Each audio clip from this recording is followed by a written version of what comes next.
Time grinds forward, relentless and unforgiving. We meet our protagonist, Xu Xiaowen, age 24. His eyes reflect a life already full of weariness.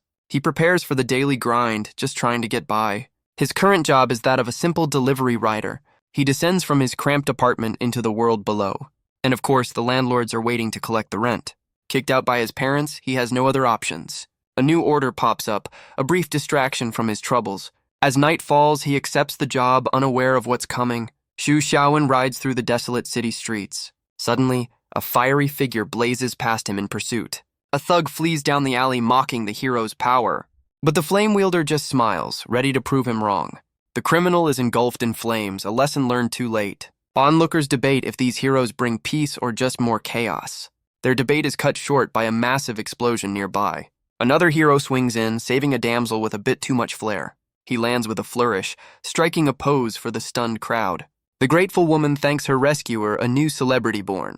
The hero milks the moment, asking for a 5-star rating. As the hero swings away, Xu Xiaowen continues his mundane ride. He pulls up to a noodle shop for his next delivery. The friendly owner expresses concern over his few daily orders. He praises Xu Xiaowen's skill, saying he could be the best. But the words "the first" strike a nerve deep and cold. The shopkeeper is stunned by the sudden shift in mood. Xu Xiaowen just snatches the order and peels out. So much for a tip. His inner thoughts reveal a terrible curse from his past lives. He's doomed to excel, to become number one at any cost. He recalls the absurd, comical ways his curse has claimed him. In his last life, he was an all-powerful immortal emperor. He believed he was invincible, beyond the reach of fate. But the universe has a very twisted sense of humor. The mightiest immortal taken out by a common melon seed. So this time, his grand plan is to be utterly mediocre. He just wants to live a quiet, uneventful life until he's 80. But of course, trouble comes running right to his doorstep. A woman in distress leaps right over his head. She unleashes a flying kick, but Xu Xiaowen is just over it. She lands perfectly on his shoulders, a rather awkward predicament.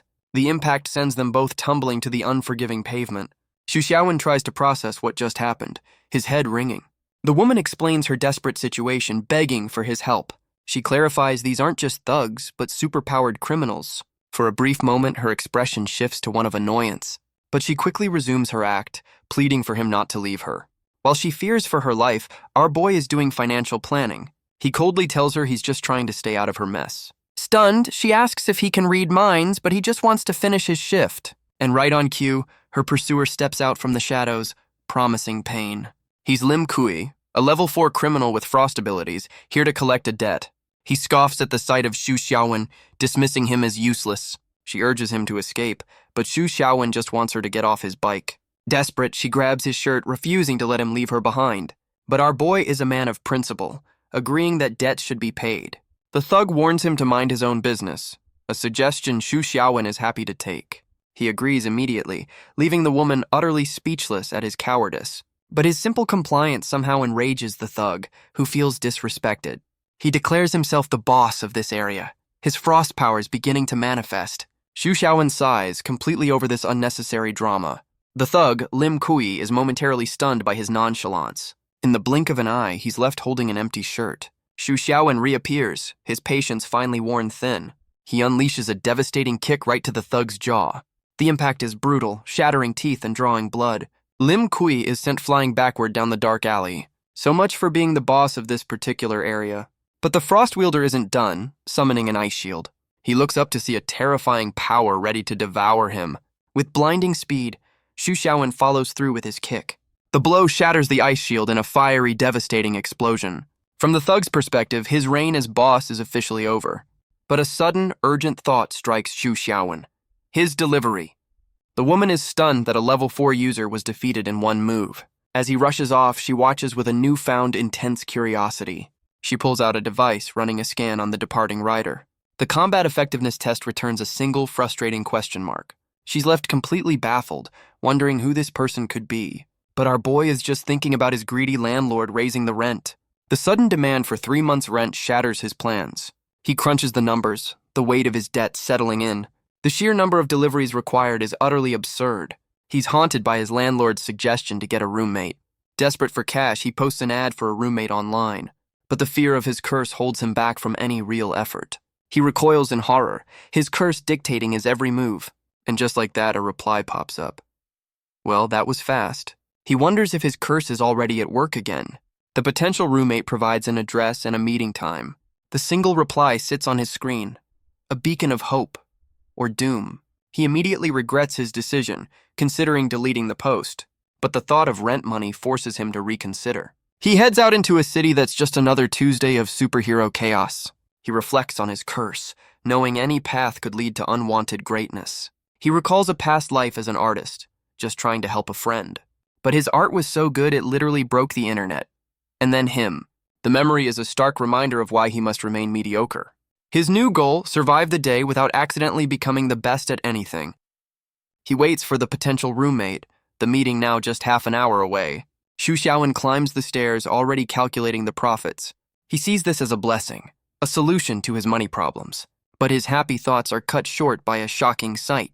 Standing at the top of the stairs is his potential roommate, and it's none other than the woman he saved just the other night. The two of them quickly realize this is no coincidence. But she's not here to rent a room, she's here for him. Our boy, ever the fan of minding his own business, is not impressed. She explains her high-tech detector malfunctioned because of him. She lays out her tragic backstory, hoping for some sympathy. But Xu Xiaowen remains unmoved, telling her to handle her own debts. She clings to him, playing the victim card, but he's not buying it. He threatens to call the police, but she knows they're powerless here. A confident smirk spreads across her face. She has the upper hand.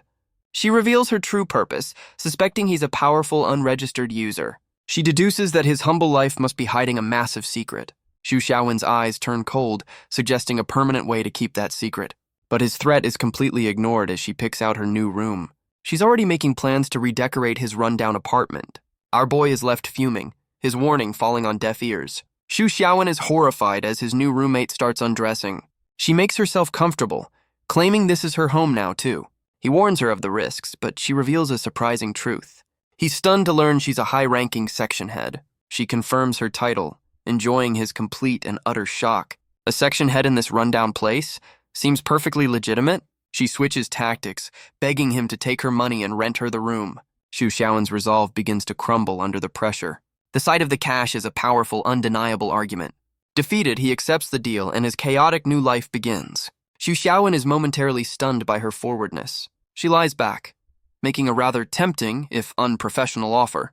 The night deepens, hinting at the adult's business she has in mind. She continues her attempt to lure him into her mysterious proposal, but Xu Xiaowen is having absolutely none of it.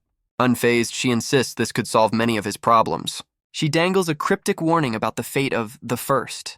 Her words hit their mark, and suddenly, he's very interested. She simply says a little investigation goes a long way. The implication is clear, and he accuses her of stalking him. She explains her job was tracking suspicious subjects just like him. Xu Xiaowen stands firm, refusing to be coerced by her knowledge. He misinterprets her offer, flustered by her suggestive approach. Our boy loses his composure, demanding she stop being so cryptic. But her adult business was simply about making a lot of money. Xu Xiaowen is left completely baffled by the sudden turn of events. She reveals her theory. His power is an unheard-of level 6. And she knows he fears the association's tests would prove he is the first. She offers him a deal, work with her and join without any ranking. But Xu Xiaowen is suspicious, asking why she would help a stranger. She admits her motive is simple and pure, cold, hard cash. She lays out the terms, a base salary plus a 50-50 split on all bonuses. He questions her trust, but she counters with a thinly veiled threat. She frames it as the perfect deal, a win for everyone involved. But their negotiation is cut short by a sudden knock at the door. He moves to answer, expecting his landlord to be on the other side. But standing in the doorway is someone he's never seen before. She introduces herself as Wang Yike, here to answer his roommate Ad. Xu Xiaowen is completely floored by her sudden appearance. She explains she found his address and decided to just show up. Xu Xiaowen tries to play it cool, claiming he just missed her message. He invites her in to see the place if she doesn't mind the mess. Internally, he's just relieved he deleted the post before his curse made it famous. Wang Yike steps inside, taking in her potential new home. She's already sold on the place, asking which room she can claim. But from the shadows of another doorway, a figure emerges. His first roommate appears, asking who's disturbing her peace. Wang Yike is taken aback, wondering if this is the landlord's girlfriend. But the woman is surprisingly welcoming, insisting she rent the room. She introduces herself as Lin Miao Miao, another brand new tenant. Xu Xiaowen suddenly warns the two women to step back. They look on in confusion, unsure what he means. In the next second, the apartment wall is blown to pieces. The women scream in terror as the room is torn apart. Xu Xiaowen explains this is precisely why he told them to move. Through the dust and smoke, a figure emerges from the rubble. A battered man sits up, having been thrown through their wall. Our boy calmly asks if this was some kind of terrorist attack. A new, hulking figure appears, mocking the injured man's low power level. He's here to teach the association a lesson about insubordination. Lin Miao Miao analyzes the intruder, a level 5 criminal. But Wang Yike panics, revealing she's only a level 3. Lin Miao Miao tries to de-escalate, warning him to surrender. She's hoping her bluff about backup will buy them some time. The villain scoffs, unimpressed by her threats against his group. But Lin Miao Miao sees this as a chance to test Xu Xiaowen's power. She turns to find him doing something completely unexpected. Our boy is calmly patching the hole in his wall. Priorities, people. He reflects that his curse has been far too active lately. He tells the women this is an association problem, not his. Lin Miao Miao grabs his shirt, invoking the classic hero's creed. But Xu Xiaowen coldly replies he's just a junior high dropout. Wang Yike warns them that the hulking villain is getting angry. His crimson aura flares as he prepares to end this. He launches his attack, shattering the floor beneath him. The villain soars through the air, promising death to them all. His fist comes crashing down, but Xu Xiaowen's hand stops it cold. Our boy glances back, his expression one of pure annoyance. Lin Miao Miao can only stare, stunned that she was just saved. The villain declares him the first to ever withstand his punch. Xu Xiaowen wonders if all villains use the same tired script. The hulking brute decides it's time to get serious. He activates his power, encasing his arms in steel. He looms over our boy, asking if he's ever seen hell. Xu Xiaowen deadpans that he used to work there, 9 to 5. Enraged, the villain charges forward with blinding speed. He lands a devastating punch right to Xu Xiaowen's face. But our boy is more concerned about who's paying for the damages. The villain roars that there's no need for repairs if he's dead. Xu Xiaowen's eyes glow, warning him never to speak of death. The villain unleashes a furious barrage of steel-hardened fists. But Xu Xiaowen's expression isn't fear. It's something else entirely. He cries out in horror as his beloved couch is destroyed. The carnage continues, claiming his refrigerator next. A man has his priorities. The brute pauses, admitting Xu Xiaowen's evasive skills are impressive. But our boy is just mourning his broken appliances in a moment of crisis. The villain's final warning is cut short by a hand on his face. Xu Xiaowen shoves him back, calculating the cost of the damages. He sends the villain flying with enough force to leave the planet. The two women can only stare as Xu Xiaowen wonders what to do next. While Xu Xiaowen worries about rent, Lin Miao Miao suspects he has a mind-reading power. She realizes she's stumbled upon a hidden treasure, a powerful new ally. Wang Yike confronts her, amazed that a level 5 was defeated so easily. The injured association member finally speaks, demanding to know who Xu Xiaowen is. Xu Xiaowen calmly asks the man when he regained consciousness. The man admits he was awake the entire time, witnessing everything. Lin Miao Miao panics, realizing her colleague saw everything and knows his secret. They immediately start bickering, because that's what roommates do. Wang Yike observes their argument, realizing they want to keep this quiet. Stepping forward, she offers a solution to their little problem. Wang Yike steps forward, her hand glowing with a strange power. She tells the injured man that he is the one who can defeat Lucas. She places a finger on his forehead, her power flowing into him. Xu Xiaowen and Lin Miao Miao watch, surprised by this sudden turn. The man sits dazed, repeating her words like a mantra. She calmly tells him everything is all right, her power still active. She reveals her solution. She's completely rewritten his memory. Lin Miao Miao identifies the power as hypnosis, a rare and unregistered ability. She knows powers like hypnosis and mind reading are highly valued by the association. Lin Miao Miao smirks, realizing their new living arrangement will be interesting. As Xu Xiaowen attempts some impromptu home repair, Lin Miao Miao asks to be let in. He peeks through the hole to find a trio of suited agents at his door. She introduces herself as Jin Shan, secretary of the association's cleaning section. Surprised by their rapid response, Xu Xiaowen lets them inside. She explains her department is responsible for cleaning up the mess heroes leave behind. The crew gets to work, as Jin Shan congratulates Chief Lin on her success. The hypnotized agent is presented as the hero who defeated the villain, Lucas. Jin Shan is understandably skeptical about this sudden power spike. Lin Miao Miao confirms the story, adding that Xu Xiaowen also provided assistance. Jin Shan accepts the official report, noting the bonus will be paid out shortly. But Jin Shan points out a problem. Wang Yike isn't registered. Lin Miao Miao quickly concocts a story to smooth things over. The story is accepted, and the villain is hauled away. As the crew departs, Jin Shan apologizes for the intrusion.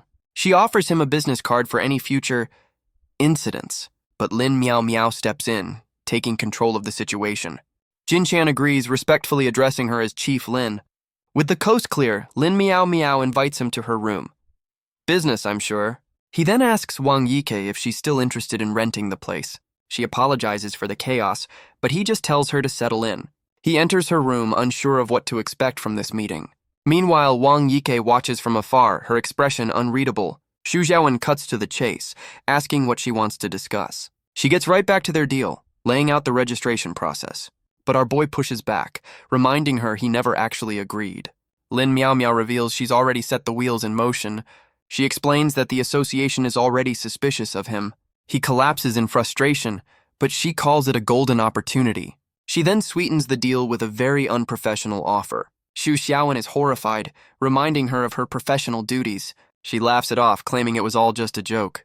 She clarifies her real motive. She needs his power to pay off her debts. She insists this arrangement is mutually beneficial, a deal he can't refuse. She leans in close, her words and actions blurring professional lines. Overwhelmed, he asks for one night to consider her offer. She agrees, but gives him a strict deadline for the next morning. Defeated, he sarcastically agrees to her terms. What other choice does he have? The door clicks shut, leaving him alone with his thoughts. He finally processes the situation. This isn't a deal, it's blackmail. But as he paces, he admits there's some truth to her words. But his contemplation is cut short by a sudden, unwelcome guest. A strange, steaming spider scuttles across his floorboards.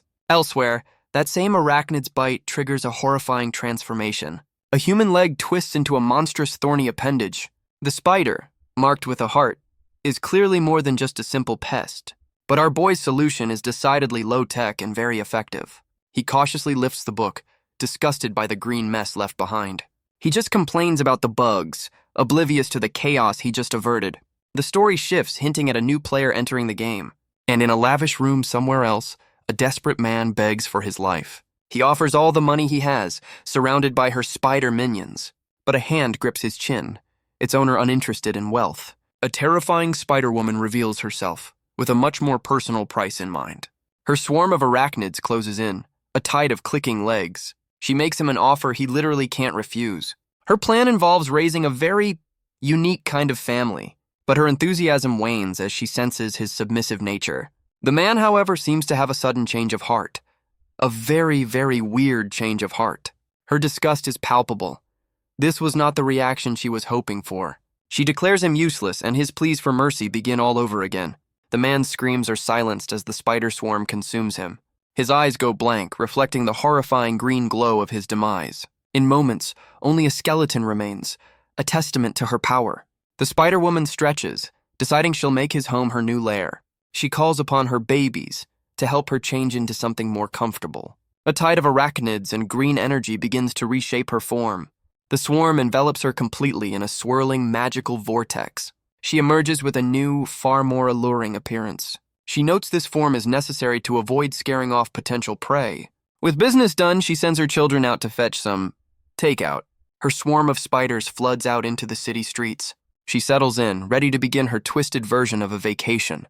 Meanwhile, a news alert warns of a deadly spider infestation. Xu Xiaowen glances over, still focused on his home repairs. Wang Yike finds the timing of the news a little too convenient. But our boy just writes it off as another Tuesday in this crazy city. He then asks Wang Yike why she's not at her association job. Just then, Lin Miao Miao appears, explaining she got the day off. She immediately gets back to business, cornering him about her offer. And by business, she means getting extremely close and personal. Xu Xiaowen is suddenly pulled into a panicked, desperate embrace. Their brief moment of chaos is cut short as they turn to the real problem. Wang Yike bursts out of her room screaming in absolute terror. The floor is a moving carpet of venomous black spiders. Lin Miao Miao springs into action, stomping the pests into oblivion. She yells at Xu Xiaowen to stop standing there and lend a hand. But our boy is completely frozen, a look of pure horror on his face. Lin Miao Miao can't believe it, asking if he's actually afraid of spiders. Apparently, the man who can punch villains into orbit has a tiny, 8-legged weakness. She pleads for his help again as the tide of arachnids becomes overwhelming. He shoves Lin Miao Miao aside, telling her to get out of the way. but she just watches, calmly asking what he plans to do. In response, Xu Xiaowen unleashes a terrifying wave of fire. A roaring dragon of flame consumes the entire apartment. Lin Miao Miao can only stare in absolute unfiltered shock. With the spiders gone, Xu Xiaowen declares his eternal hatred for them. Lin Miao Miao's mind races, wondering just how many powers he's hiding. Our boy just smirks, teasing her about her own mind-reading skills. Flustered, she storms off, unable to get a straight answer. She realizes she's dealing with someone far more infuriating than she thought. With the fire out, Xu Xiaowen tells his roommates to clean up as he heads to work. Wang Yike emerges from her room, completely baffled by his nonchalant attitude. But Lin Miao Miao stops him, explaining the city's services are shut down. The news of a day off hits our boy harder than any supervillain punch. She shows him the citywide alert, confirming it's a spider infestation. He reads about the mass casualties, his expression growing grim. The pieces click into place. This is more than just a pest problem. He declares a personal vendetta, a war between him and all spider kind.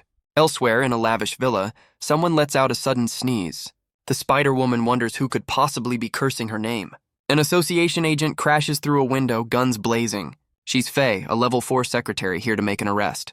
But the Spider Woman is unimpressed, lounging casually on the couch. She taunts the agent, asking if she's sure she wants her to disarm. Faye meets her challenge with a confident, unwavering smirk. The villain agrees, as her swarm of spiders begins to emerge. Faye keeps her guns trained, demanding to know what's happening. The Spider-Woman explains her babies are her real weapons. Classic villain logic. With no other choice, Faye leaps forward and fires a devastating shot. She lands a direct hit, confident that the fight is already over. But the bullet dissolves into green energy, stopped by a living shield of spiders. Her babies form an impenetrable defense, absorbing the attack completely. Faye can only stare in disbelief, her confidence utterly shattered. The Spider-Woman taunts her, warning that playtime is officially over. Back at the apartment, Wang Yik admits she barely used any of her power. Xu Xiaowen just blames the previous day's chaos for some loose screws. He calls for Lin Miao Miao, who emerges looking deeply preoccupied. She explains the association has suddenly called her back into service. So much for that day off. She worries about the repair costs before rushing to leave. As she departs, Xu Xiaowen tells Wang Yike to ignore it and focus on home repairs. He suddenly shouts a warning, his arachnophobia kicking back in. Wang Yike leaps into his arms, startled by his sudden outburst. But his fear is quickly replaced by a much different kind of shock. He's momentarily taken out, not by a villain, but by simple human contact. She snaps him out of it, telling him they need to seal the hole. Xu Xiaowen, completely flustered, asks for a bit of clarification. She points to the gaping hole in the wall, the obvious answer to his question. Meanwhile, at the association headquarters, an agent delivers an urgent report. A high-ranking official arrives, asking for an update on Secretary Faye. An agent reports that Faye was seriously injured but is now out of danger. The high-ranking official questions the report on the villain, Arachne. Her subordinate explains that Arachne escaped, but was badly wounded. She orders her intelligence section to find the villain immediately. But she's intrigued by how a top agent like Faye could have lost. The elevator doors open, revealing a familiar face. It's Lin Miao Miao, back in her element as a section chief. She immediately puts her colleague to work on a new task. 3 days pass and the city is still on lockdown. The spider infestation has only grown worse, spreading fear. A lone rider spots one of the creatures, his day officially ruined. He declares a personal war on the city's spider infestation. With a look of pure hatred, he prepares to eliminate the first victim. And with a single satisfying crunch, the battle begins. Later, back on the job, he arrives at his next delivery location. The door creaks open, revealing a sliver of the world inside. A man answers, asking for the food while munching on a snack. The exchange is brief and the door is quickly shut in his face. As he turns to leave, a notification dings on his phone. He checks the message, his expression turning to one of disbelief. It's a 1-star review, blaming him for spiders in the hot pot. So much for a tip. But then, a moment of pure joy, a 4-star review. He realizes the spiders are helping him avoid his curse of being number 1. He quickly snaps out of it, annoyed that his plan is in shambles. Elsewhere, in a dark alley, the city's true problem festers. The villain Arachne is wounded, cursing the association for her defeat. She calls upon her babies, hoping their essence will heal her. Her eyes glow red as she demands more from her swarm. But she realizes their life force is far from enough. She decides she needs to find a man and drain him completely. In her monstrous form, she begins her hunt through the city. Xu Xiaowen finds himself at a second-hand market, mourning his broken-down scooter. He calculates the cost, another expense he simply can't afford. But his financial woes are cut short by a sudden, chilling presence. A massive, bladed leg crashes down just inches away from him. The villain Arachne looms over him, her hunt finally bearing fruit. Our boy is understandably horrified by the giant talking spider lady. She sizes him up, noting he's a bit on the skinny side for her tastes. But she decides he'll do just fine for a quick snack. And suddenly, a memory from a past life flashes through his mind. He recalls being a monk captured by 7 spider demons. Deja vu is a terrible thing. The spider demon tries to tempt the young monk from his sacred path. Her sisters join in, promising him a paradise of earthly delights. But the monk recites his scriptures, trying to resist their allure. His resolve fails and he finds himself their prisoner. The lead demon offers him freedom, but for a very specific price. He braced himself for a test of will, a battle against seduction. But it turns out they just needed a weaving teacher. Seriously. And so, he became the #1 silk weaver in the demon realm. His captors are overjoyed with his masterful craftsmanship. And just like that, his soul is kicked out. Another life, another curse. His beautiful creation was so perfect, it summoned a divine tribulation. Snapping back to reality, he recognizes the familiar form of a spider spirit. Xu Xiaowen puts the pieces together, asking if she's behind the infestation. She scoffs, saying she only eats scum, and offers him a chance for last words. He considers her offer, his mind racing. But his expression hardens, he has nothing to say to her. She makes him a final, crude offer, but he senses the real danger. She explains her venom will give him a painless, hallucinogenic death. How thoughtful. In a flash, something is thrown with blinding speed. The Spider-Woman is caught completely off guard by the sudden attack.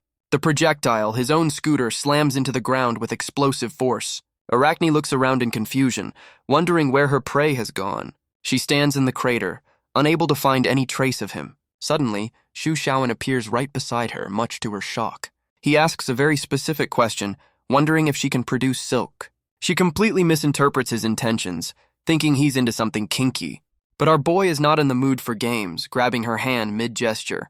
He uses her own momentum to effortlessly flip her over his shoulder. His eyes burn with a rage that has nothing to do with saving the city.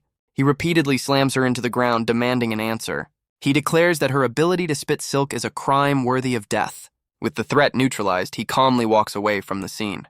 But his dramatic exit is immediately ruined by a stray soda can. He kicks it away, furious about being tricked into knitting yet again. As he leaves, an unseen figure watches him from the shadows. Elsewhere, news of Arachne's defeat sends shockwaves through the association. Night falls over the city, and over Xu Xiaowen's apartment. Lin Miao Miao returns home, announcing her arrival with a flourish. She explains she just heard Arachne was defeated right in their neighborhood. Xu Xiaowen admits he's the one who did it, all because of a bad memory. Lin Miao Miao lets out a sigh, completely done with his nonchalance. She asks why he wouldn't mention taking on a high-level villain. Our boy just admits that his hatred for spiders was too strong to resist. She hands him his commission for the Lucas fight, explaining the pay is lower. But Xu Xiaowen isn't listening. His eyes are locked on the cash. He immediately declares he's in, his financial woes overriding all other concerns. With the deal sealed, she tells him to report for training on Monday. That night, Xu Xiaowen tosses and turns, his mind racing. He wakes the next morning, stretching as a new day begins. A quiet moment of contemplation before his new life officially starts. But his quiet morning is interrupted by a strange rustling in his bed. He stares at the lump under the covers, wondering if it's a person. With a deep breath, he cautiously lifts the blanket to investigate, and finds a strange woman passed out right next to him. He immediately drops the blanket, his mind struggling to catch up. His curse-addled brain wonders if this is its latest, most bizarre assassination attempt. The woman begins to stir, asking if it's morning already. She sits up, rubbing her eyes and greeting him by name. Xu Xiaowen is completely stunned that this stranger knows who he is. She then throws herself at him, complaining that she's hungry. He demands to know who this strange woman is. She teases him, implying they shared an intimate night together. Xu Xiaowen panics, insisting on his innocence and telling her to leave. Her expression turns sly, hinting that reality isn't always required. The pieces click into place. He asks if she's a powered user. She breaks into laughter, amused by his naive reaction. He finally loses his cool, demanding to know why she's in his home. A fair question. She calmly introduces herself as Wang Yihan. The name strikes a chord, and he asks about her link to Wang Yike. And right on cue, his other roommate appears at the door. Wang Yike stands in the doorway, completely stunned by the scene.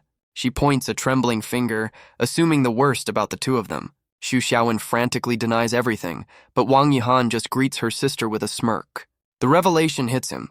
These two are actually related. Later, over a very awkward breakfast, he wonders how they could possibly be sisters.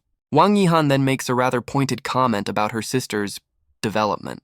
Our boy is just confused, thinking Wang Yiki looks far too young for this conversation. He questions his own eyesight, not seeing the vast difference she's talking about. But Wang Yike proudly declares her sister is the clan leader with a first-class figure. Xu Xiaowen's internal monologue, however, paints a very, very different picture. Wang Yihan explains that the Phantom Clan can change their forms at will. Xu Xiaowen is confused as she explains their origins as dream seducers. This power is actually a rare form of hypnosis, highly sought after by the association. She stretches, eager to get to know her new roommate. Our boy is less than thrilled. She puts a finger to her lips, a silent, playful invitation. A heart-shaped blast of energy flies from her fingertips. It explodes in a puff of pink smoke right at his feet. She strikes a pose, inviting him to enjoy their time together. The history of the Wang clan is revealed, a matriarchy built on power. And Wang Yihan is their most powerful leader in half a century. Wang Yihan is completely flustered by his lack of interest. She leans in close, asking why he shows no reaction at all. Xu Xiaowen just stares back, asking what she expects from him. She wonders if he's just hiding his true feelings for her sister's sake. But our boy calmly schools her on the diversity of human attraction. Her expression darkens, and Wang Yiki grows visibly nervous. She begs Xu Xiaowen to stop talking before her sister gets angry. But he's already moved on, focused on fixing his broken scooter. Wang Yihan refuses to believe any man could resist her charms. Wang Yike can only watch in horror, pleading with her sister to stop. She decides to prove her point, conjuring her hypnotic power. An arrow of pure energy is formed, designed to trap any man.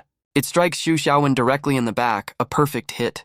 Wang Yike looks on in horror, certain that the fight is over. Xu Xiaowen's vision blurs, the world around him fading away. He finds himself in a strange, unfamiliar purple void.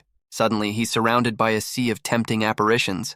Wang Yihan appears as the queen of this domain, promising no escape. In the real world, Wang Yike panics, fearing for his sanity. But inside the illusion, Xu Xiaowen is just intrigued. Another Tuesday for the immortal emperor. But inside her own mindscape, Wang Yihan finds his calm demeanor unsettling. Xu Xiaowen simply offers her a casual thumbs up. He even congratulates her on the impressive display.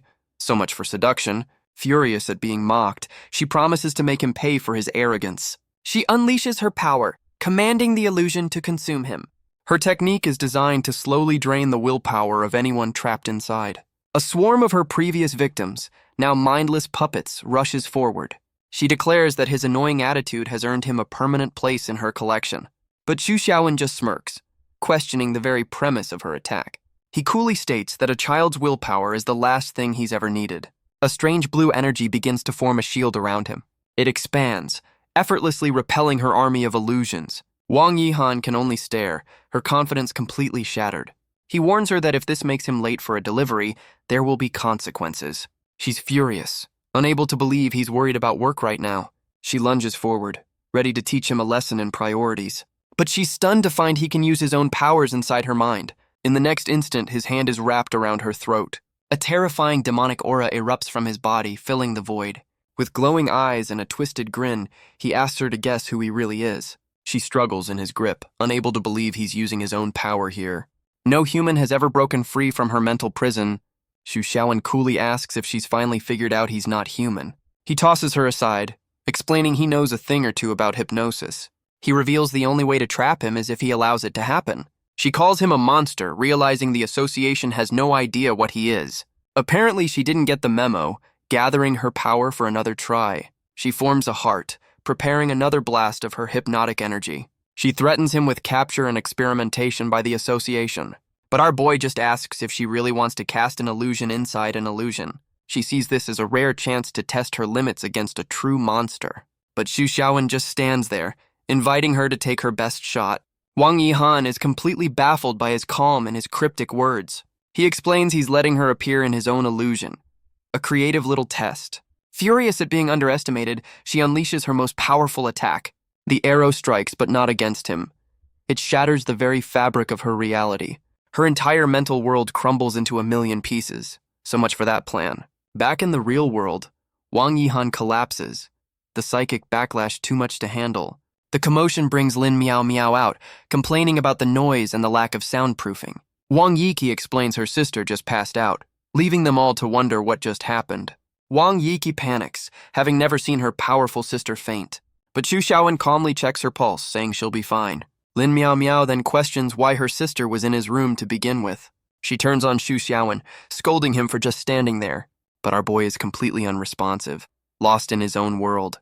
Furious at being ignored, Lin Miao Miao delivers a swift kick. He falls to the floor, stiff as a board, much to her confusion.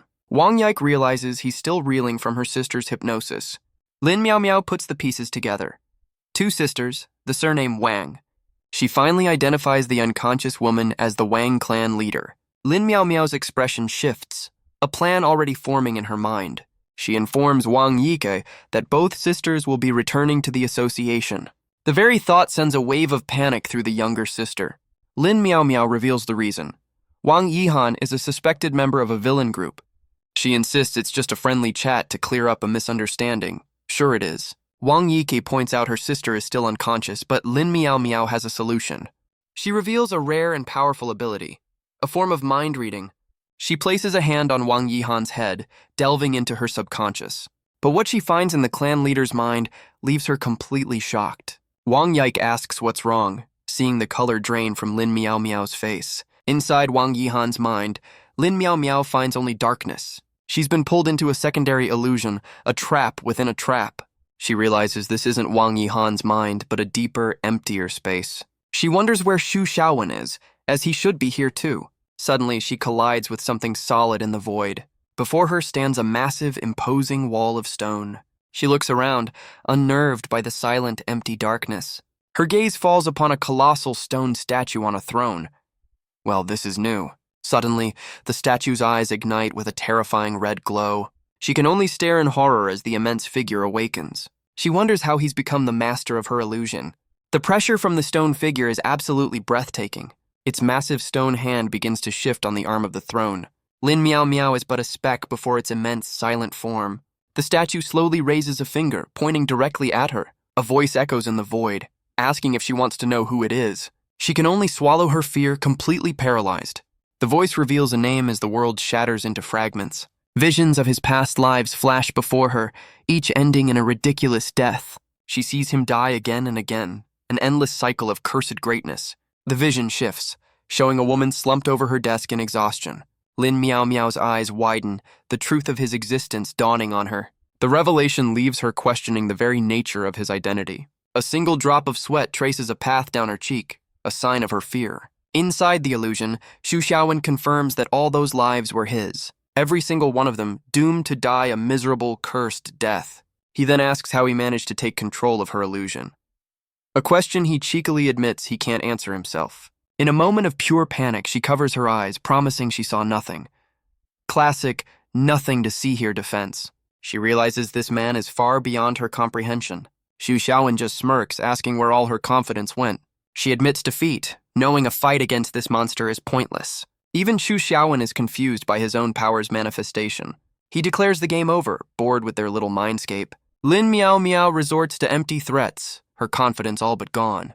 But he reminds her that she's trapped here with him, not the other way around. Suddenly, Wang Yihan appears, her own power flaring to life. She claims she can end this illusion whenever she pleases. She gathers her hypnotic energy, preparing to break them all free, but her power fizzles out, having no effect whatsoever. Well, that's embarrassing. Xu Xiaowen casually asks if she needs a hand with that. Wang Yihan gathers her power, refusing to accept her defeat. She unleashes a whip of pure energy, but Xu Xiaowen is unmoved. The clan leader finally realizes he was telling the truth all along. With a sigh, our boy decides to end this game himself. A single kick shatters the very foundation of their mental prison.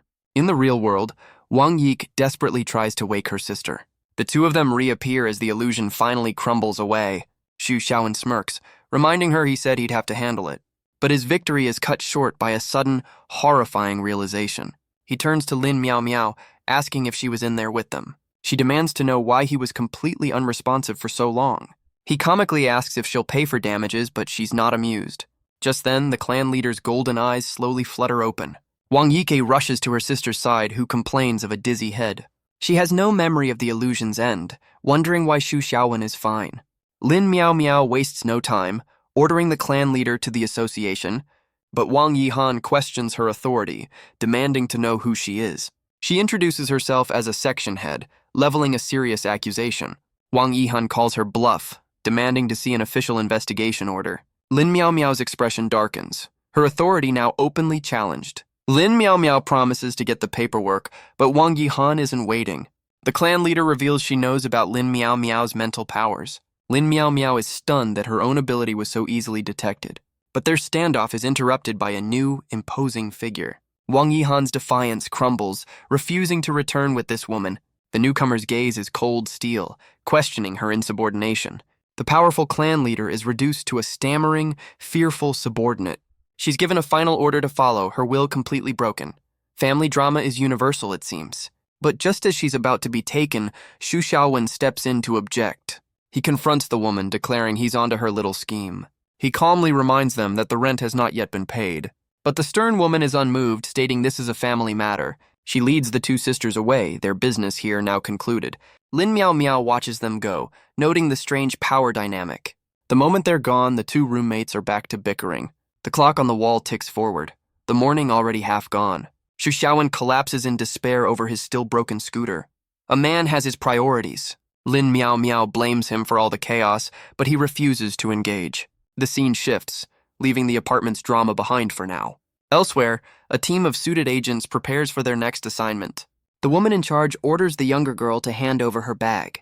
But it's the older woman who receives a formal, synchronized greeting. She seems completely bewildered by the sudden show of respect. From a window above, Xu Xiaowen watches as they're ushered into a car. A hand suddenly lands on his shoulder. A quiet surprise. It's Jin Shan, who remarks on the shy girl's powerful family ties. She then asks why he'd still bother with deliveries now that he's an agent. The question hangs in the air, leaving our boy completely stumped. He has a sudden, loud realization that his old life might be over. The scene shifts, a proverb hinting at the dangers of a lifelong commitment. A young woman pleads with her attendant, not wanting to be married. But she's told the contract is set, and she has no choice in the matter. Her face darkens with despair, questioning her cruel fate. She gently stops the attendant's hand, a silent moment of decision. The comb is set aside, her protest now over. Her attendant can only offer a comforting embrace, calling it destiny. A voice from outside asks if the second miss is ready for the ceremony. The patriarch's aide announces that the guests have arrived. No pressure. With cold resolve, she agrees to meet them, her fate now sealed. She walks down the long hall, a lonely figure heading toward her future. The aide informs her the wedding is set, but she questions the sudden rush. He warns that the date is final, unless an accident should occur. She accepts her fate with a quiet, somber resignation. But she adds a cryptic note reminding him that accidents do happen. An attendant announces her arrival as she steps into the main hall. A woman lounging nearby compliments her, finding her despair much more appealing. A slow, deliberate clap echoes through the silent room.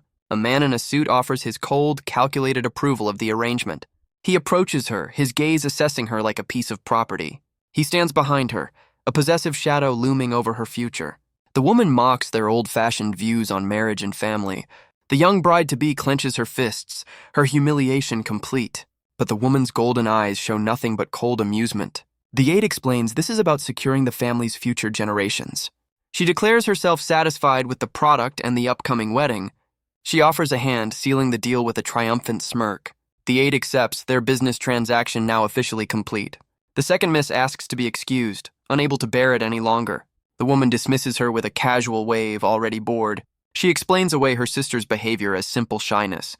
The two men finalize the details of their new alliance. The second miss reflects on a life lived as a tool for her family. She collapses in a hidden courtyard, her despair finally taking over.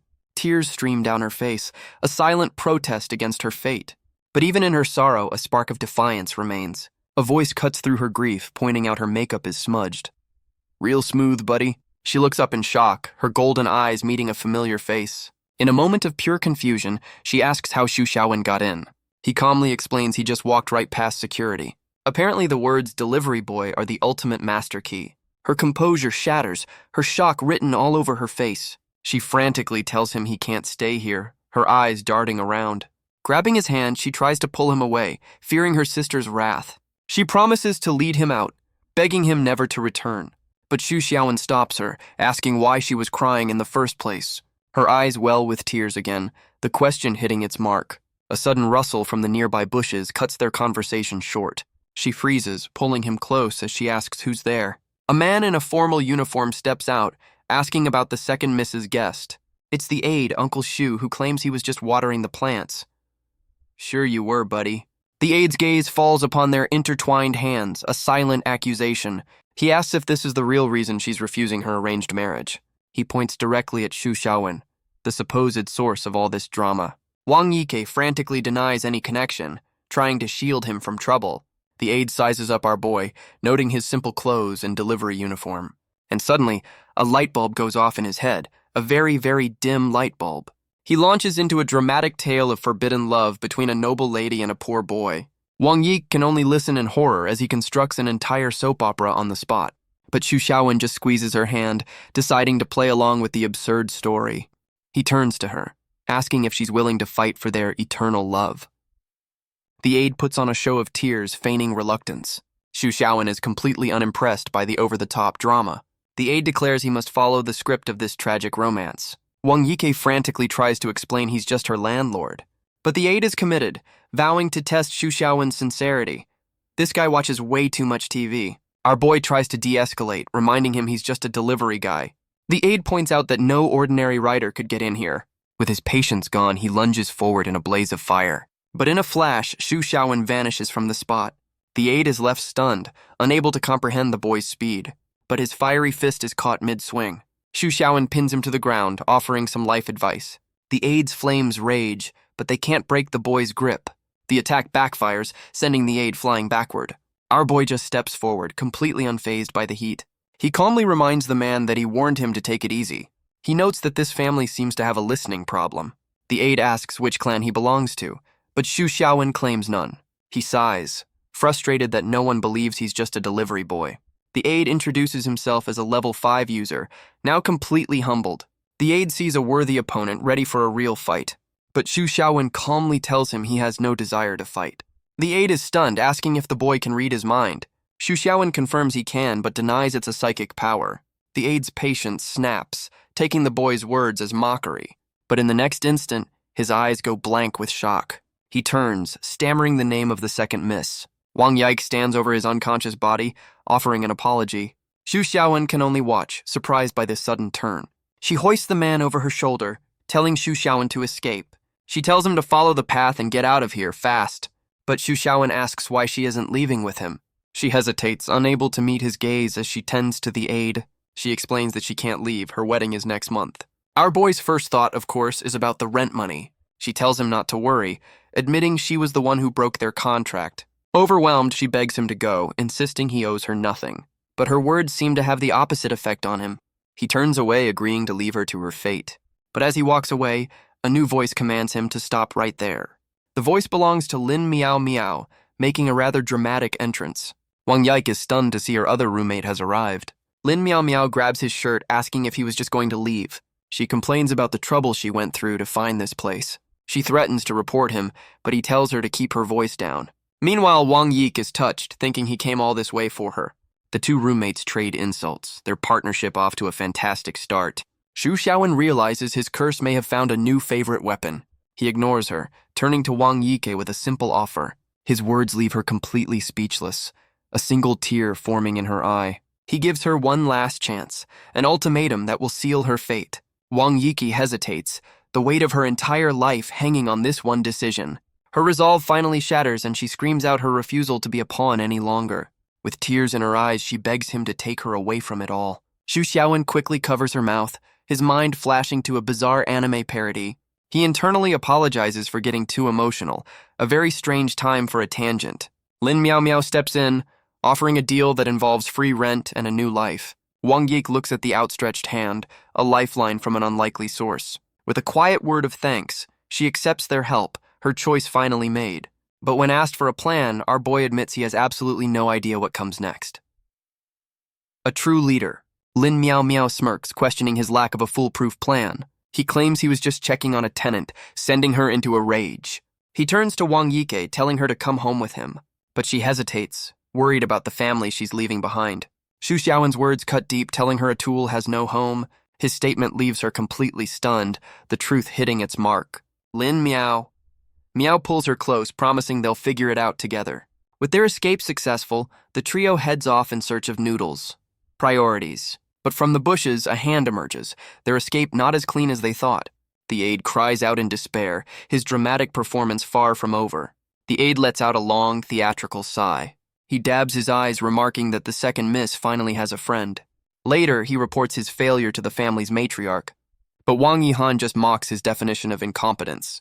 He reaffirms his loyalty, trying to salvage his dignity. She laughs it off, telling him it was only a joke. But the aide vows to retrieve Wang Yik. His resolve hardened. Wang Yihan tells him to wait, questioning if he's fine with her living outside. She wants to see if this new man in her sister's life is truly determined. Her sister's newfound defiance has finally made things interesting. She struggles to recall the illusion. Certain Xu Xiaowen is the cause. Her golden eyes narrow as she orders her aide to stand down. The aide respectfully agrees, acknowledging her as the clan's patriarch. He then takes his leave, closing the door behind him. But her quiet moment is interrupted by a hulking, uninvited guest. Without hesitation, she launches a banana like a deadly projectile. But her attack is casually caught and consumed in a single bite. She questions the man, Gulu, on his unannounced arrival. The massive man stands before her, his presence filling the room. He then barrels past her, a blur of motion and brute force. He asks why she's been skipping their meetings, a message from their lord. Wang Yihan dismisses meetings as inefficient, preferring a more modern approach. He mocks her clan's reclusive nature, saying their lord is old-fashioned. Annoyed, she tells him to stop eating while he's talking. The question strikes a nerve, and he asks if she's calling him fat. He explains that eating keeps him from getting angry and doing bad things. A classic hangry defense. She cuts to the chase, asking if there's any other reason for his visit. He then asks about the marriage alliance between her clan and the Ouyangs. He answers his own question, declaring the arrangement a success. His expression darkens as he warns her to ensure the alliance holds. Wang Yihan dismisses him, telling him to leave if he has nothing else to say. But Gulu seems to have one last very important question. He points to a bowl of fruit, asking if he can have a snack for the road. He grabs an apple, joking that she wouldn't want him to choke. She asks if he's worried about being seen, but he seems unconcerned. He casually explains that if anyone were to see him, he'd simply make sure they disappeared. Problem solved. With a final wave, he departs, reminding her that their lord is waiting. Left alone, Wang Yihan clutches her head, completely fed up with the man. The scene shifts, returning to the relative quiet of the city. Lin Miao Miao presses Wang Yike for information, but the girl seems genuinely clueless. She questions how the second miss could be so ignorant of her own family's business. Wang Yike insists she's just an outsider, completely terrified by the interrogation. But Xu Xiaowen just sits there, completely over the drama. He casually picks up the remote, a silent protest against the tension. Enraged, Lin Miao Miao hurls the remote at his head, demanding he take this seriously. She laments how hard it was to find this lead, and he just blames her poor mind-reading skills. She accuses him of having ulterior motives for rescuing Wang Yike. But a flashback reveals she already investigated the Wang family's history. She learns of their cruel tradition, sacrificing children for the family's prosperity. Lin Miao Miao reminds Xu Xiaowen that his association training is just 2 days away. Wang Yike timidly asks if she can visit, a lifelong dream she thought was impossible. Lin Miao Miao is surprised, explaining the association values mental abilities. But Wang Yike's confidence is shaken, recalling a warning from her sister. Lin Miao Miao bluntly tells her that her powerful sister has been lying to her. She reveals the association has tried to recruit the Wang clan for years, but was always rejected. A flashback shows Wang Yihan dismissing her sister's power as useless. She was told to just stay home, her dreams crushed by her own family. Lin Miao Miao insists her power is far from weak, a potential game changer.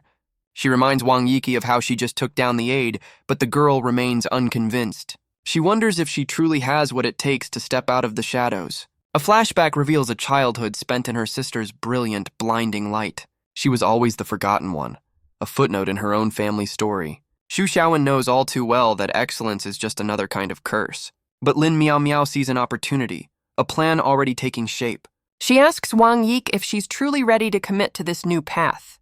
With a surge of newfound courage, Wang Yike declares that she is. Lin Miao Miao's sly smile suggests this won't be a simple process. But the girl is determined, willing to do whatever it takes to join. Lin Miao Miao lays out the association's grueling recruitment process. She reveals there's another, more secretive test they must pass. But Wang Yik's resolve is unshaken. She's ready for any challenge. And so, they arrive at the towering headquarters of the association. Lin Miao Miao welcomes them to their new temporary home. The sheer scale of the building leaves them completely speechless. She explains the induction training is a 3-day live-in event. Xu Xiaowen looks thrilled. Wang Yike happily agrees, eager to finally begin her new life. As they walk, Lin Miao Miao gives Xu Xiaowen a final quiet warning. He's to reveal only one power, or risk a much deeper investigation. With that, he steps through the door, his training officially underway. The power level test begins, and a machine immediately explodes. Other trainees face similar tests, the room filled with chaos. The instructor turns to Xu Xiaowen, asking if he's responsible. She recalls warning him to suppress his power, but he just broke the meter. She panics, knowing this will attract unwanted attention from the higher-ups. But our boy has a plan, reaching into his pocket for a solution. He pulls out 2 pink antennae, asking for her professional opinion. The instructor can only stare, completely baffled by his strange device. He explains they're anime-inspired power suppressors. Of course they are. He turns to equip his new gear, leaving her utterly speechless. He asks if his new look is more appropriate. It's a bold choice, that's for sure. The instructor, however, is not a fan of his cosplay solution. He explains he built the suppressor based on her warning about the machine. He admits he's not an expert at making mind control devices. You don't say, and of course there's a catch. It only works for 5 minutes. Furious, she grabs him and drags him away to deal with the impending disaster. He's hauled down the hall as another trainee watches them go. The instructor barrels through the crowded corridor, clearing a path by force. In the chaos, Xu Xiaowen's flailing leg nearly kicks a calm-looking boy. The boy seems completely unfazed, his mind on someone else entirely. The instructor screams that they're completely out of time. The calm boy with the lollipop wonders who this new person is. She drags Xu Xiaowen into a secluded room, slamming the door shut. Our boy is unceremoniously tossed inside, landing in a heap. The instructor leans against the door, relieved they weren't caught. But Wang Yik is already inside, asking why they were running. The instructor tries to explain just what kind of monster their landlord is. Wang Yiki is completely lost, not understanding what she means. She clarifies that he's strong enough to make the power meters explode. The girl is stunned, wondering what power level could possibly do that. Xu Xiaowen dismisses power levels, claiming he's never been properly measured. The instructor argues that everyone's power is fixed by kindergarten. He casually admits he dropped out after just 1 year. A true academic. He then turns to Wang Yike, asking her to keep his secret safe for now. She blushes, eagerly promising to protect his confidence. Her curiosity piqued, she asks to see the strange suppressor he's wearing. He pulls it off without a second thought, saying it's already broken. Elsewhere, Lin Miao Miao realizes her plan is ruined, her dreams of cash fading away. A chibi version of Xu Xiaowen sarcastically comments on her loud inner thoughts. But Wang Yike is completely impressed, calling him a genius for his creation. The instructor offers to build him a proper suppressor, much to their surprise. She delves into the science of superpowers, a story of ancient radiation. She explains that psychic abilities are simply a matter of visualization, and she confirms Xu Xiaowen's theory was completely correct. Time for a quick science lesson, apparently. Wang Yiki smiles, hoping her family might finally see her worth. But the instructor's expression suggests that's just wishful thinking. She points out his anime antennae are a bit too obvious for covert work. Instead, she offers a simple bracelet as a more subtle alternative. Xu Xiaowen is surprised, asking if she's also an engineer. She explains her power is hypnosis, which she can use to tune the device. The instructor smiles, declaring 3 days is all she needs. He asks why Wang Yike can't just enhance her own abilities. The instructor explains the immense risk of self-manipulation. Xu Xiaowen considers the terrifying possibility of villains trying this, but she dismisses it as rumor with no confirmed cases. Yet, he points out that psychopaths would inevitably try to break the rules. He theorizes it's a shortcut to leveling up, a dangerous temptation. She admits her department has no leads, but promises to investigate. With the lesson over, she tells them to get the suppressor made, fast. The conversation ends, leaving them with a new, dangerous idea. The instructor smiles, confident that her creation will do the trick. She hands him the finished product, a simple, unassuming bracelet. Xu Xiaowen puts it on, asking if they should give it a test run. And right on cue, Lin Miao Miao appears with a brand new power meter. The device registers him as a stable, if slightly wobbly, level 4. The instructor apologizes, admitting she's still fine-tuning the frequency, but Lin Meow Meow is thrilled, thanking her for the invaluable assistance. Her inner thoughts reveal her true motive. Her personal cash machine is safe. Enraged at being called out, she accuses him of snooping in her mind. With the test complete, she tells him it's time to report for induction. Lin Meow Meow tells Wang Yike to wait in her office, separating the two new recruits. Wang Yike offers a bright smile and some final words of encouragement. Her innocent cheerfulness catches him off guard, a rare moment of warmth. Lin Meow Meow then leads him to the official onboarding office. He takes in the scene, a little surprised by the mundane setting. The first window is closed, a classic sign of bureaucratic efficiency. He looks at the long, diverse line of recruits, noting it looks just like any other government office. Lin Meow Meow questions his surprise, and he quickly plays it cool. He mentally scolds himself for expecting something more dramatic. So much for a secret agent vibe. She points him to the correct line, telling him to queue up for his training level assessment. She gives him one last piece of advice. Try to act a little more normal. But our boy is already disappointed by the distinct lack of magic and robots. He internally complains that this high-tech agency looks just like a bank. The recruit ahead of him is called forward, a young man named Yuan Jie. The official notes his excellent scores, questioning his choice of the intelligence section. But Yuan Jie is unwavering, confirming his decision without hesitation. His paperwork is stamped, and he's assigned to his training room. As the previous recruit departs, it's finally Xu Xiaowen's turn. The official recognizes his name as Chief Lin's promotion, but is confused by his status. Xu Xiaowen calmly clarifies that he's only here on a part-time basis. The official stares him down, a long, silent moment of assessment. With a heavy sigh and a stamp of red ink, he's assigned a room. Xu Xiaowen walks away, sensing he was just being sized up. He's immediately waved down by Lin Meow Meow, his ever-present handler. She asks about the interrogation, and he explains they questioned his part-time status. She confirms he followed her script, a crucial part of her grand plan. He tells her he stuck to the story, just as she'd instructed, and with that, the official simply let him go. No further questions asked. Lin Meow Meow is relieved, explaining those clerks are sharper than they look. But Xu Xiaowen's mind is on the next hurdle, the training, and its dreaded performance tests. She assures him the training isn't a test so he can relax. She lays out the schedule, one interesting test and one boring combat trial. Xu Xiaowen is completely unimpressed by her vague and unhelpful description. She insists he should just experience it for himself, calling it a rare opportunity. With that, she tells him she's off to handle Wang Yike's arrangements. She waves goodbye, leaving him to fend for himself for the next 3 days. He sighs, realizing he's in deep, just as a voice tells him to move. He stands alone in the polished hall, a fish out of water. He turns around, a flicker of recognition in his eyes. He looks up at a hulking figure, asking if he's looking at a minotaur. First day of school is always fun. The horned man snaps at him, annoyed by the unwanted attention. But Xu Xiaowen just apologizes, letting the man pass without a fight. He watches him go, realizing this place is full of all sorts of characters. His only real question is whether those horns were a power or just a bold fashion choice. He calls the elevator, ready to begin his first day of training. He steps inside, his sandals a stark contrast to the formal setting. The doors close, reflecting his bored expression back at him. The car fills with other recruits, and a woman asks him to press her floor. He obliges, selecting the 13th floor on the panel. The elevator arrives, and the doors slide open to their destination. As the recruits step out, the difference in style is immediately apparent. A flamboyant man in a period costume stops to take a quick selfie. Another recruit watches him, sensing they're destined to be in the same class. He arrives at his assigned room number 1302, and just as he predicted, the flamboyant swordsman is right there with him. The man offers a charming smile, ready to make a new friend. He introduces himself with a ridiculously long name and a shower of roses. He's Edward, a level 4 user with a flair for the dramatic. But his attention is suddenly drawn to another familiar face in the hall. He welcomes Xu Xiaowen, thrilled they'll be classmates from now on. A new recruit, Yuan Jie, greets them from inside the room. The class is a mix of powerful users, including 2 martial artist twins. The other recruits offer a simple greeting to the imposing Yuan Jie.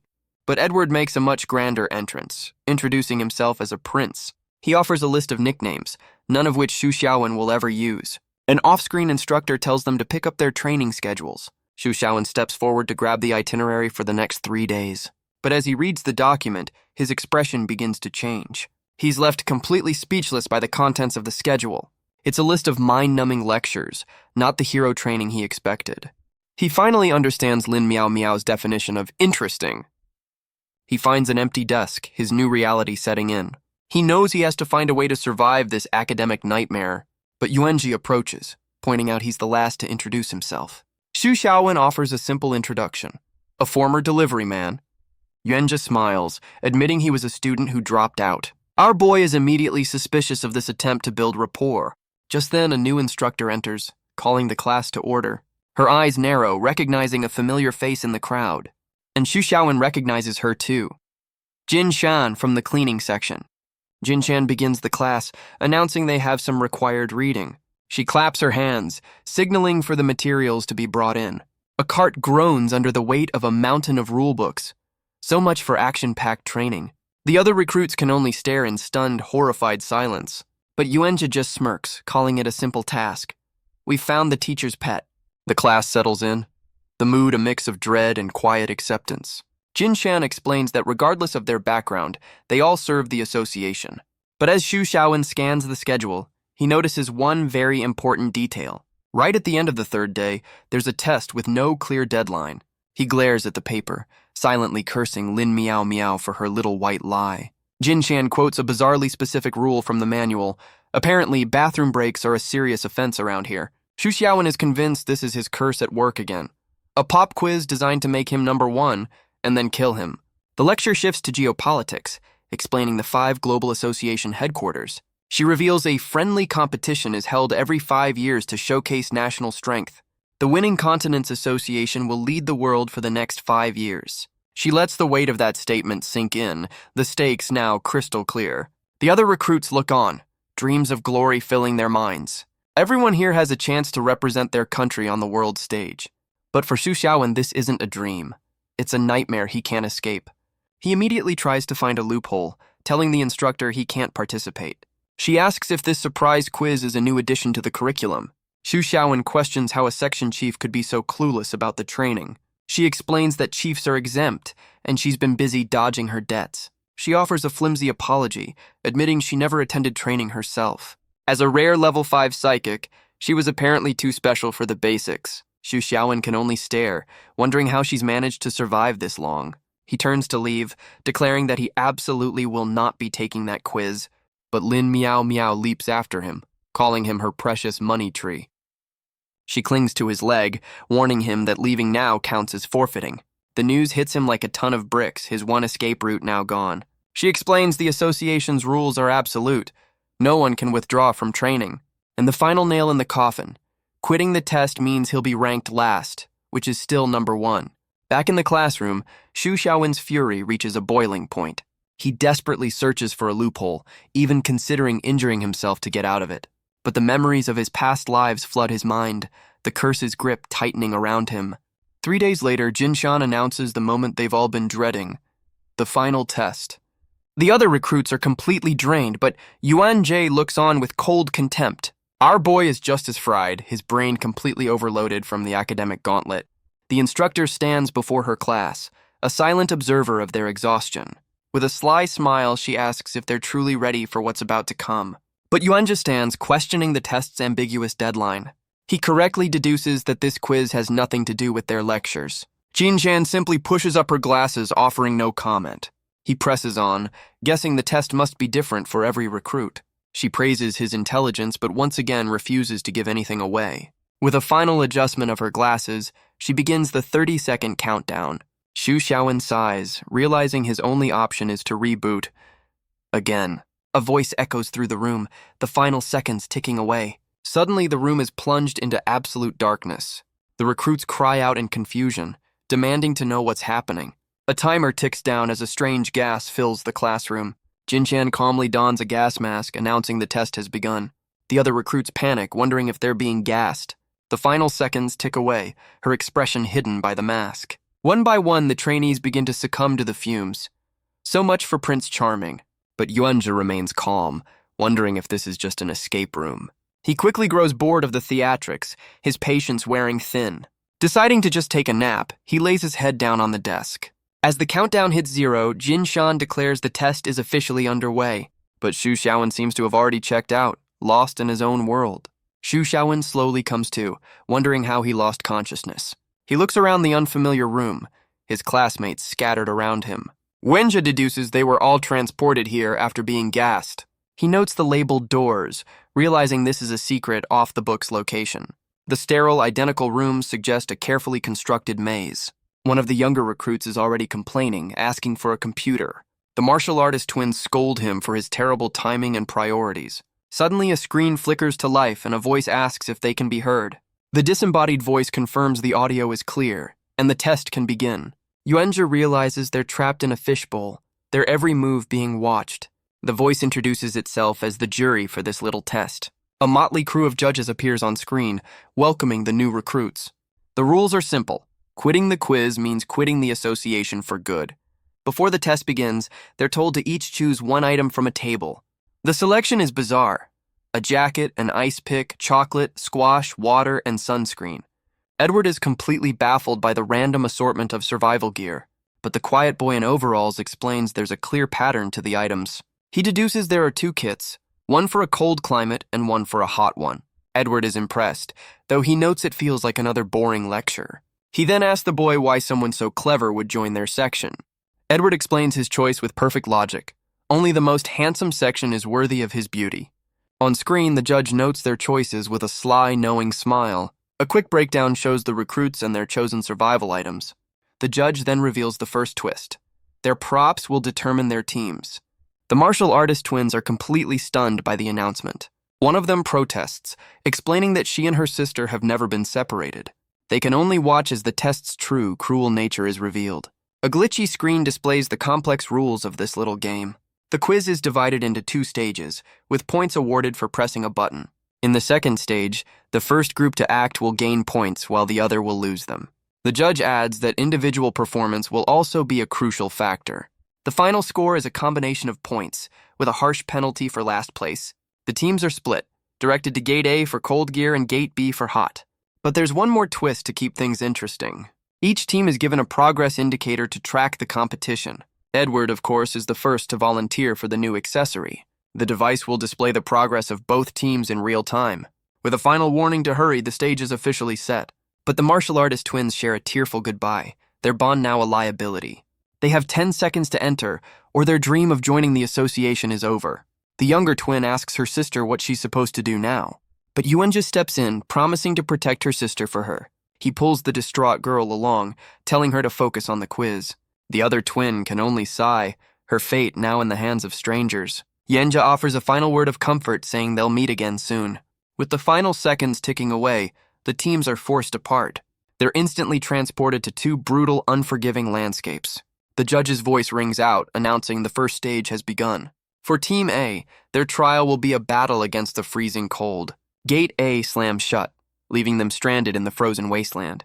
The 3 recruits can only stare, their shock as cold as the air. Edward is the first to complain, realizing this isn't a set but a real frozen hell. Without a word, Xu Xiaowen gives his jacket to the younger twin. She looks up at him, a quiet thank you in her tear-filled eyes. Our boy just surveys the landscape, impressed by the association's budget. He wonders what kind of trial the other team is being forced to endure. As Edward shivers, the girl offers him the jacket, a gesture of shared survival. But the prince strikes a pose, declaring a gentleman never lets a lady freeze. Xu Xiaowen cuts in, telling them to get moving before they all become popsicles. He then gives a grim lecture on hypothermia, a real party starter. Edward voices their frustration, asking how they can proceed without instructions. He demands a target, a clue, anything to guide them through this frozen hell. But Xu Xiaowen realizes their goal is simple: find a way to the second stage. He knows the jury is watching, analyzing their every move from the shadows. He has to find the perfect balance between competence and mediocrity. As they trudge through the snow, the biting cold begins to truly set in. Edward shivers violently, asking if the temperature just dropped again. Xu Xiaowen scans the area, realizing the surveillance cameras are expertly hidden. But if he can find one, he might just find a way out of this icy prison. Meanwhile, Prince Edward's composure completely shatters, begging for a hug. So much for chivalry. The younger twin offers her jacket to the shivering prince. He reluctantly accepts, his dignity taking a backseat to survival. She explains her harsh training has prepared her for this kind of cold. They spot a cave in the distance, a potential shelter from the storm. Xu Xiaowen warns them of snow blindness, urging them to get inside. The small team trudges through the deep snow, heading for the cave. Inside, they find a pile of dry wood, a small miracle in this frozen wasteland. The girl points out the convenient supply of firewood. Xu Xiaowen is surprised by their sudden stroke of luck. She realizes the wood was placed here, a clear sign this test is being manipulated. Xu Xiaowen realizes the test designers anticipated their every move. He knows there must be a clue hidden somewhere in this cave. He asks if anyone has fire powers, but gets a resounding no. He can't reveal his own abilities, and internally blames Lin Miao Miao for this mess, just as he resigns himself to a very, very cold fate. The younger twin cheerfully announces she can make a fire. She begins the ancient, painstaking process of drilling wood. Edward is stunned, never expecting to see this outside of a history book. With surprising speed, smoke and sparks begin to fly, and just like that, a roaring flame bursts to life, saving them from the cold. With the fire roaring, Edward declares this is just like a camping trip. But Xu Xiaowen is focused on the ice pick, questioning its true purpose. The younger twin theorizes it's a clue, a key to solving this stage of the test. Our boy is surprised by her sudden insight, noting her previous silence. She grows flustered, unaware that she'd been so talkative. Edward explains that before this, she'd only clung to her sister's side. Xu Xiaowen reminds them the judges are watching, scoring their every move. He internally assesses his team. One is clever, the other is comic relief. Edward grabs the girl, vowing to put on a show for their hidden audience. But Xu Xiaowen brings them back to the task, pondering the ice pick's true meaning. But Edward suddenly holds up a hand, his playful demeanor gone. He listens closely, hearing a strange rattling sound from deep within the cave. The three of them stand back to back, ready for whatever is about to emerge. Edward confirms their fears, warning that something big is coming right at them. The scene shifts to Team B, who are facing a completely different kind of hell. They trudge through a vast, scorching desert under a relentless sun. Suddenly, the progress indicator on the quiet boy's wrist begins to flash. He announces that Team A has just pulled ahead, their progress jumping by 5%. But Yuanjia spots a building in the distance, a potential objective for them. The boy in overalls agrees, knowing they need to pick up the pace to stay in the game. From the darkness, a small, fluffy creature rolls into the firelight. Edward is startled as the strange snowball bounces right up to him. He stares down at it, completely baffled by this new development. The creature sits down, its big eyes welling with tears as it shivers. But the younger twin is immediately charmed, calling it a little snowman. She kneels down, getting a closer look at the adorable, fluffy visitor. She asks the creature if it's lost, wondering where its parents are. The little thing can only let out a soft, sad cry in response. But in the next instant, it leaps forward, catching her by surprise. It burrows into her arms, not to attack, but to find a little warmth. But Xu Xiaowen is not impressed, convinced this thing is just playing her. Edward is confused, wondering how the huge presence he sensed could be this tiny creature. Xu Xiaowen confirms his suspicion, warning that the real threat is still out there. The younger twin, however, is completely smitten by the adorable little thing. Suddenly, a scream echoes from the cave entrance as two red eyes ignite in the darkness. Our boy's expression hardens. He knew this was too good to be true. A massive, clawed foot slams down, cracking the very stone beneath it. The ground trembles as a hulking figure emerges from the shadows. Edward can only stare in disbelief, his bravado completely gone. The three of them stand together, facing the true monster of this frozen hell. A low growl echoes from the darkness, saliva dripping from its fangs. The beast is a hulking, white-furred monstrosity, towering over them. But Xu Xiaowen's expression remains completely unfazed by the sight. The monster lets out a deafening, earth-shaking roar. Edward and the younger twin can only stare in absolute terror. Our boy deduces this must be the little creature's parent. A very, very big parent. The girl looks down at the small fluff ball, her concern growing. But the creature's innocent act suddenly drops, revealing a sinister glint. It lashes out with surprising force, tearing at her clothes in a flash. The little monster then leaps onto the giant's head, its true nature revealed. The little creature holds up a piece of her torn clothing, a tiny, fluffy trophy. Edward explodes in rage, vowing to kill the creature for its transgression. The giant monster's red eyes glow with pure, unbridled fury. Edward shouts a warning, telling them to watch out for its eyes. But Xu Xiaowen realizes this beast isn't a random encounter. It's the next clue. He recalls the legends of a 7-foot-tall snow monster, but the creature before them is far larger, a 4-meter-tall beast. It's a hulking, muscular monstrosity. Weird is definitely one word for it. Xu Xiaowen knows this is all too convenient, a perfectly timed test. And right on cue, the monster lunges, sending the younger twin flying. Edward shouts at the younger twin, Chun Tian, trying to stop her, but she ignores him, leaping forward to attack the beast head-on. She lands a powerful kick right in the monster's chest. The impact sends the massive creature stumbling backward. Chun Tian lands perfectly, her expression one of cold fury. Her teammates can only stare, stunned by the monster's raw power. She strikes a pose, declaring that betrayal will not be forgiven. The snow beast lets out a furious, pained roar in response. But as Xu Xiaowen moves to step in, she tells him to wait. She knows this is a fight to the death. Either they win or they die. But Xu Xiaowen questions if a direct fight is what the jury wants. But Edward's warning comes a fraction of a second too late. The monster's massive claw comes crashing down toward them. Yet our boy just stands there, his expression one of pure boredom. In the next instant, the beast is sent flying backward through the air. Edward can only stare in disbelief, wondering what just happened. The little creature hides behind its parent, its act of innocence back in place. Xu Xiaowen calmly deduces the monster's foot must be broken. He asks Chun Tian if she can finish the job, and she confidently agrees. With a look of pure focus, she prepares to unleash her final attack. She unleashes a devastating kick, a blur of motion and power. With a furious cry, she puts all her strength into the blow. The attack connects, sending the beast reeling backward. It crashes to the ground in a cloud of snow and debris. Edward can only scream, his mind completely blown by her power. He asks Xu Xiaowen what just happened, as Chun Tian sways dizzily. He questions if the monster was really injured or just scared off. Edward compares the beast to a starter-level video game enemy. Xu Xiaowen agrees, saying they should focus on finding the real clues. Edward realizes the clue must be connected to the tiny, deceptive creature. Xu Xiaowen and Edward are left completely baffled by the sudden victory. But Edward quickly recovers, praising Xu Xiaowen while forgetting his own name for a second. He strikes a pose over the fallen beast, giving his full, ridiculous royal title. The little creature hides behind a rock, its innocent act back in full force. But Xu Xiaowen looms over it, ready to find out what secrets it's hiding. He wonders aloud where the clue could possibly be on this tiny thing. Edward and Chun Tian suggest a more invasive approach, morbidly curious about its anatomy. The creature shivers in terror, its big eyes welling with tears. But Xu Xiaowen kneels down, offering it one last chance to cooperate.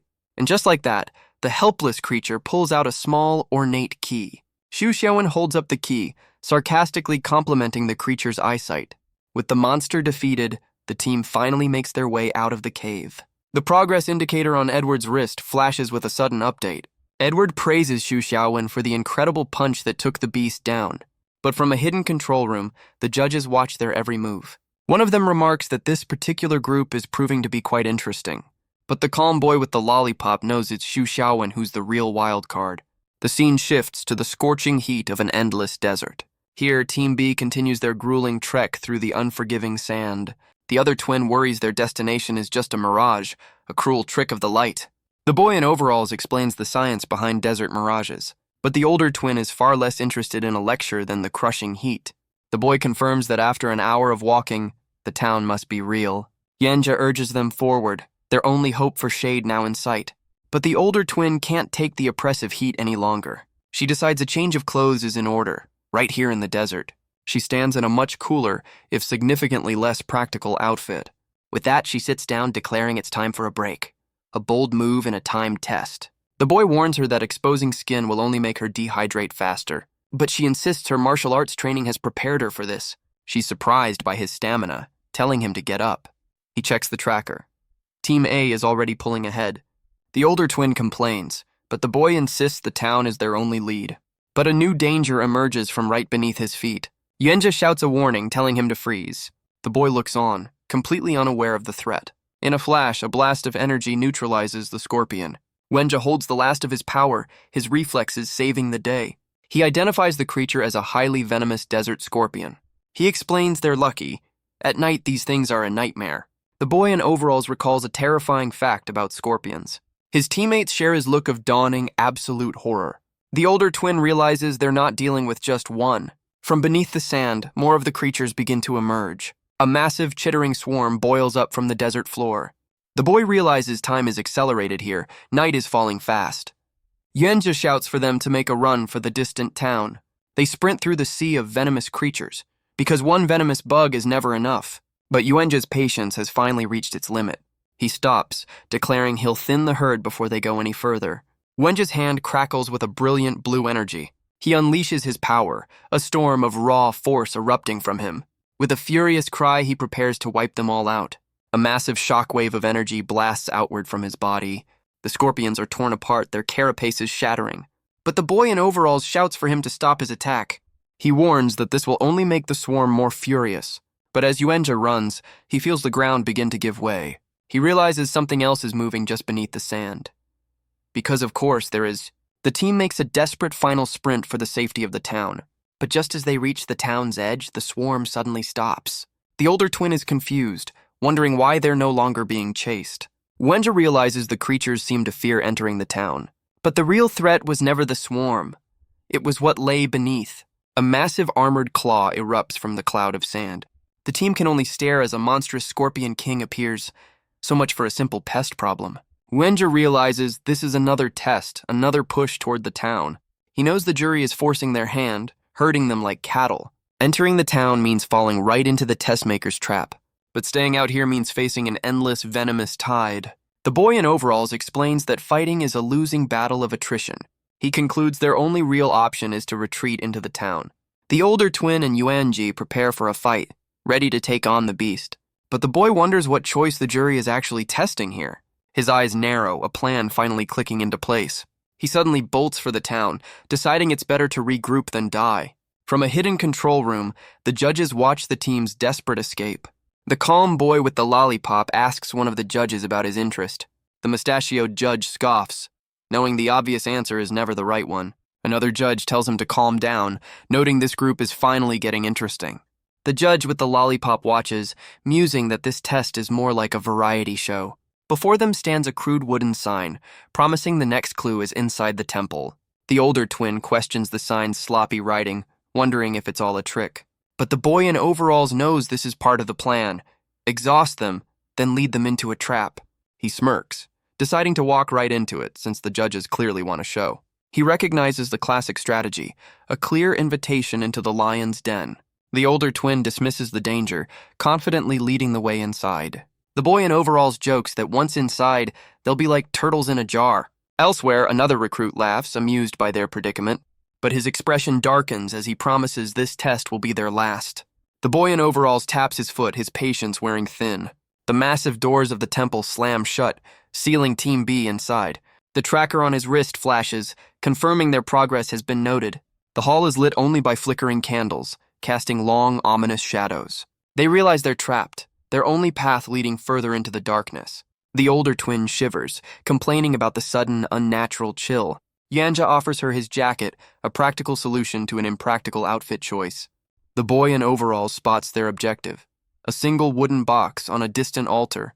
The others agree, ready to rush forward and claim their prize. But he facepalms in frustration, begging his teammate to use her head for once. The older twin has already reached the altar, holding the box aloft. But her prize is sealed shut by a heavy, unyielding lock. She realizes they'll need to find a key to open it. So much for a quick win. The boy in overalls scolds her for her reckless impulsiveness, but she just waves him off, confident this is a simple puzzle. As she steps back, her foot presses down on a hidden floor panel. Yenja screams a warning, but it's already far too late. But the recruit ignores the order, breaking into a sudden sprint. He rushes past his teammates, heading straight for the pedestal. The pink-haired twin questions why her teammates are holding back, but their leader warns them to stay put, certain this is a trap.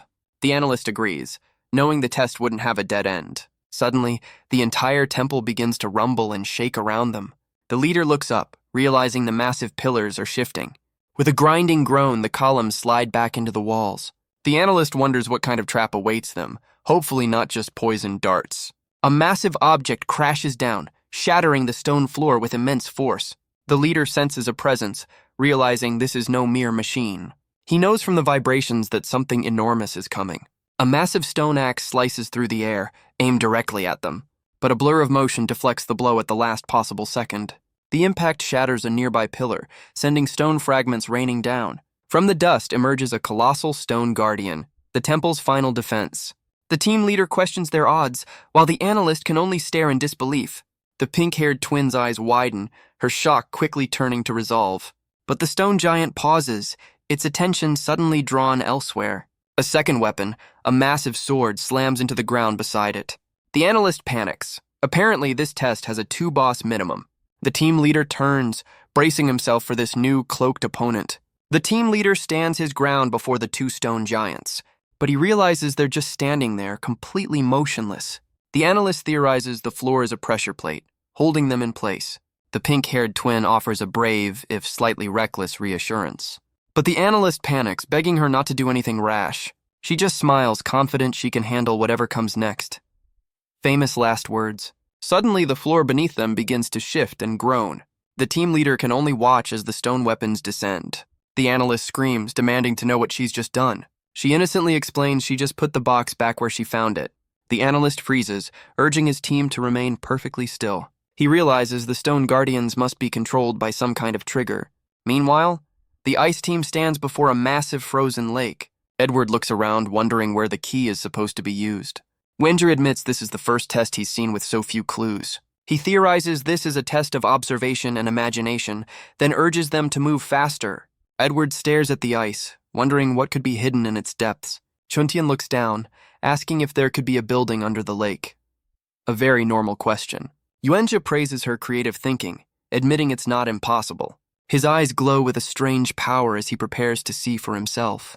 Yuenja's vision pierces through the thick layer of ice. And just as he suspected, a structure is hidden below.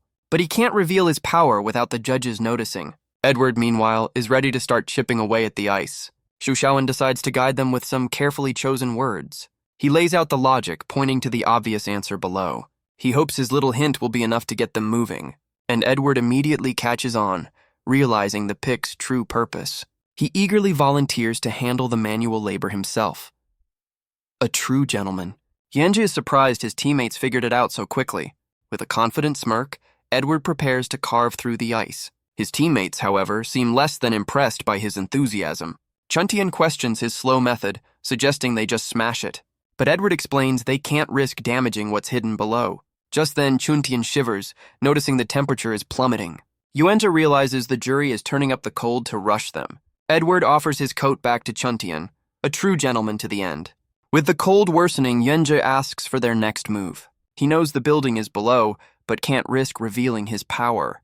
He sighs, wishing for a fire user to end this frozen nightmare. Yuenja notes the rapidly dropping temperature, knowing his teammates can't last much longer. Back in the control room, the young observer points out the ice team's slow progress. He explains that Xu Shaowen seems capable, but always lets others handle the problem. It's as if our boy is actively trying to remain unnoticed. He asks his superior for his thoughts on the mysterious recruit. The observer recalls the snowman's sudden paralysis in the cave. The judge reveals Xu Shaowen was a special promotion by Lin Miao Miao. He orders his subordinate to bring her in for questioning. Looks like someone's in trouble. All the while, Xu Shaowen remains completely unaware of the scrutiny. The judge's interest is piqued, his gaze fixed on the new recruit. Edward chips away at the ice, his royal dignity freezing over. Edward despairs, complaining that this test is just one big guessing game. But Yuenja's sharp eyes catch something in the distance. He calls out a warning. They're not alone out here. A monstrous hand descends from the sky, ready to crush them. Chuntian leaps out of the way, narrowly avoiding the blow. The impact sends Edward flying, but Xu Shaowen remains perfectly still. She retaliates with a powerful punch, meeting the threat head-on. The creature's massive hand grips a tree, its claws digging deep. And another snowman beast emerges, this one much larger and angrier. Apparently they travel in packs. Chuntian and Edward recognize the familiar furry face. And this time the monster has brought the whole family. A chorus of roars echoes across the ice, their eyes glowing with rage. But Xu Shaowen sees this not as a threat, but as free labor. The team is completely surrounded by a horde of angry snowmen. Yuenja panics, realizing the monsters have called for backup. But his panic is just an act. It's time to put on a show for the judges. Chuntian is unfazed, ready to take them all down just like the last one. Edward draws his elegant foil, preparing for this next round. With a dramatic flourish, he declares, "It's time to get serious." But Edward vows that no souls will fall to his blade. He rushes into the fray, challenging the beast to tremble before him.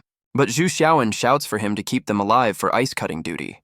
The horde of snowmen just stands there, completely motionless. Chuntian is baffled, questioning why they've suddenly stopped.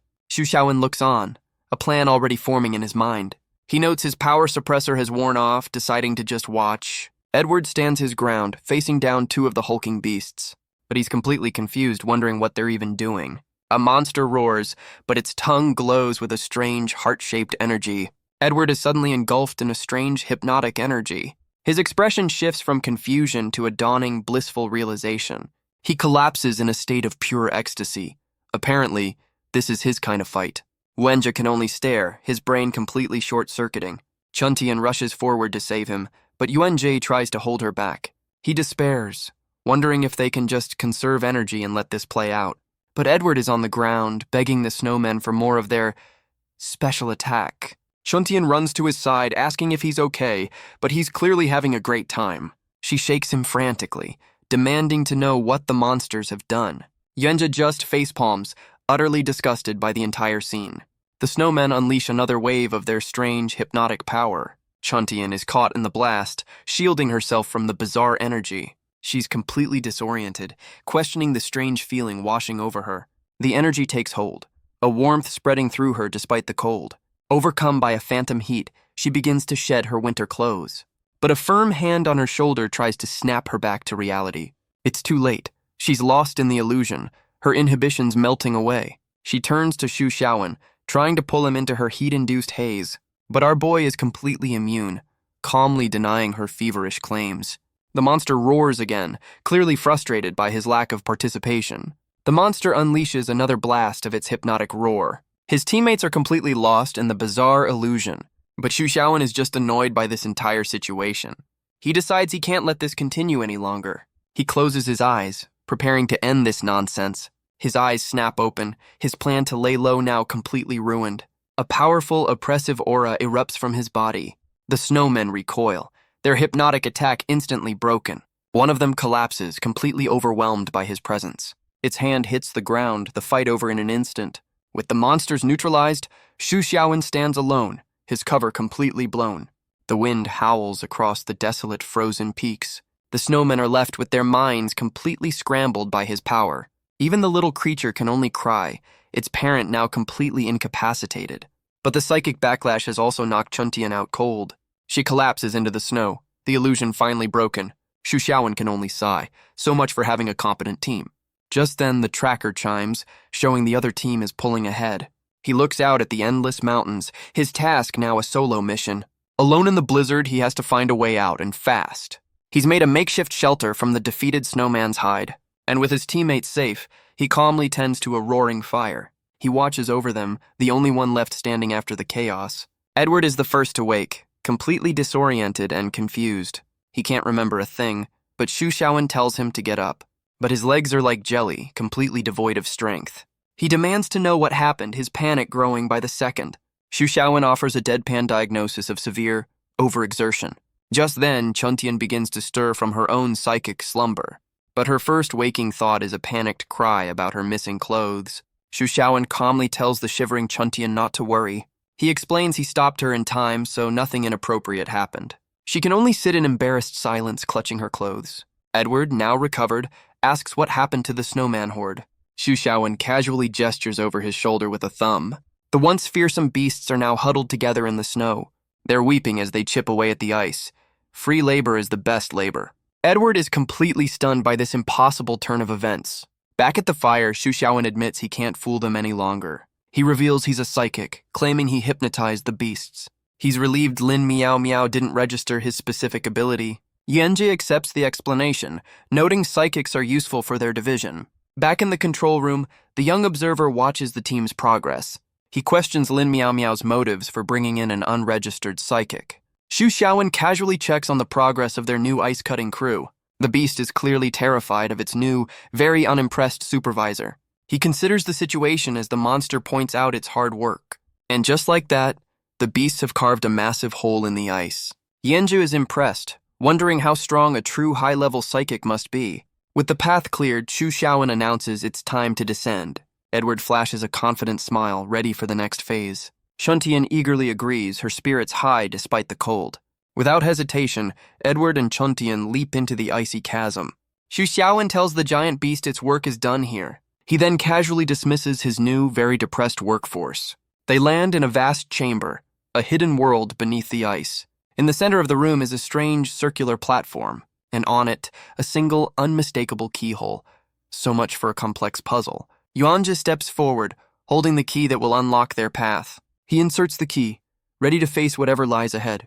The tracker chimes, showing the ice team is now at 60% completion. Back in the temple, the desert team is still trapped by the stone guardians. The analyst shouts, demanding to know how the pink-haired twin got across the floor. Her eyes narrow, her expression focused and determined. She casually explains she just walked and jumped over without a second thought. Frustrated, the analyst begs her to retrace her exact steps. She recalls her path. 2 steps left, then a 2-tile jump. The analyst repeats her words, trying to visualize the sequence. She smiles, confirming that was indeed her brilliant, unplanned strategy. The gears in his head turn, he's finally found the pattern. He deduces the trap is linked to the 6x6 grid on the floor. A flash of insight hits him. Her path was the key to disarming it. He desperately asks her to recall the exact tiles she stepped on, but she can't remember, leaving the analyst to question his life choices. She then offers a simpler solution. Just walk around the giant statues.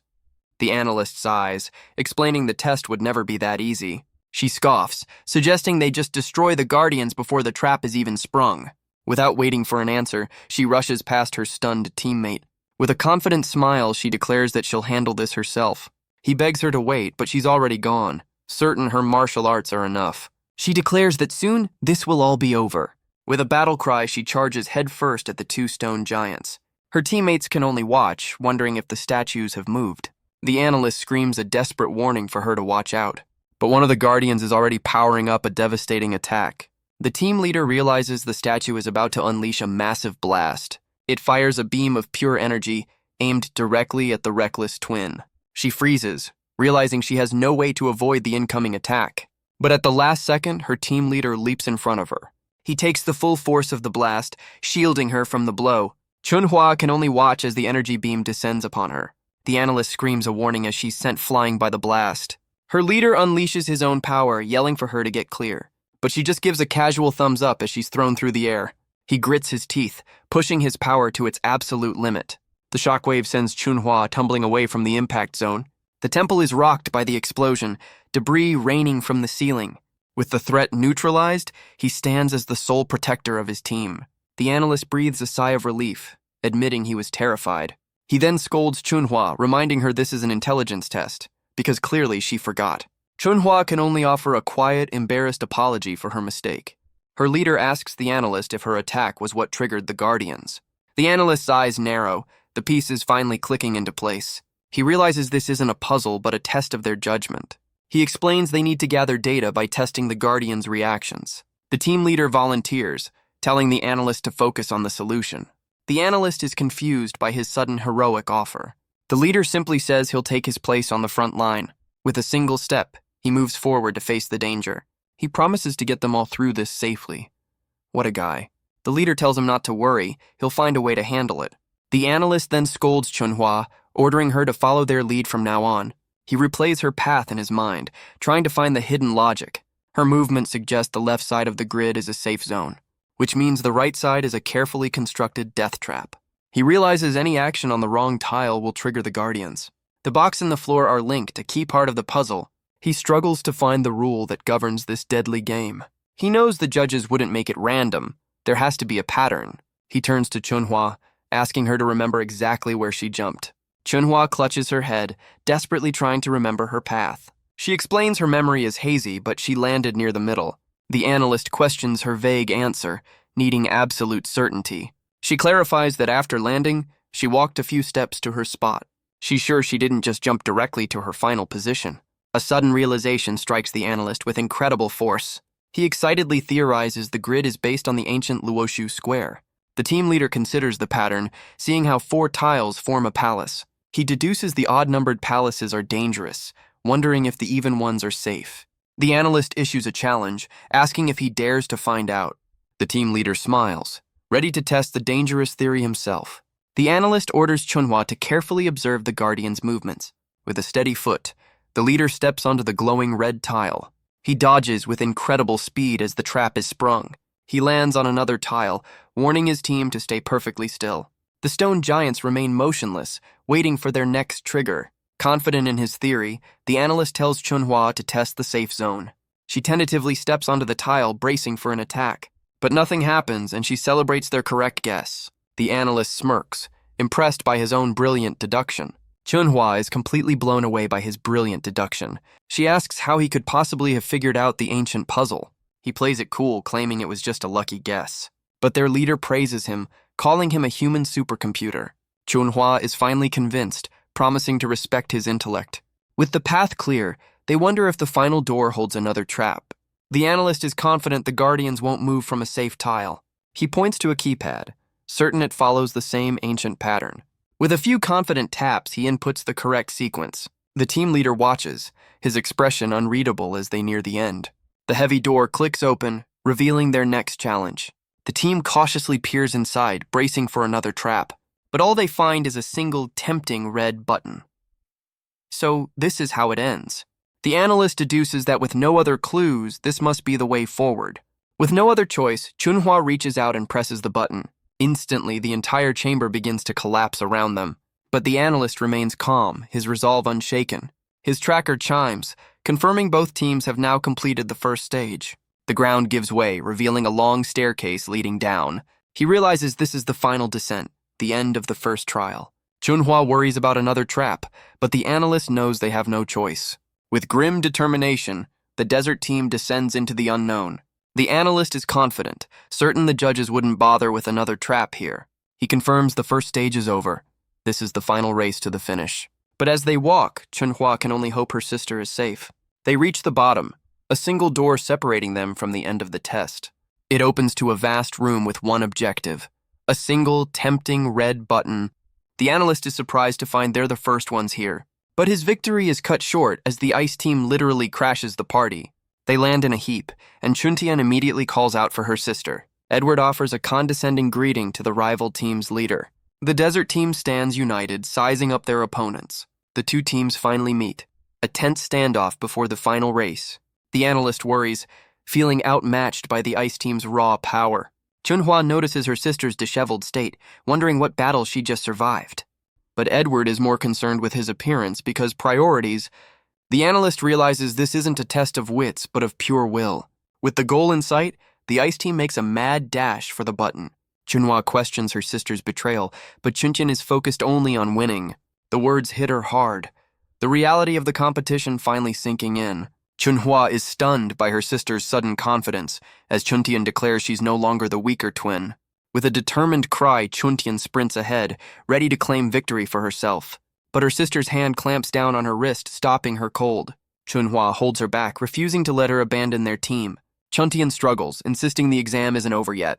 As another recruit joins the fray, Chunhua questions what's gotten into her sister. She's shocked by this new, defiant attitude from her once timid twin. Chuntian begs her to let go, promising they can sort this out later. But Chunhua holds firm, refusing to be abandoned in the final moments. Chuntian's patience finally shatters, and the sisterly dispute turns violent. Chunhua explodes, grabbing her sister's hair in a fit of rage. But Chuntian fires back, accusing her of a lifetime of jealousy. The argument devolves into a full-on cartoonish brawl. The other recruits can only watch, completely bewildered by the display. They debate intervening, but the analyst knows the judges are watching. The desert team's leader smirks, seeing this as a perfect way to stall. He approaches Chuntian, admitting he's curious about something. He notes her quiet nature during training seemed like introversion. She seems genuinely surprised by their perception of her. Edward sees an opportunity for gossip, suggesting a little chat. Chuntian explains her sister's overprotective nature is holding her back. But the desert team's leader sees the truth. She craves approval, not protection. He then proposes a plan to settle things once and for all. The sisterly dispute escalates, with Chunhua taunting her twin about their age difference. The insults fly as their argument turns into a full-blown brawl. The other recruits can only watch in terror. Truly, a fate worse than monsters. The leader's plan is working, though their acting is a little too convincing. He reveals his strategy: stall the enemy team and let one of the twins win. It's a genius move to manipulate the scores and secure a safe position for himself. But a hand on his shoulder cuts his internal monologue short. Edward offers to hold off Yuan-Jie while the leader secures the win. The leader agrees, deciding to handle another recruit himself. With a quick gesture, they seal their temporary, self-serving alliance. And with a decisive step, the final race officially begins. Both teams sprint forward, each looking for a tactical advantage. But Yuanja is a step ahead, dodging Edward's clumsy attempt to trip him. Edward denies any foul play, his elegant foil now drawn. He declares himself an honest man. Sure, buddy, whatever you say. The desert team's leader steps in, telling the analyst to hit the button, but the analyst is completely stunned by this sudden change of plans. A powerful force erupts, catching the analyst completely off guard. He braces himself, noting the sudden and intense pressure, but a sudden realization hits him. His plan was flawed from the start. Another recruit panics, realizing he's been led into a dead end. He turns away, his mind racing with the consequences of this test. He realizes his team came in second, not last, so maybe he's safe. Maybe... But he's still confused, wondering how the final scores will be tallied. He spirals into a full-blown panic, regretting ever joining the association. The analyst watches him, wondering why he isn't being stopped. He decides to ignore the bizarre display and focus on the objective. Edward roars, declaring his sword and his will are one. He unleashes a massive energy wave, vowing no one will pass. But Yuanja's gaze is cold, completely unfazed by the threat. The desert leader notes the attack is strong enough to stop a level 5. Edward screams a warning, telling Yuanja he'll be torn apart. But Yuanja just gathers his own crackling blue energy. He concentrates the power, ready to meet the attack head-on. With a single thrust, he unleashes a devastating counterblast. Edward can only watch in disbelief as the two forces collide. The resulting explosion rocks the chamber, a clash of titans. Yuanja's power shatters Edward's attack, sending him flying. Edward can only stare as his elegant foil is broken. But Yuanja isn't finished, declaring it's now his turn. Edward panics, begging him not to take this so seriously. The desert leader realizes he's trapped and must find a way out.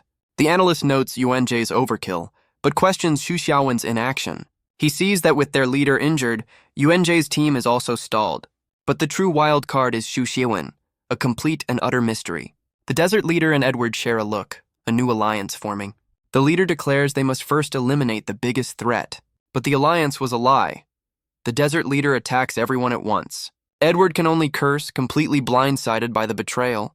A powerful kick connects, sending the flamboyant recruit flying. He's thrown across the room, his part in this fight now over. Suddenly, the desert leader has a brilliant, if selfish, idea. He realizes he doesn't need to win, just keep the teams from finishing. He scans the room, looking for a way to execute his plan unnoticed. And with a confident smirk, he spots his opportunity. He shouts encouragement to Edward, playing the part of a concerned ally. He then tells Chuntian he's going for help. A classic "I'll be right back" maneuver. The desert leader is confident his plan to manipulate the teams is working perfectly. But the analyst is completely baffled, questioning his leader's sanity. The leader waves, trying to get the attention of the brawling sisters. They finally stop, turning to him with matching expressions of pure annoyance. He tries to play peacemaker, but they just yell back in perfect, angry unison. He offers words of comfort, a carefully crafted lie to escalate the conflict. His true goal is to fan the flames of their sibling rivalry. A truly stand-up guy. But another voice cuts in, and Chuntian turns, confused by Xu Xiaowen's sudden question. He reminds her of her desire to step out from her sister's shadow. Enraged, Chunhua tells him to stay out of their family business. The desert leader leans in, preying on Chunhua's deepest insecurities. He offers a condescending reassurance, fanning the flames of her jealousy. Internally, he celebrates, hoping her anger will fuel the chaos. But his plan backfires as the sisters unite to punch him simultaneously. He's sent flying, and Chuntian is stunned by their shared outburst. The master manipulator tumbles through the air, taken out by his own scheme.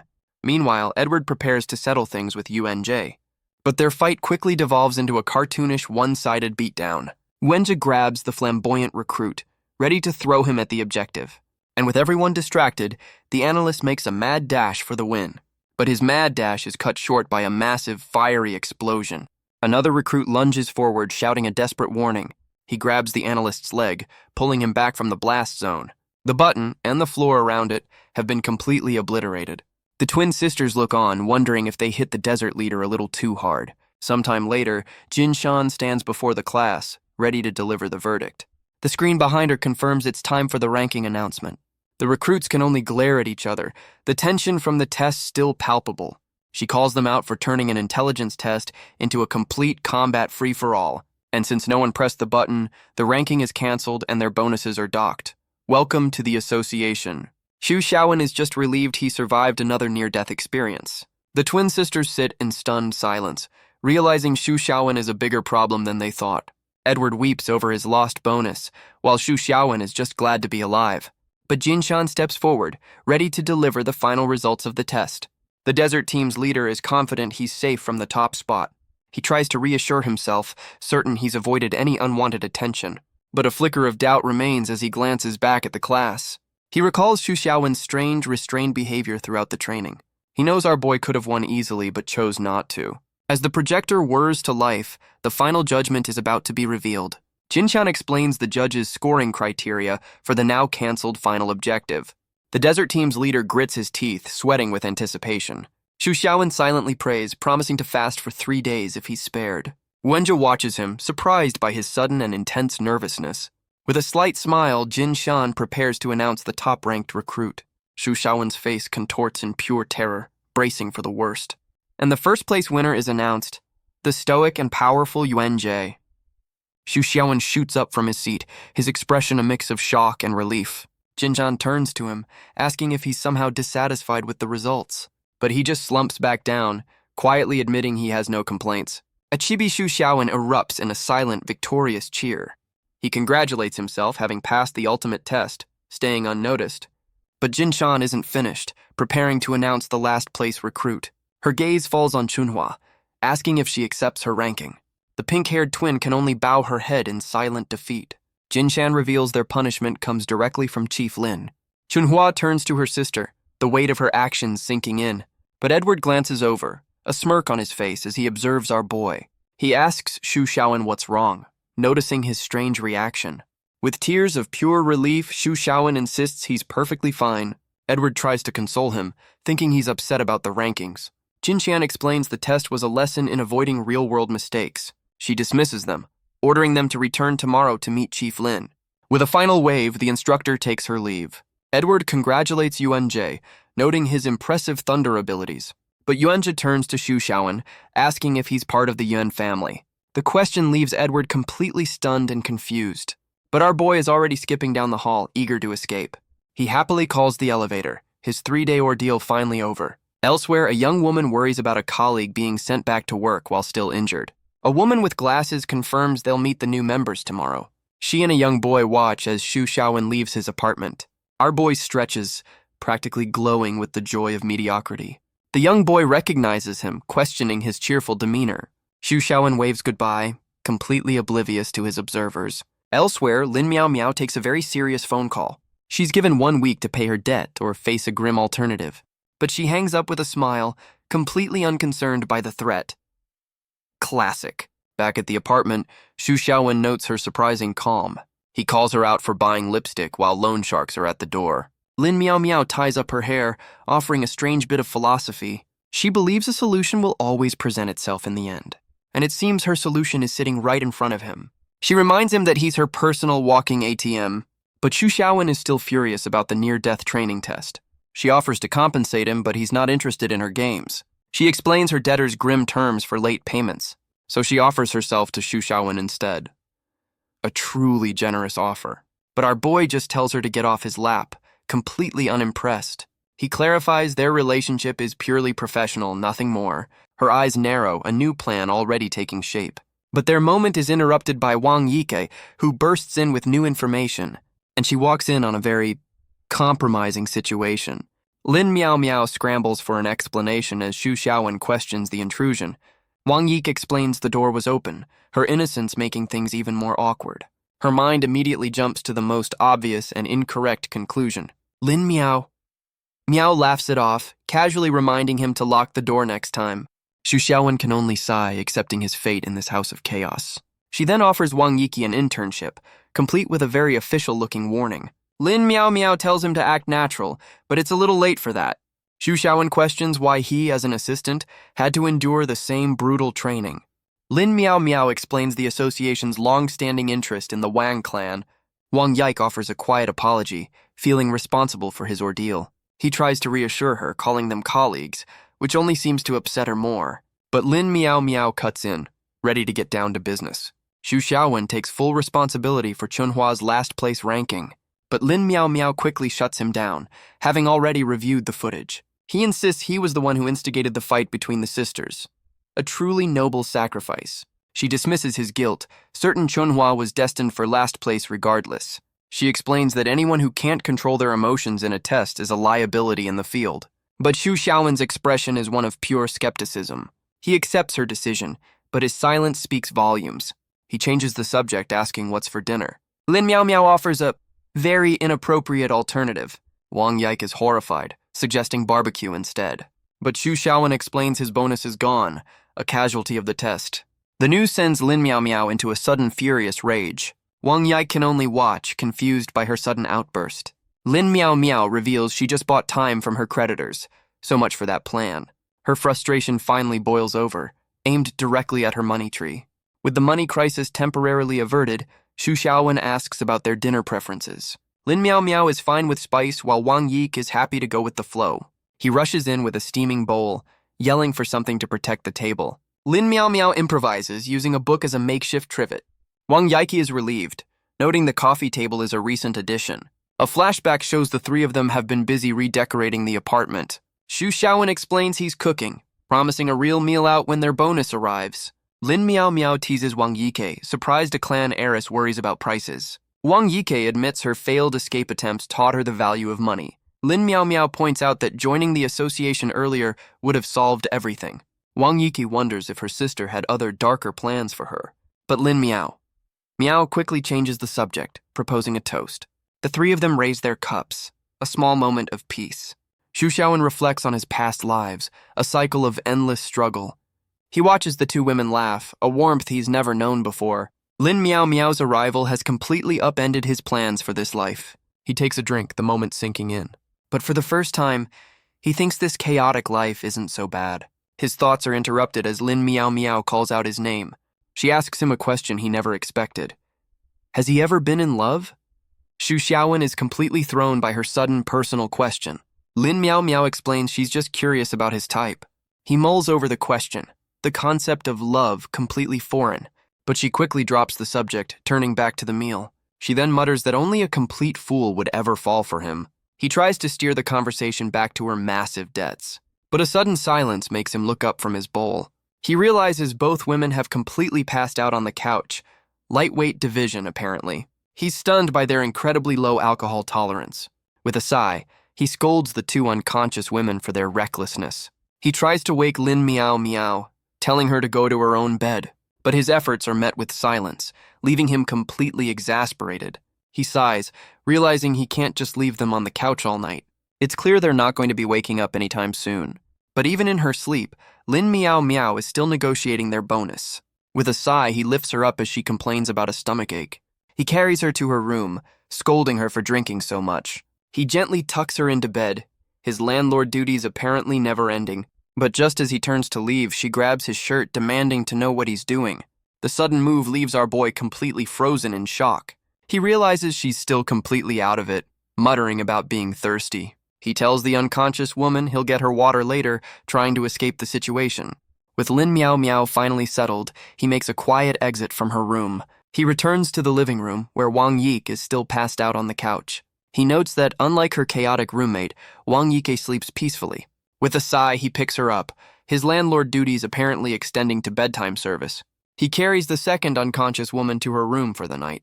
After tucking her in, he quietly closes the door behind him. Alone in the hall, he wishes Lin Miao Miao could be as quiet as her friend. His expression is a mix of exhaustion and quiet contemplation. But his quiet night is interrupted by an unwelcome guest. It's Wang Yihan, questioning his lack of interest in the two drunk women. But Xu Xiaowen is completely unmoved by her sudden appearance. She explains that her sister ran away from home to find him, and now she accuses him of abducting Wang Yike. He calmly explains that his tenant is an adult who makes her own choices. Wang Yihan turns, comparing her sister to an unbloomed flower. She warns that the wrong influence could ruin her. A very normal, not at all creepy metaphor. Xu Xiaowen calls her out, questioning her need to control everyone. But she insists Wang Yike owes a debt to the family that raised her. He questions her privilege, asking if a controlled life is something to be proud of. His words hit their mark, leaving the clan matriarch completely stunned. But she fires back, belittling her sister's power and ambition. She insists he'll never understand the advantages Wang Yike was given. But their argument is interrupted by a quiet voice from the hall. Wang Yihan turns, composing herself as her sister appears. It's Wang Yik, surprised to find her sister is still here. She asks if her sister was asleep, revealing she heard everything. So much for a quiet night. Wang Yihan realizes her mistake, internally blaming Xu Xiaowen for the confrontation. She plays it cool, asking if Wang Yiki is ready to be taken back home. But Wang Yik's expression is firm, her resolve now unshakable. Xu Xiaowen steps in, telling Wang Yihan to leave her tenant alone. But Wang Yiki insists this is her own decision, not his. She tells him to stay out of it, ordering her sister to go home. Wang Yihan proposes a bet, certain her sister will follow her. Xu Xiaowen's eyes narrow, ready to accept the challenge.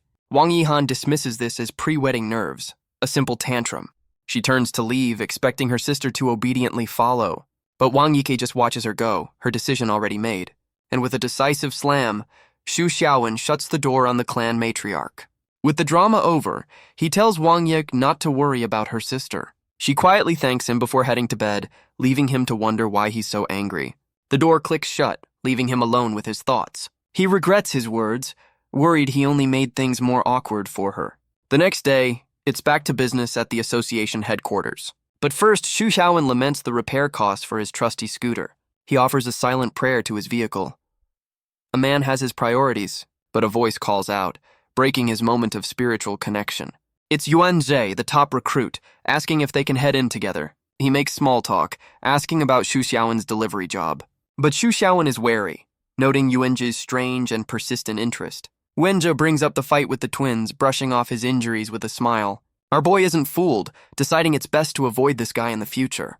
Yuanzhe then pivots, asking about the one ability that was never revealed. Xu Xiaowen offers a vague, unhelpful answer about being spiritual. But Yuanzhe's expression hardens. He's clearly not satisfied with that answer. His eyes narrow, his patience for games completely gone. And without warning, he unleashes a massive blast of pure lightning. So much for small talk. The attack surges forward, aimed directly at the unsuspecting Xu Xiaowen. A massive explosion of blue energy engulfs the entire hallway. Wanju is stunned, realizing his lightning was absorbed by a distortion.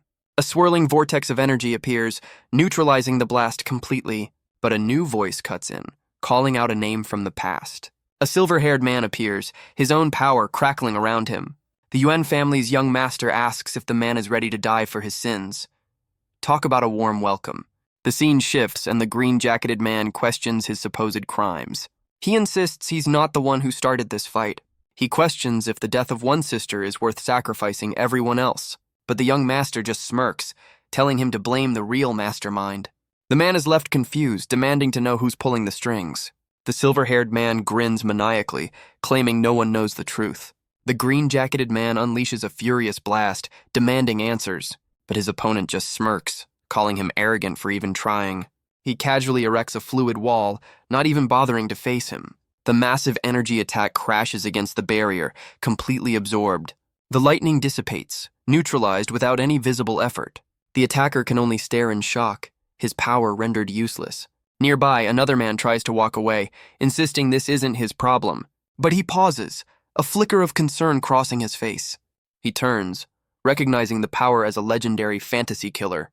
The bystander laments Yuanju's terrible luck in facing this opponent. The silver-haired man roars, furious about his fallen comrades. He lunges forward, throwing a powerful, vengeful punch. But the green-jacketed man meets the blow with his own fist. The force of the impact sends the attacker stumbling backward. But the defender spits blood, the block taking a heavy toll. Unrelenting, the silver-haired man follows up with a vicious kick. The attack connects, shattering the ground around them. He smirks, confident that his assault was successful. But Xu Xiaowen panics, realizing he can't just stand by and watch. The green-jacketed man struggles, haunted by his sister's death.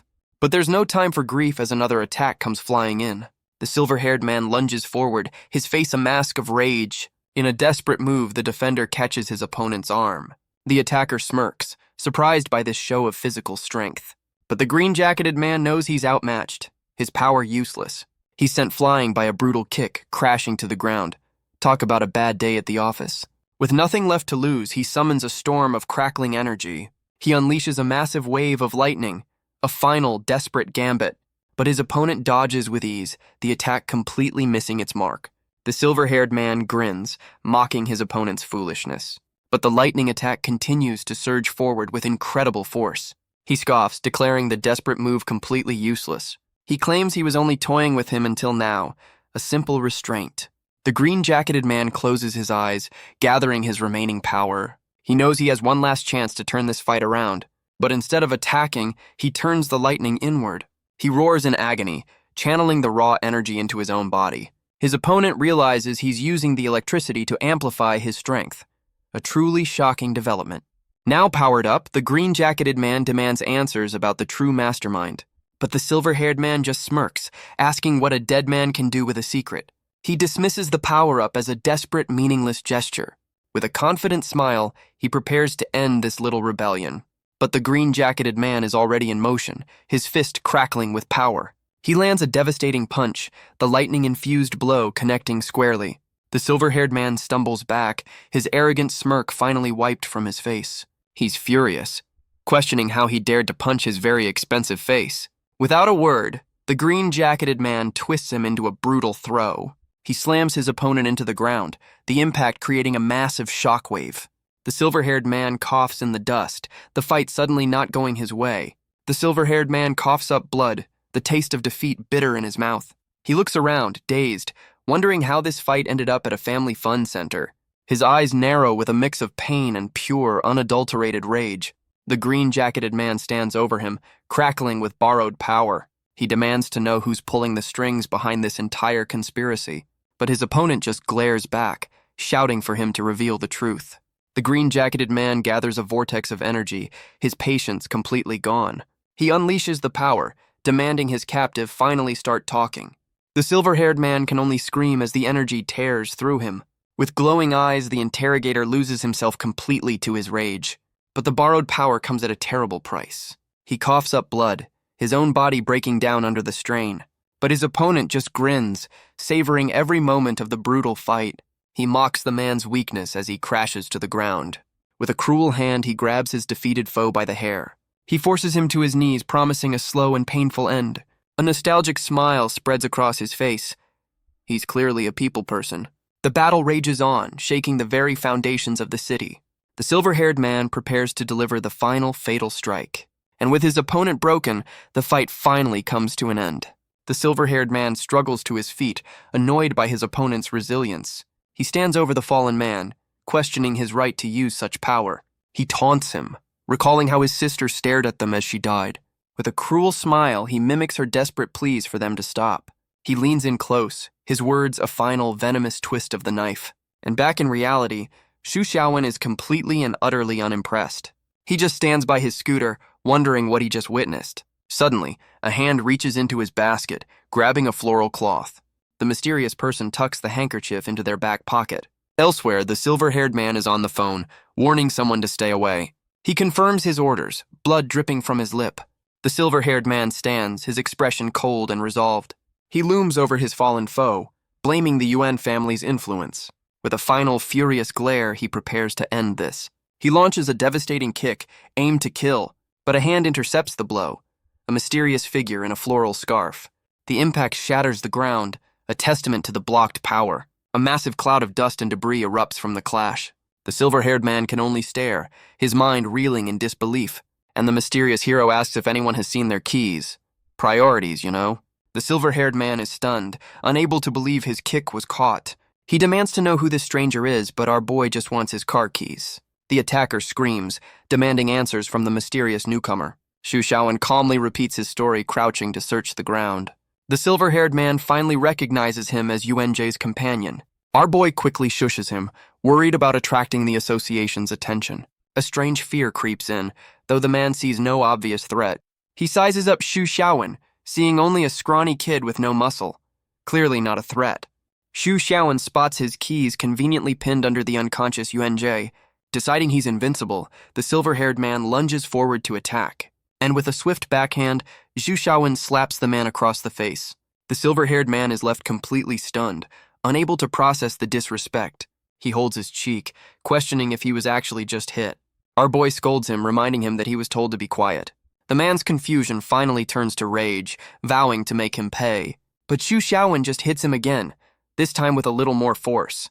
He then lectures the villain on public decency while pelting him with pebbles. As one does. The scene then cuts to the towering association headquarters. The once arrogant attacker now stands bruised, swollen, and utterly defeated, and Zhu Xiaowen stands over the two unconscious men, his work apparently done. He admires the villain's resilience, a true man of steel. With the fight over, he begins dragging the bodies into place. He carefully arranges Yuanzhe's hand into a victory sign. With a satisfied smile, he admires his perfect little setup. The scene is set to prove Yuanzhe was the one who won. Just then, a team of agents rushes down the hall. They hurry towards the commotion, their footsteps echoing. Xu Xiaowen notes the cleanup crew's impeccable timing. Right on cue. A blade slices through the air, a sign of another's arrival. The agents surround the scene, finding the two fallen fighters. The agents shout for their team to secure the area. But Xu Xiaowen is already gone, slipping away unnoticed. From the shadows, a witness saw the entire ridiculous fight. The cleanup crew arrives, confused by the staged victory scene. They identify the defeated man as a notorious level 5 criminal, and they're amazed a rookie managed to take him down. So much for veteran experience. A senior agent barks orders, calling for medics and interrogators. But their work is interrupted by the man who saw it all. He frantically tries to explain they've got the wrong hero. He insists the real winner was a man in a very fashionable floral headscarf. But the agents are completely baffled by his story of a hooded brother. The witness grabs an agent, insisting he can lead them to the real hero. He drags the agent towards a dead-end alley, certain they can catch him. He's completely starstruck, convinced his new idol is a legendary level 6.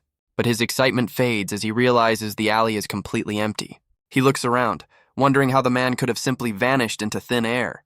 The senior agent calls him back, offering him a job with the cleanup crew. The witness reluctantly agrees, his mind still on the mysterious fighter. He vows to find his new hero, determined to get an autograph. A fanboy is born. The scene then shifts to a quiet, sterile hospital room. A new figure enters the room, her presence immediately commanding attention.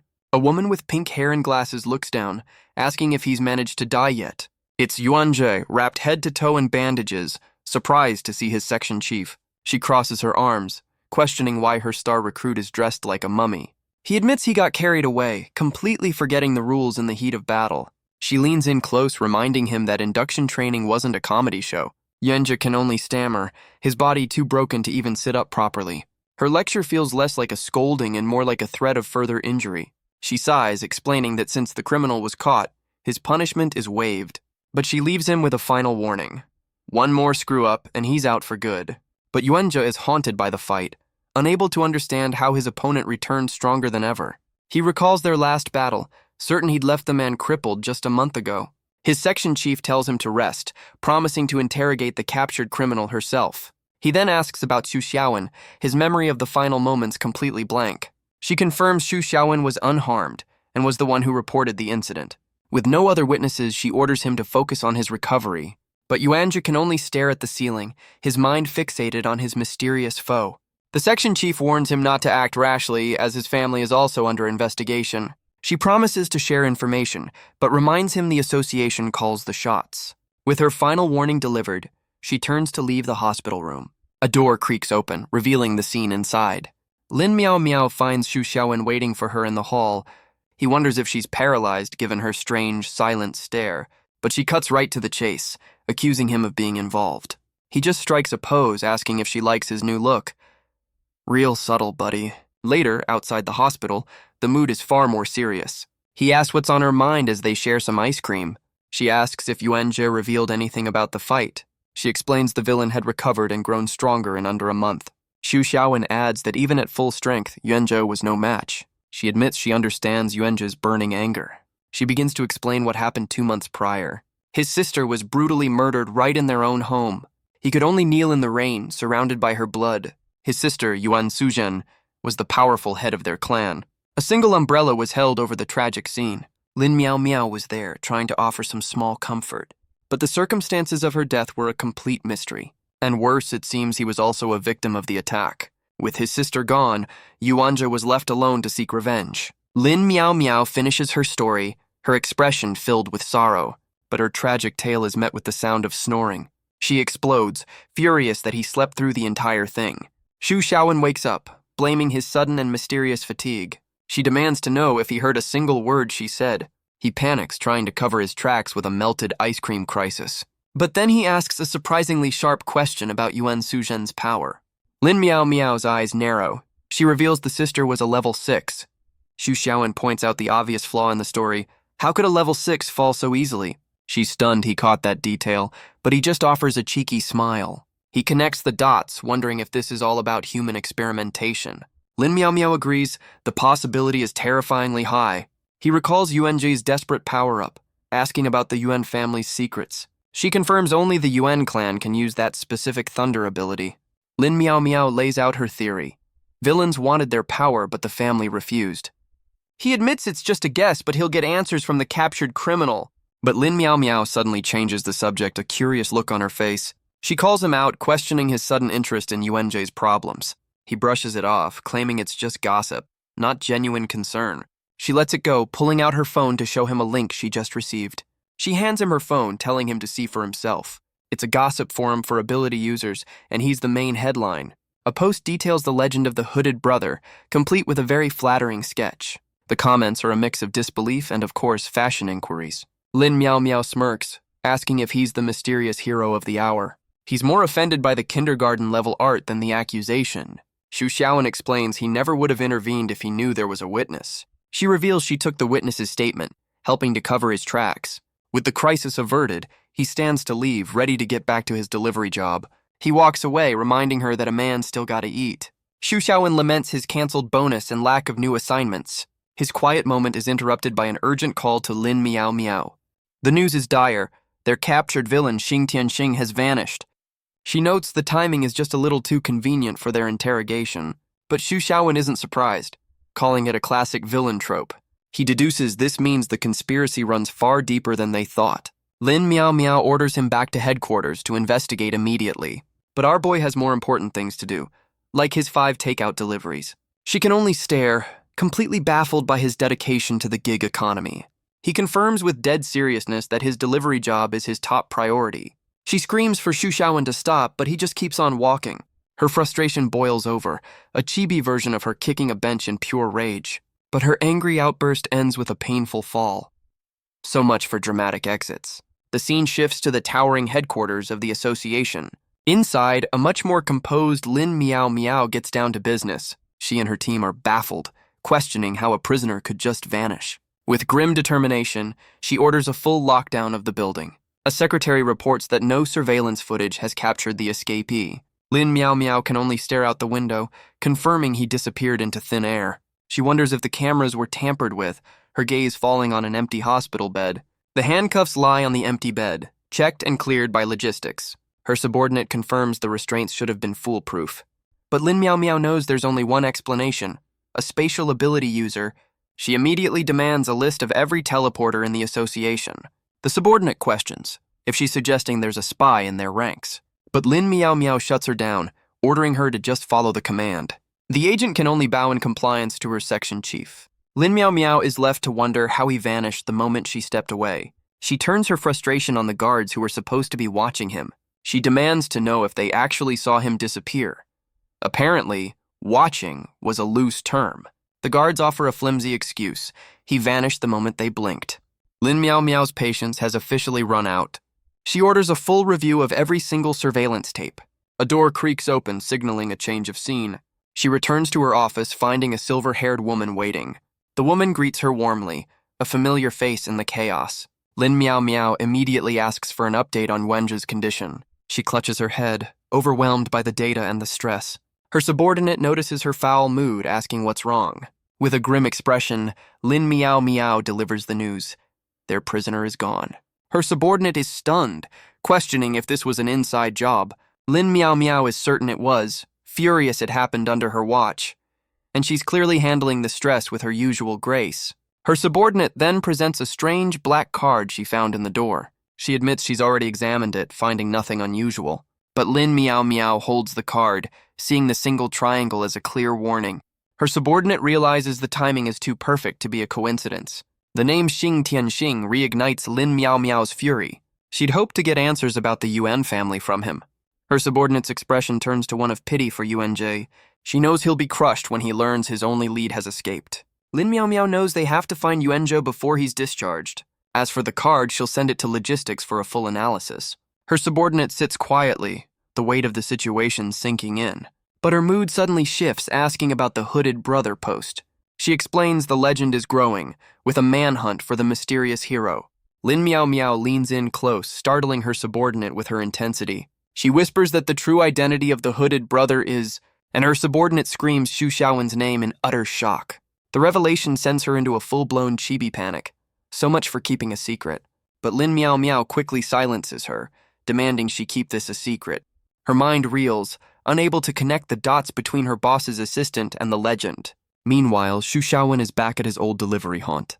The owner swats a fly, a moment of mundane calm. He greets our boy, surprised he hasn't quit his delivery job yet. Xu Xiaowen just smiles, explaining he's juggling 2 jobs now. The owner is impressed, thinking the kid has a bright future. But as Xu Xiaowen prepares to leave, his scooter springs a leak. Great, another repair bill. Suddenly, he notices a crowd of people staring up at the sky. He turns, confused by their strange, unified gaze. He looks up, wondering what could possibly be so interesting. A massive fleet of alien warships suddenly fills the sky. Xu Xiaowen can only stare, questioning if he's seeing a real spaceship. Their engines glow with an otherworldly power, a true sci-fi nightmare. The sheer scale of the fleet casts a shadow over the entire city. But high above, a lone figure stands atop the mothership. Our boy squints, realizing it's a humanoid creature watching them. The scene strikes him as strangely familiar, like a movie he's seen before. He calmly gets on his scooter, concluding it's just another alien invasion. You know, a typical Tuesday.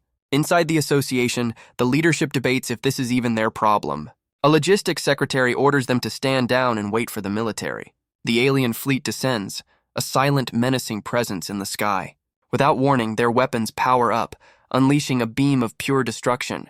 The blast rips through the city, a fiery explosion that signals the start of a war. An agent on the ground can only watch as the city burns, confirming the attack. His subordinate panics, realizing the invaders are targeting civilians without mercy. But the logistics chief, Ning Ye, remains perfectly composed, a picture of calm in the chaos. He finally gives the order, mobilizing the cleanup section to join the fight. His subordinate is ordered to report the invasion to the highest levels of command. But Ning Ye has had enough of waiting, calling his subordinate to follow him. With a determined stride, the logistics chief heads directly into the war zone. He and his subordinate arrive before the highest authority in the association. The president greets them, his voice echoing with ancient power. In the chamber sit the vice presidents, the most powerful figures in the organization. There's Wang Zhenyan, a man whose face is a roadmap of past battles. Xuantian and Yue Hanbing, each a powerhouse in their own right. And Bao Dao, who seems completely unimpressed by the impending apocalypse. But the president, Zuoye Qianji, holds them back, insisting they wait. Ningyi's subordinate argues, pleading for them to join the fight against the invaders. The president's answer is simple. They must follow the process. Another man erupts, screaming that their bureaucracy will get everyone killed. But Wang Zhenyan argues this is a show of weapons, not psychic power. Ningyi's subordinate fires back, demanding special action for a special event. But Bao Dao just yawns, completely uninterested in their debate. Ye Hanbing calmly explains they must follow state orders to protect their standing. Fuantian erupts, scoffing at their fear and declaring he's ready to fight. But the president's cold glare is enough to silence the entire room.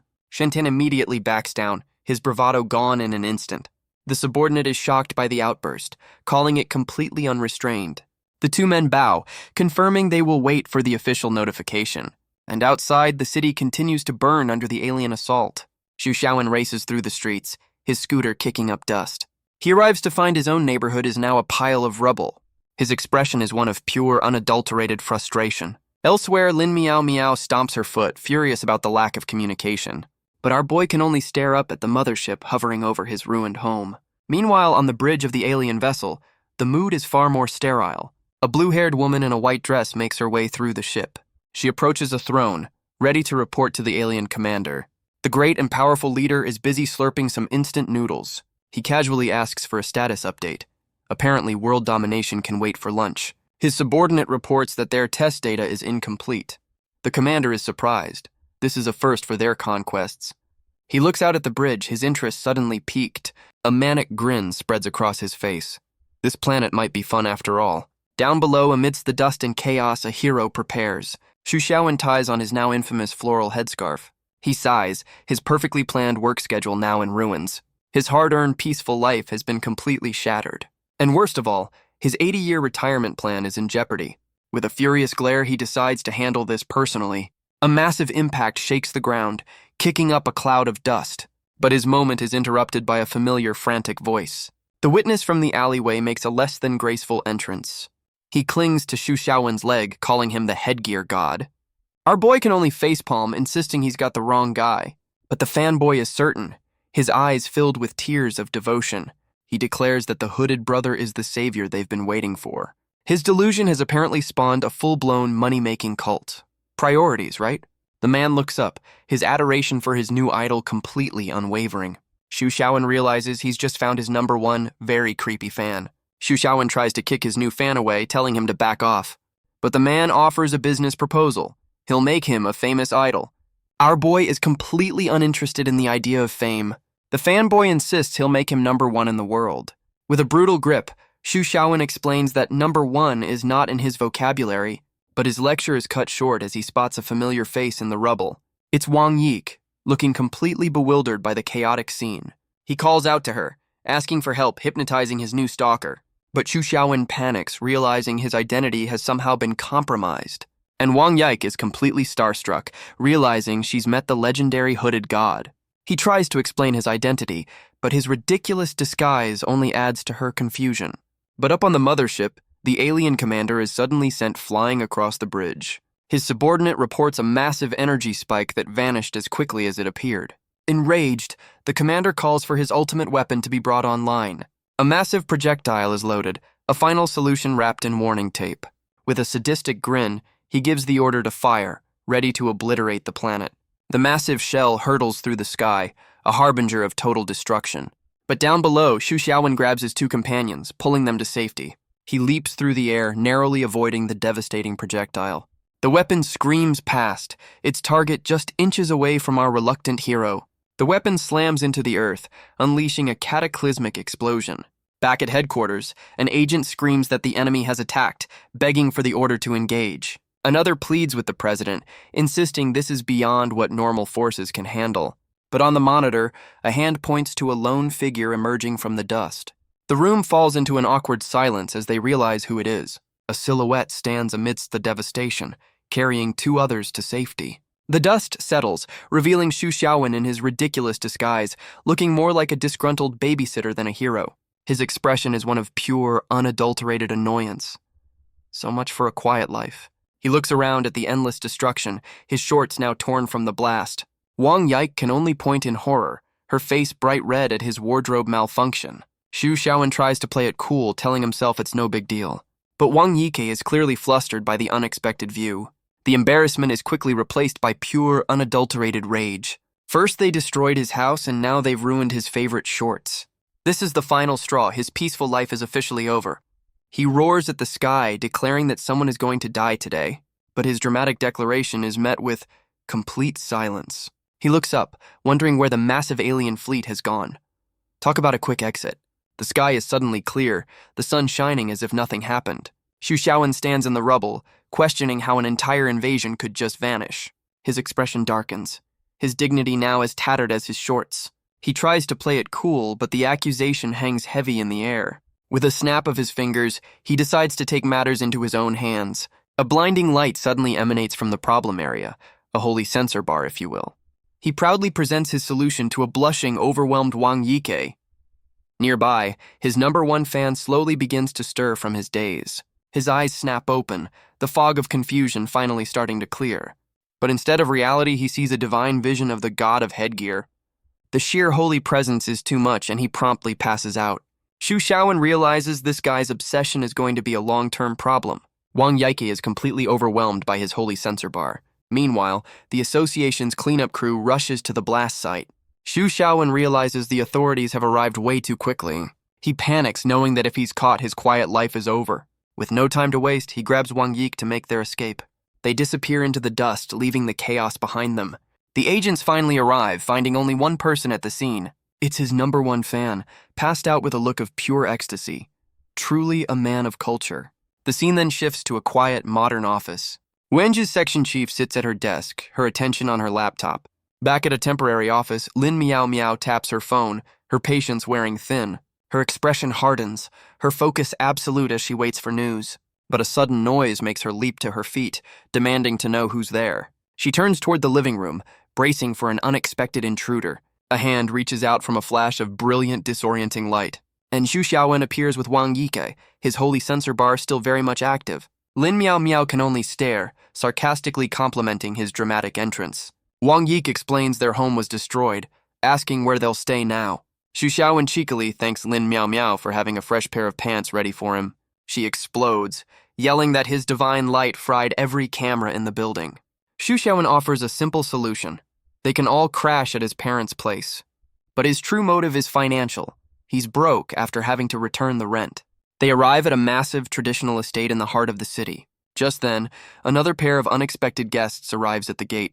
Two women, one in a striking latex outfit, seem just as surprised to be there. The heavy wooden doors of the estate slowly swing open.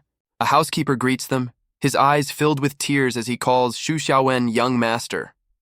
Our boy asks if his parents are home, revealing a past he's kept hidden. So much for being a humble delivery guy.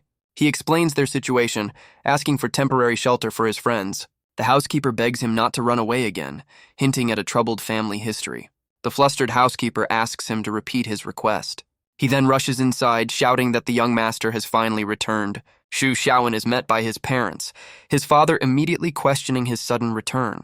His mother's expression is cold, her disappointment seemingly palpable. But her stern act shatters as she leaps into his arms in a tearful reunion. She then notices his companions, happily assuming he's brought home two girlfriends.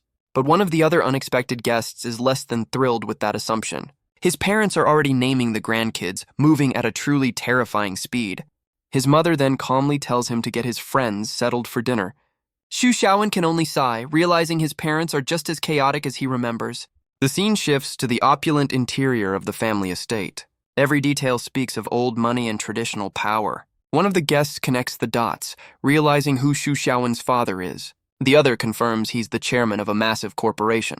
His mother excuses herself, claiming she needs to find something. Meanwhile, his father plays the perfect host, offering to get them anything they want. But Xu Xiaowen eyes his mother suspiciously, asking what she's really up to. She heads straight for a massive safe hidden in the wall. So much for a casual search. With a triumphant smile, she pulls out a small ornate box. His father wisely decides to check on the kitchen, leaving them to the chaos. The woman in latex offers a polite thanks to Xu Xiaowen's father. He smiles warmly, telling them to enjoy their chat. With a soft click, the heavy wooden doors slide shut, and the man immediately sprints away at an impossible speed. He finds his wife waiting for him in the kitchen. He asks if their preparations are finally complete. She holds up a small pouch, a sinister smile on her face. Its contents have already been released into the ventilation system. So much for a warm family reunion. They celebrate, certain their years of waiting are finally over. But Xu Xiaowen watches them, sensing something is very, very wrong. His parents insist this is all for his own good. A very aggressive form of parental love. The scene shifts back to the dinner table, the mood deceptively calm. Wang Yike is still in awe, realizing just how wealthy his family truly is. The other guest asks if he'll inherit it all, but he just brushes it off. He explains he has no business sense, and the will ensures the money is donated if he has no kids. He's terrified of accidentally becoming successful. The horror. The woman in latex can't tell if he's being serious or just messing with them. She points out his parents are already planning for the next generation. But Wang Yike can only think of her own sister, her expression turning sad. Suddenly, Xu Xiaowen's eyes narrow. He senses something in the air. A countdown begins as a strange mist fills the room. Xu Xiaowen warns the woman in latex to hold her breath, but she's already disoriented, questioning what's happening. Wang Yike also feels the effects, her vision blurring. He rushes to her side, trying to get her out of the room. The gas continues to pour from the vents, thick and heavy, but it's too late. Wang Yike's hand falls limp at her side.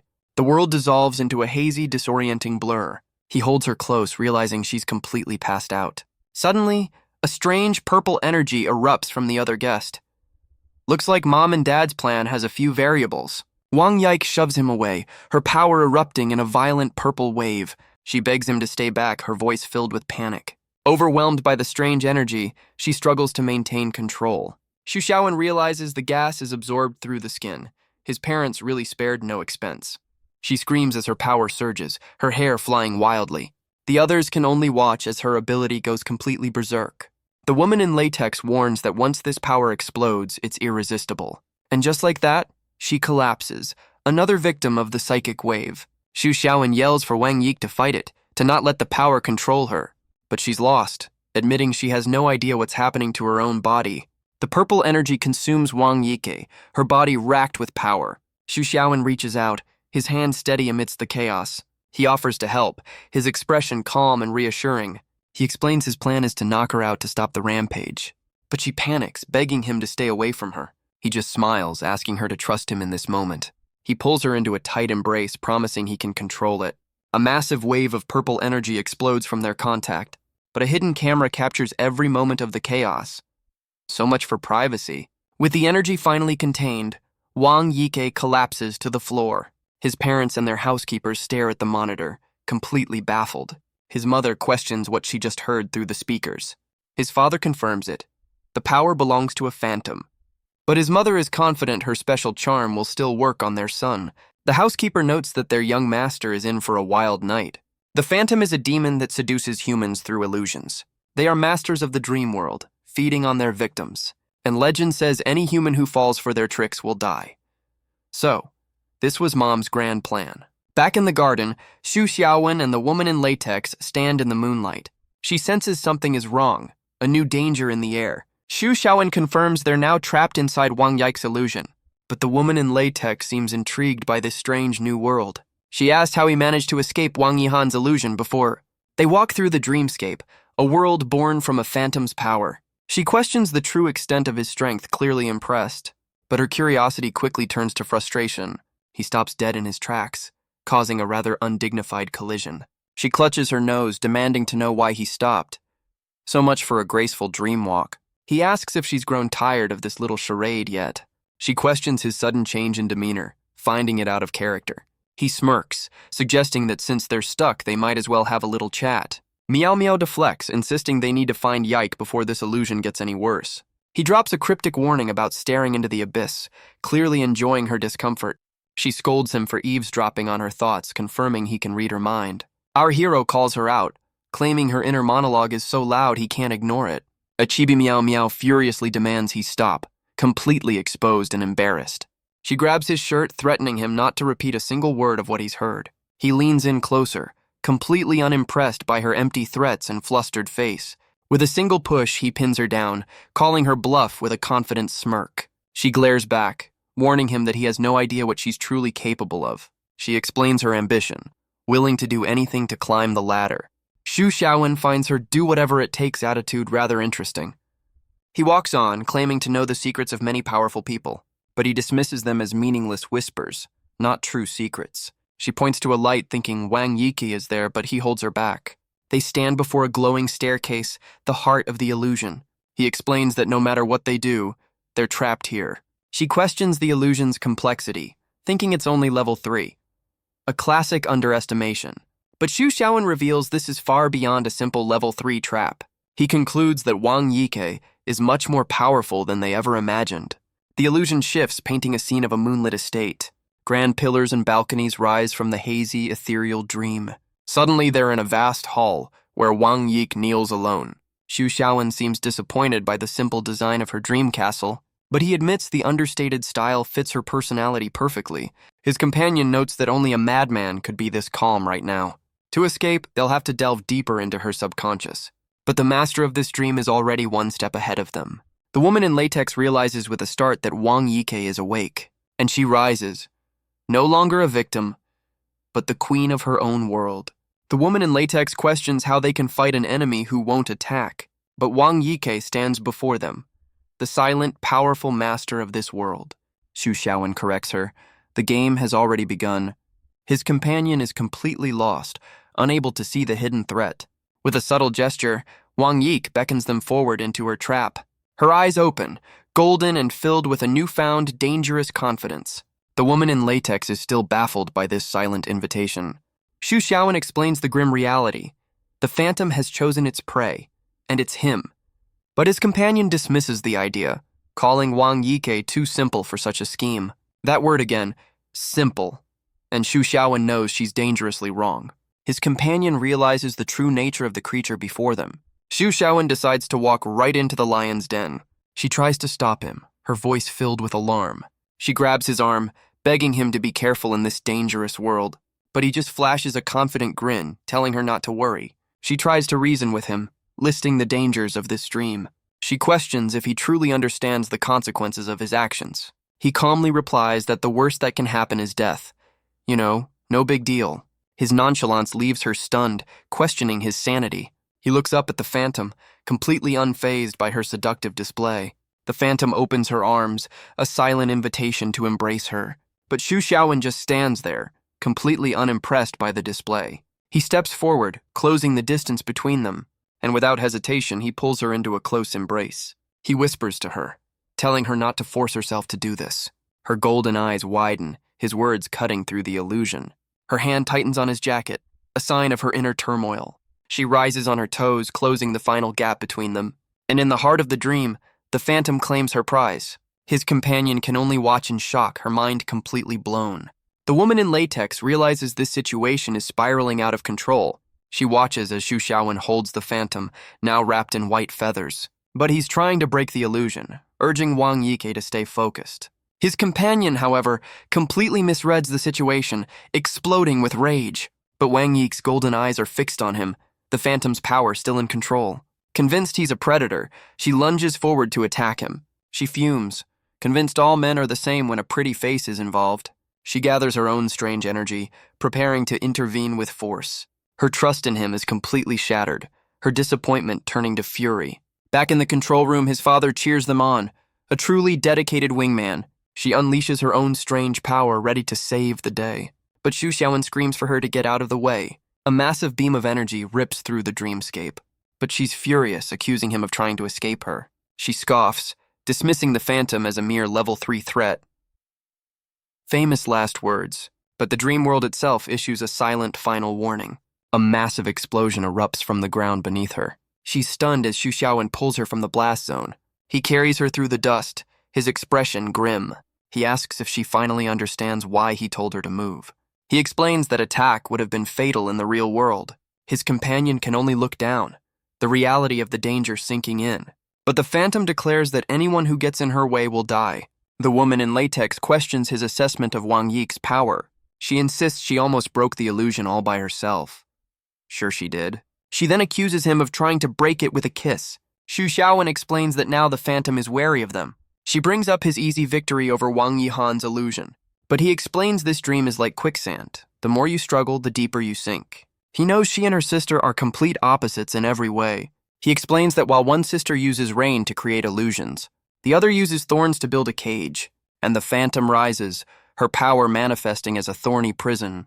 But Xu Xiaowen remains completely unfazed by the display. The dreamscape shifts, trapping them in a hall of thorns. His companion realizes the phantom is trying to lock them in for good, but Xu Xiaowen calmly advises her not to move.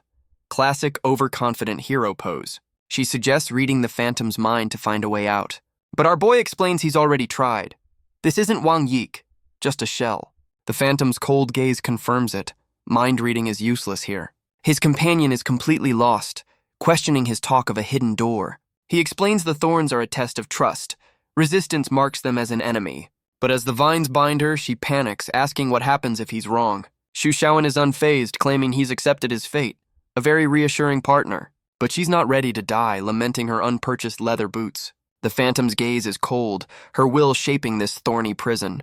She turns away as a massive sphere of thorns engulfs her captive. The woman in latex is now completely trapped, left to her fate. But a sudden crack appears on the phantom's perfect porcelain skin. The illusion begins to shatter, the thorny prison crumbling at her feet. The thorny prison dissolves into a swarm of purple butterflies. The cage of vines peels back, revealing a new world within the dream. Xu Xiaowen and his companion stand in the opening, the illusion shifting. She can only stare, stunned that his gamble actually paid off. They step into a barren wasteland, a desolate new layer of the dream. Xu Xiaowen wonders what horrors Wang Yike has endured to create this. His companion reveals she's researched the Wang clan's history. She explains their leadership is based on birthright, not power. And for centuries, the clan has known nothing but absolute loyalty. But Xu Xiaowen has a theory, based on how they've treated Yike. His companion asks him to explain his grim theory. He theorizes that Wang Yike was always an outcast in her own family. He suggests the clan sacrifices its other children for the sake of the heir. With a cold glare, he condemns their feudal, deadly traditions. Just then, they find Wang Yike crouched in the desolate dreamscape. His companion points her out, stating the obvious with dramatic flair. The two stand on opposite sides of the wasteland, a silent standoff. He realizes she's trapped in a second, deeper layer of her own illusion, and the longer she stays, the more damage it will do to her mind. But she suddenly moves, hurling a nearby can with incredible force. His companion is completely stunned by the sudden violent shift in the dream. Her eyes widen as she realizes the true danger they're now facing. Xu Xiaowen dodges the projectile, annoyed by this sudden aggression. The dreamscape erupts as they're forced into a desperate fight for survival. He decides there's only one way out: find and exploit her weakness. His companion prepares for battle, the ground cracking beneath her feet. She dashes forward with incredible speed, a blur of motion across the wasteland. She unleashes a powerful kick, aiming to end this fight herself. But Xu Xiaowen intercepts the blow, stopping her attack cold. He sends her flying, clearly not a fan of her reckless strategy. She lands hard, skidding across the desolate ground. But she's already pushing off, launching herself back into the fight. She unleashes another powerful kick, determined to end this her way. But once again, Xu Xiaowen's arm intercepts the blow. The force sends him sliding back, but he holds his ground. He realizes she's a natural fighter, her body moving on pure instinct. He wonders aloud if her sister ever saw this hidden, deadly talent. But she ignores his words, spinning into another sweeping attack. Apparently, she's not much for conversation. This time, the kick connects squarely with his side. The impact is brutal, a testament to her raw, untrained power. She follows up with another powerful kick, but Xu Xiaowen just watches. Her eyes are blank, a puppet controlled by a deeper instinct. His companion can only stare, completely baffled by this turn of events. The Phantom identifies her as a threat, an intruder to be eliminated. But Xu Xiaowen realizes the Phantom's true, very specific target. His companion comes to a slightly different, more personal conclusion. The Phantom ignores Xu Xiaowen, charging straight for her new rival. He understands. Unable to beat him, she's decided to eliminate the competition. But Lin Miao Miao refuses to be seen as a damsel in distress. She's tired of being told to run, ready to prove she's no liability. Xu Xiaowen can only watch, frustrated by this turn of events. But Lin Miao Miao digs in her heel, ready to charge. Xu Xiaowen sprints forward, trying to get between them. He leaps into the air, declaring himself the Phantom's true opponent.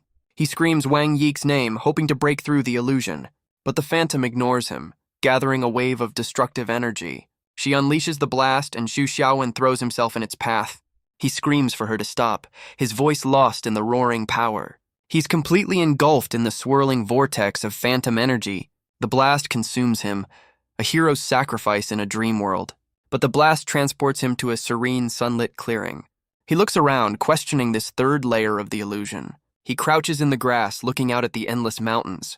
He admits to himself that this is a difficult trap to break. Our boy is genuinely surprised by Wang Yike's hidden power. He scoffs, impressed by the Phantom's creative imprisonment. But back in the wasteland, Lin Miao Miao screams for Wang Yike. With Xu Xiaowen gone, she launches her own furious attack, because kicking a psychic problem always works. Her powerful kick shatters the ground, a desperate show of force. But she freezes, realizing Xu Xiaowen has completely vanished. Lin Miao Miao is furious, questioning how Wang Yike is using more than just hypnosis. She stares at the Phantom, wondering how she can manifest new abilities in this dream world.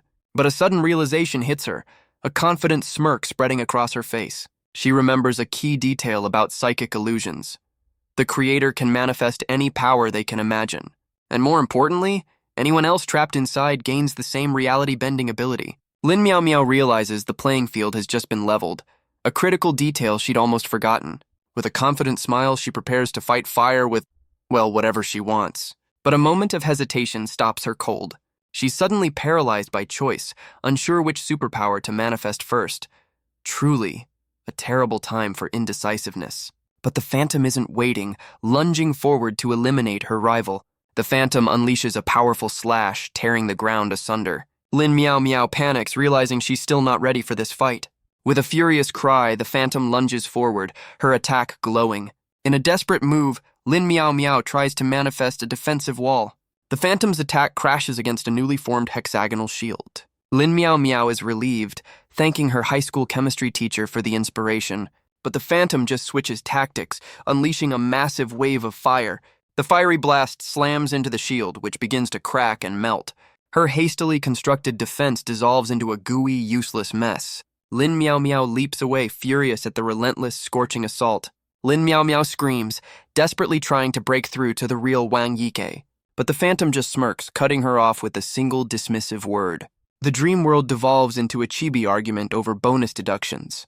Because of course it does. Done with the games, the Phantom manifests a new power from thin air. She summons a massive water dragon, its roar echoing through the dream. The beast gathers a devastating blast, ready to obliterate its target. Lin Miao Miao is thrown back, barely blocking the watery assault. The Phantom looms over her, savoring this moment of absolute victory. She then unleashes a swirling vortex of fire and water, and their epic psychic battle turns into a full-blown anime reference. Lin Miao Miao summons a massive battle axe, ready to bring this fight to a brutal end. The axe slams down, the impact sending a shockwave across the dreamscape. But the Phantom emerges from the dust, her eyes glowing with rage. Lin Miao Miao realizes they're both exhausted, locked in a pointless stalemate. She admits that at this rate their fight will never end. So she changes tactics, questioning the Phantom's true desire to win. The question seems to hit a nerve, causing the Phantom to falter. Lin Miao Miao then proposes a high-stakes gamble to settle things. A very healthy coping mechanism. The Phantom hesitates, her expression a mix of anger and uncertainty. With a confident smile, Lin Miao Miao asks if she's willing to bet her life on the outcome. The dreamscape shifts, becoming a high-stakes gambling room. Lin Miao Miao lays out the rules for a game of rock, paper, scissors. The winner will be decided by the best 2 out of 3 rounds. She smirks, confident the Phantom understands the simple rules. She declares this will be a contest of pure luck, a bold move. The Phantom accepts the challenge, her expression completely blank. With a practiced hand, Lin Miao Miao shuffles the cards. Her eyes narrow, her focus entirely on the game before her. She draws her hand, the first round officially underway. Across the table, the Phantom waits, her gaze cold and unreadable. With a delicate flick of her wrist, Lin Miao Miao selects her card. The Phantom mirrors the action, her own choice hidden from view. The 2 women face off across the table, a silent, deadly challenge. Lin Miao Miao analyzes the odds, realizing the game is perfectly balanced. The Phantom gives a silent nod, ready to begin their high-stakes match. But Lin Miao Miao has a plan, banking on Wang Yike's conservative nature. With a confident cry, she throws down her first card, making her move. The Phantom calmly places her own card, meeting the challenge without hesitation. The cards are revealed. Lin Miao Miao's paper against the Phantom's rock. But the Phantom's cold voice declares victory, twisting the rules of her own world. Lin Miao Miao's eyes narrow, realizing the Phantom is just making up the rules as she goes. The Phantom taunts her, asking if she's scared now that the game is on the line. Furious, Lin Miao Miao slams her cards down, demanding they finish this. In the second round, she throws down her card, declaring she's playing rock. The Phantom calmly plays scissors, easily taking the second point. But in the third round, Lin Miao Miao's paper finally beats the Phantom's rock. She breathes a sigh of relief, a glowing sigil on her chest as she finally scores a point. The Phantom's gaze remains cold and empty, completely unmoved by the turn of events. With the score now tied, Lin Miao Miao challenges her to the final deciding round. A confident smirk spreads across her face as she prepares to play her final card, scissors. But Lin Miao Miao plays her next card, confidently declaring it's rock. The cards are revealed and both women have played paper. Lin Miao Miao breathes a sigh of relief, confident in her strategy. But the Phantom calmly declares the round a draw, resetting the board. Lin Miao Miao lays out the odds, admitting the Phantom has a better hand. The Phantom questions how she can read her moves in this illusion. Lin Miao Miao just taunts her, refusing to reveal her secret. A true professional poker face. The Phantom holds her card, her blank expression hiding her confusion. She's baffled by Lin Miao Miao's confidence, certain this game is pure luck. But Lin Miao Miao just smirks, asking if she's really just pretending. The Phantom questions how Lin Miao Miao can possibly read her mind. But Lin Miao Miao just offers a sly, knowing smile. She explains that in a real gamble, you have to read your opponent's every move. The Phantom draws her next card, her expression still a perfect mask. Lin Miao Miao declares her move, confidently calling out rock. The Phantom counters, claiming she's playing scissors. But Lin Miao Miao slams the table, revealing her true play was paper all along. Her eyes widen, her expression a perfect picture of feigned shock. a true master of the game. The cards are revealed.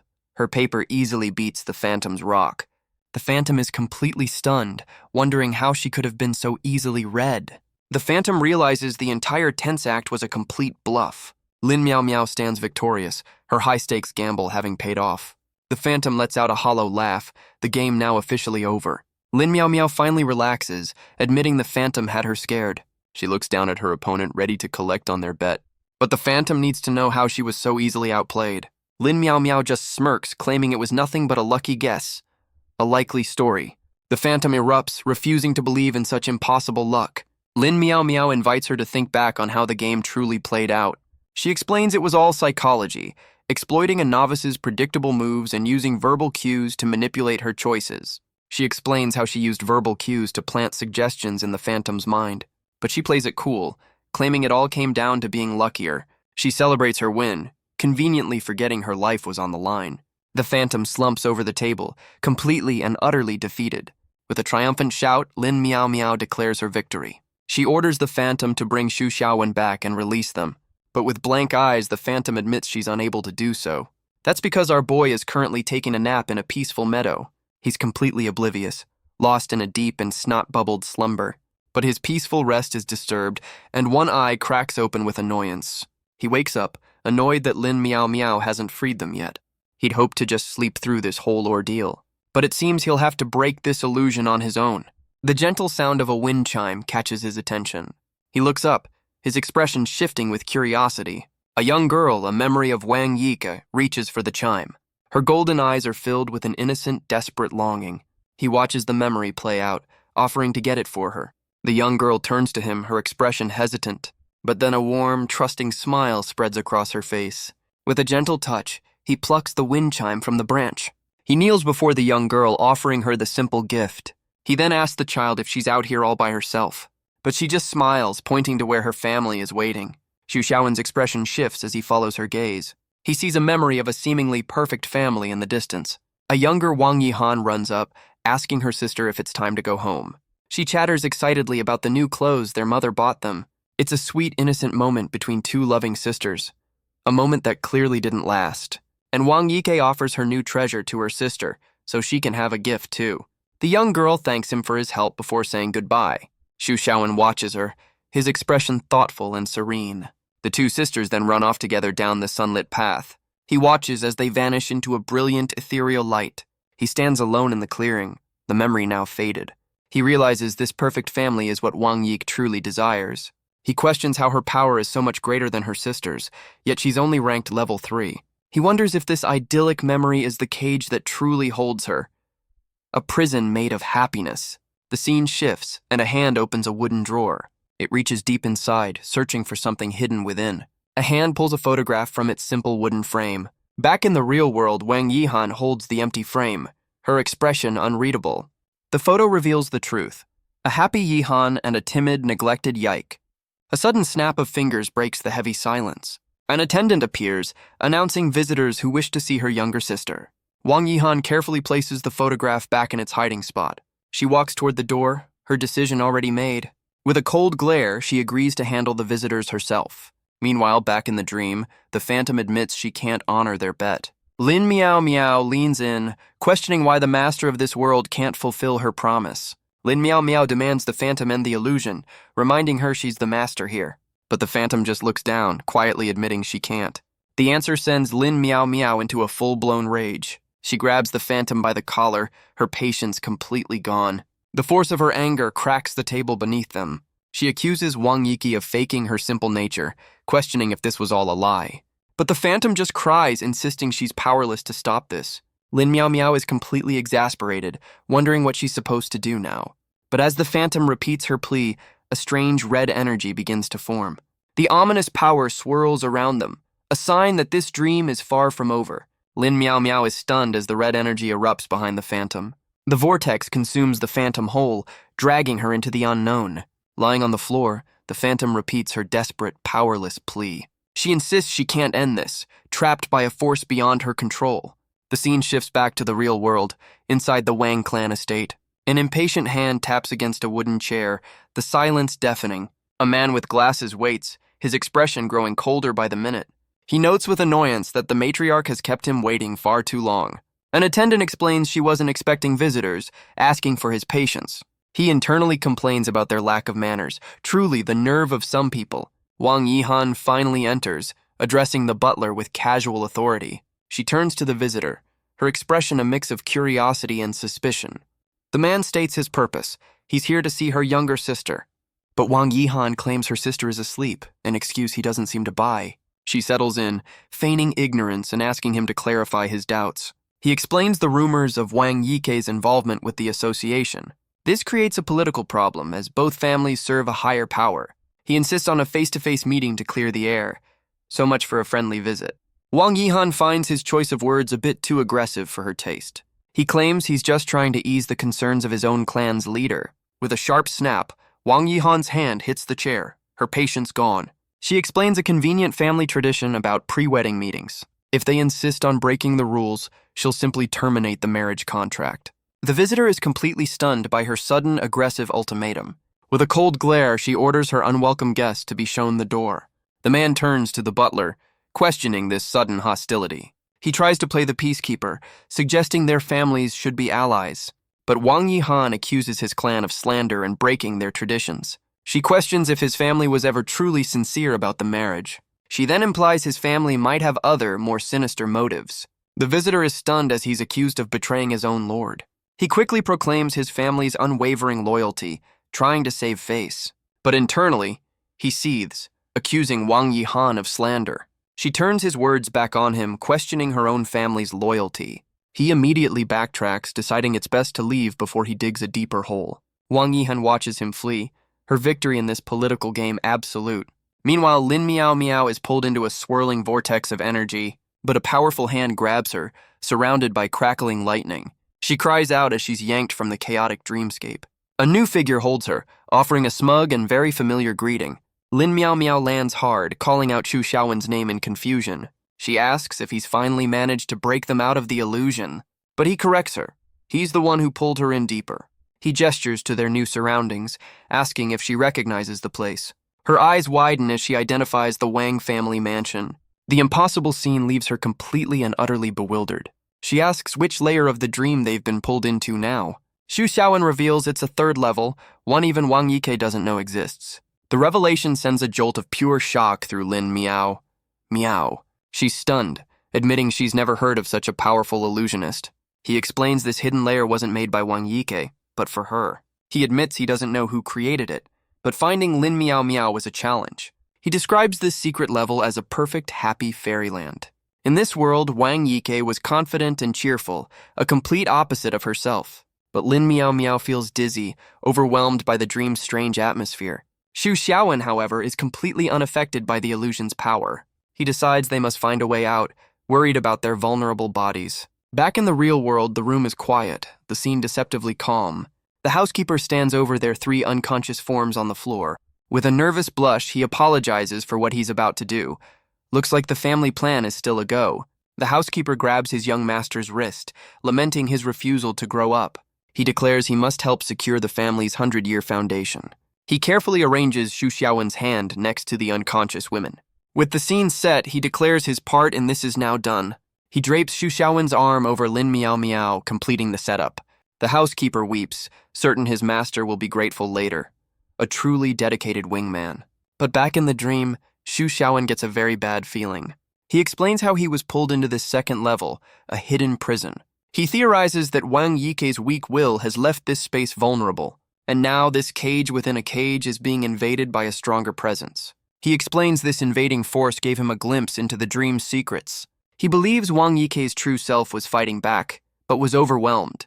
Lin Miao Miao muses that Yike's harsh life created a deep longing for beauty, but he sees the cruelty in creating a perfect heavenly world just to trap her. He calls it a twisted, deeply personal form of revenge. Lin Miao Miao dismisses it as typical noble family drama. He explains he found her when the invasion destabilized the dream world.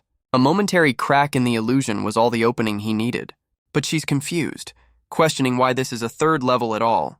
He explains the other dream collapsed, pulling them both into this new space. Lin Miao Miao asks if he managed to defeat the Phantom. She recalls the Phantom's desperate plea about not being able to end the second level. But a sudden realization hits her. A new theory taking shape. She realizes the phantom couldn't end the illusion at all, not just one part of it. Xu Xiaowen confirms her theory. The phantom was unaware of this hidden third layer. She kept her promise but sent Lin Miao Miao deeper into the dream instead of out. Lin Miao Miao knows they have to escape, worried about the spiritual toll. She fears that if they stay too long, they'll be absorbed completely. A truly terrible way to go. Back in the real world, the butler reports to Wang Yihan. He confirms the Ouyang family's representative has been sent away. The butler bows, preparing to take his leave. But Yihan stops him, her expression turning serious. The old man waits, sensing a difficult conversation is coming. Yihan's eyes narrow, her playful demeanor gone. The butler seems to hesitate, knowing he's overstepping. She correctly guesses he wants to know why she's stopping the marriage. She asks why he thinks she agreed to the contract in the first place. The butler looks down, his expression full of concern. Yihan reminds him that he's known Yaiki her entire life. He agrees, calling her kind, but also weak and introverted. Yihan turns away, admitting she can't protect her sister forever. The butler seems to understand her difficult position. She explains the family's two-faced traditions are a thing of the past. The elders cling to old rules, but the family is no longer prosperous. She compares their clan to a chewed apple core with only seeds left. So poetic. But she believes those seeds can still grow into something new. The butler can only sigh, his loyalty clearly torn. He finally agrees, stating they need strength, not superficial stability. The scene shifts back to the dream, showing the Wang family mansion. Xu Xiaowen and Lin Miao Miao now sit in a tree, observing the illusion. Lin Miao Miao admits she's completely lost in this layered reality. Xu Xiaowen asks what's so hard to understand. She questions his plan to just sit here and do nothing, but she's starting to feel the effects of the illusion again. He offers a very unhelpful and very inappropriate suggestion. He then notes that she does seem a bit overheated. She immediately accuses him of being a complete degenerate. He points out her flushed face, but she insists she's not shy. He clarifies, asking if her face is red from an allergic reaction. Smooth. She can't tell if he's being serious or just messing with her. He asks if he looks like he has time for jokes. She explains she's felt unwell since they arrived in this layer. He asks what she's planning, noticing her nervous habit. He calmly explains he's just waiting for the plot to advance. Lin Miao Miao has absolutely no idea what he's talking about. He knows they're stuck here until they find a critical clue. He points out the illusion of a perfectly harmonious family, but he knows that no matter how perfect, a fake is still a fake. He believes Yike's long struggle will eventually reveal a weakness. He tells her to just wait and watch as the illusion unravels. But the pressure on her mind is becoming unbearable. She reaches out a hand, her consciousness beginning to fade. But Xu Xiaowen's hand catches hers, stopping her fall. His eyes glow as he declares that this illusion is a lie. He shouts her name as she loses her balance and falls. A sudden flash of light cuts through the dreamscape. He catches her just before she hits the ground. A real hero moment. He looks down, demanding to know what's wrong with her. She's completely unresponsive, lost in the illusion's power. He realizes with a sigh that she's completely passed out. The dreamscape shifts, flower petals scattering across the stone path. Xu Xiaowen carries the unconscious Lin Miao Miao through the surreal garden. He gently lays her down, wondering what's going through her mind. He can't believe a section chief passed out so easily in an illusion. He finds a secluded spot, knowing they need to stay hidden for now. He says a quick prayer, about to enact a truly questionable plan. He knows the longer she stays here, the greater the risk of assimilation. He decides to hide her from view, gathering dirt from the ground. He begins to carefully pat down the mound of earth. And with that, his brilliant plan is complete. A shallow grave. Top-tier teamwork. He briefly wonders if she'll suffocate in this hyper-realistic dream. With his work done, he finds a hiding spot in the bushes to wait. He fiddles with a reed, a new idea forming in his mind. He leans over her makeshift tomb, ready to make an adjustment. He gives her a pair of reeds as a makeshift snorkel. How thoughtful. He offers one final prayer for her well-being. An enraged Chibilin Miao Miao accuses him of holding a grudge, but his attention is drawn elsewhere as a scene begins to unfold. A confident smile spreads across his face. He knows the critical story moment he was waiting for has arrived. The illusion ripples, transporting him into a memory. He sees two young girls playing in the sunlit garden. It's a much younger Wang Yik, her eyes full of innocence. She sits with her older sister, a rare moment of peace between them. The young Yike laughs, completely carefree and happy. But her sister's expression is more reserved, more serious. The older sister tells her to focus on learning to sew. Yike just smiles, happily agreeing to her sister's guidance. Xu Xiaowen watches the memory play out from a distance. He realizes with cold certainty who created this prison for Yaike. The young Yike proudly tells her sister of her new skills, but her focus wavers and she pricks her finger with the needle. Her older sister Yihan offers her a sweet treat as a distraction. She praises Yike, saying she'll make a fine wife for a good family. Yike asks if her sister doesn't also deserve a happy marriage, but Yihan declares she must become strong enough to protect her. She wants to ensure no one will ever bully her younger sister. Yike looks up, her heart filled with love for her devoted sibling. A truly touching and completely manipulative moment. Yihan promises that she and their parents will always love her. She gently touches Yike's head, reinforcing the family's affection. She tells her to forget her powers and just listen to them. Xu Xiaowen realizes this is the root of Yike's fractured mind. He stretches, admitting this is a complicated mess to untangle. He grabs his hair, overwhelmed by the psychological puzzle. He knows it's impossible to wake someone who wants to stay asleep. He scoffs at the family's outdated and cruel traditions. Suddenly, the two sisters in the memory turn and spot him. They look over, wondering who this strange man is. Xu Xiaowen realizes his presence has been detected within the dream. Yike asks if he's a guest invited by their parents. He stands as a silent observer in her sunlit past, but Yike recognizes him as the man who helped with the wind chime. The dream shatters, and Lin Miao Miao awakens in a war zone. A soldier shields her from an explosion, telling her to focus. He desperately shouts her name, trying to snap her out of her daze. The sky is filled with fighter jets as the battle rages on. She looks around, completely lost in this new, violent illusion. The soldier asks if she's scared by the chaos around them. He screams, demanding to know if she's afraid to die. He then admits that he's the one who is truly terrified. The soldier shouts, telling his chief to stay focused on the mission.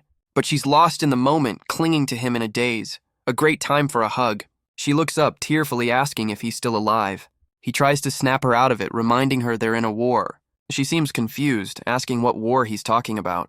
Her eyes widen in shock as the memory returns with a jolt. She kneels in the rubble, the chaos of battle all around her. The soldier asks what's wrong, certain they're about to win. He demands to know the enemy's location, ready to fight. But she looks away, muttering that they are going to lose badly. A sniper's shot rings out from a nearby building.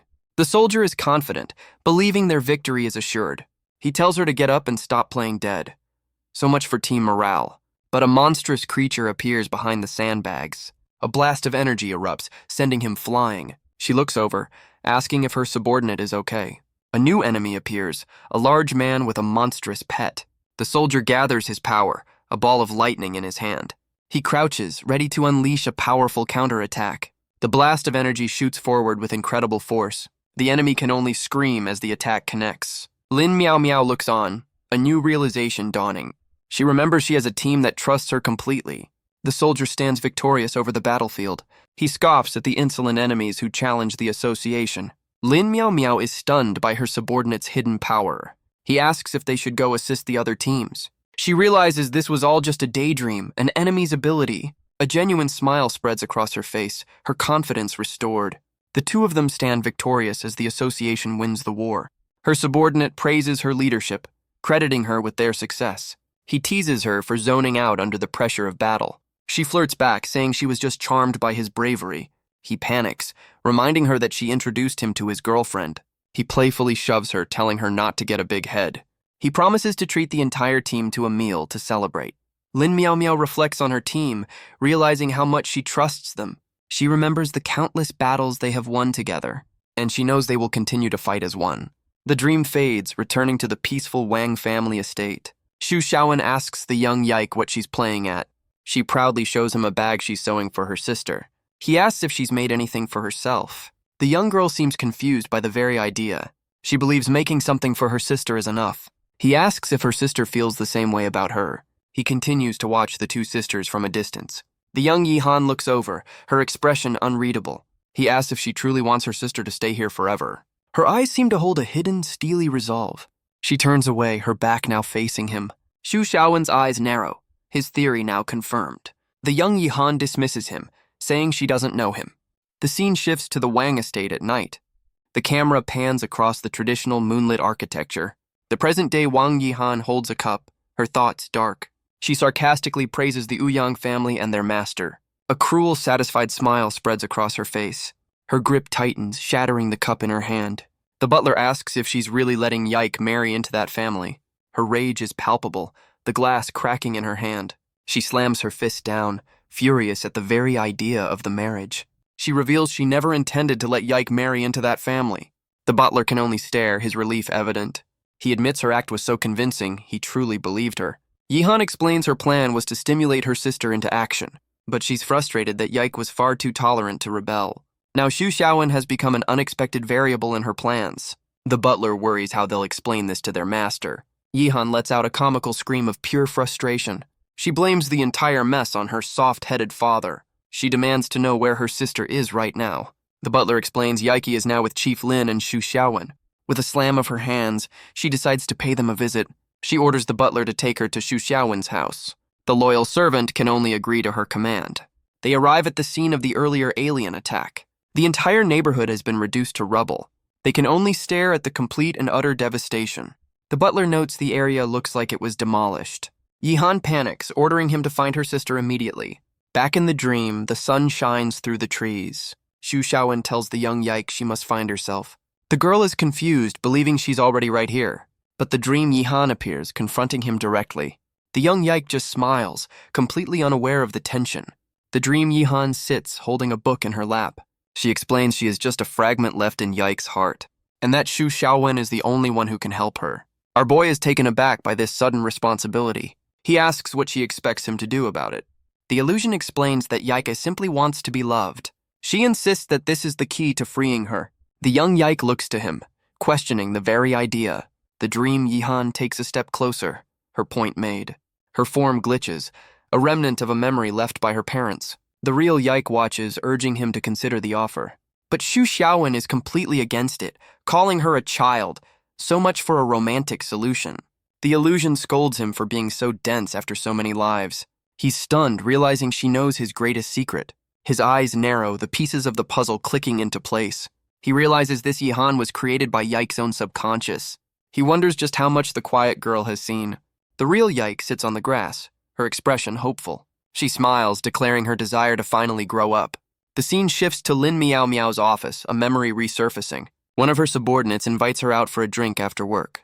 He confirms their reservation, his expression cheerful. She smiles, a rare moment of peace with her trusted team. But a voice cuts through the memory, telling her to stay. She leaps to her feet, startled by the unseen presence. She clutches her head, wondering if she's just hallucinating. A wave of pain washes over her, the illusion fighting back. She winces, the pressure on her mind becoming unbearable. A voice echoes in her mind, commanding her to wake up.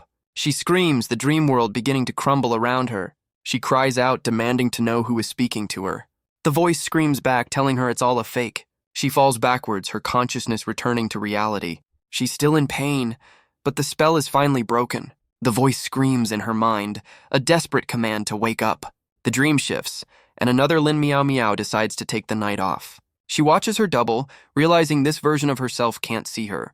The other Lin Miao Miao's expression is firm, her decision made. The two stand back to back, a woman confronting her own past. She's completely baffled, wondering why her double is in Yike's illusion. Her other self turns to leave, completely unaware of the danger.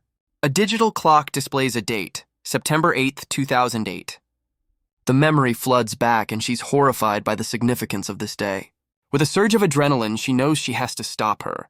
She has to be stopped because on this day, she reaches out, trying to break through the memory. But her form begins to glitch, unable to affect the past. Tears well in her eyes, a look of utter desperation. She screams that if her other self leaves, her entire team will die. Back in the garden, the young Yike holds a pair of red roses. She asks Xu Xiaowen why he keeps staring at her.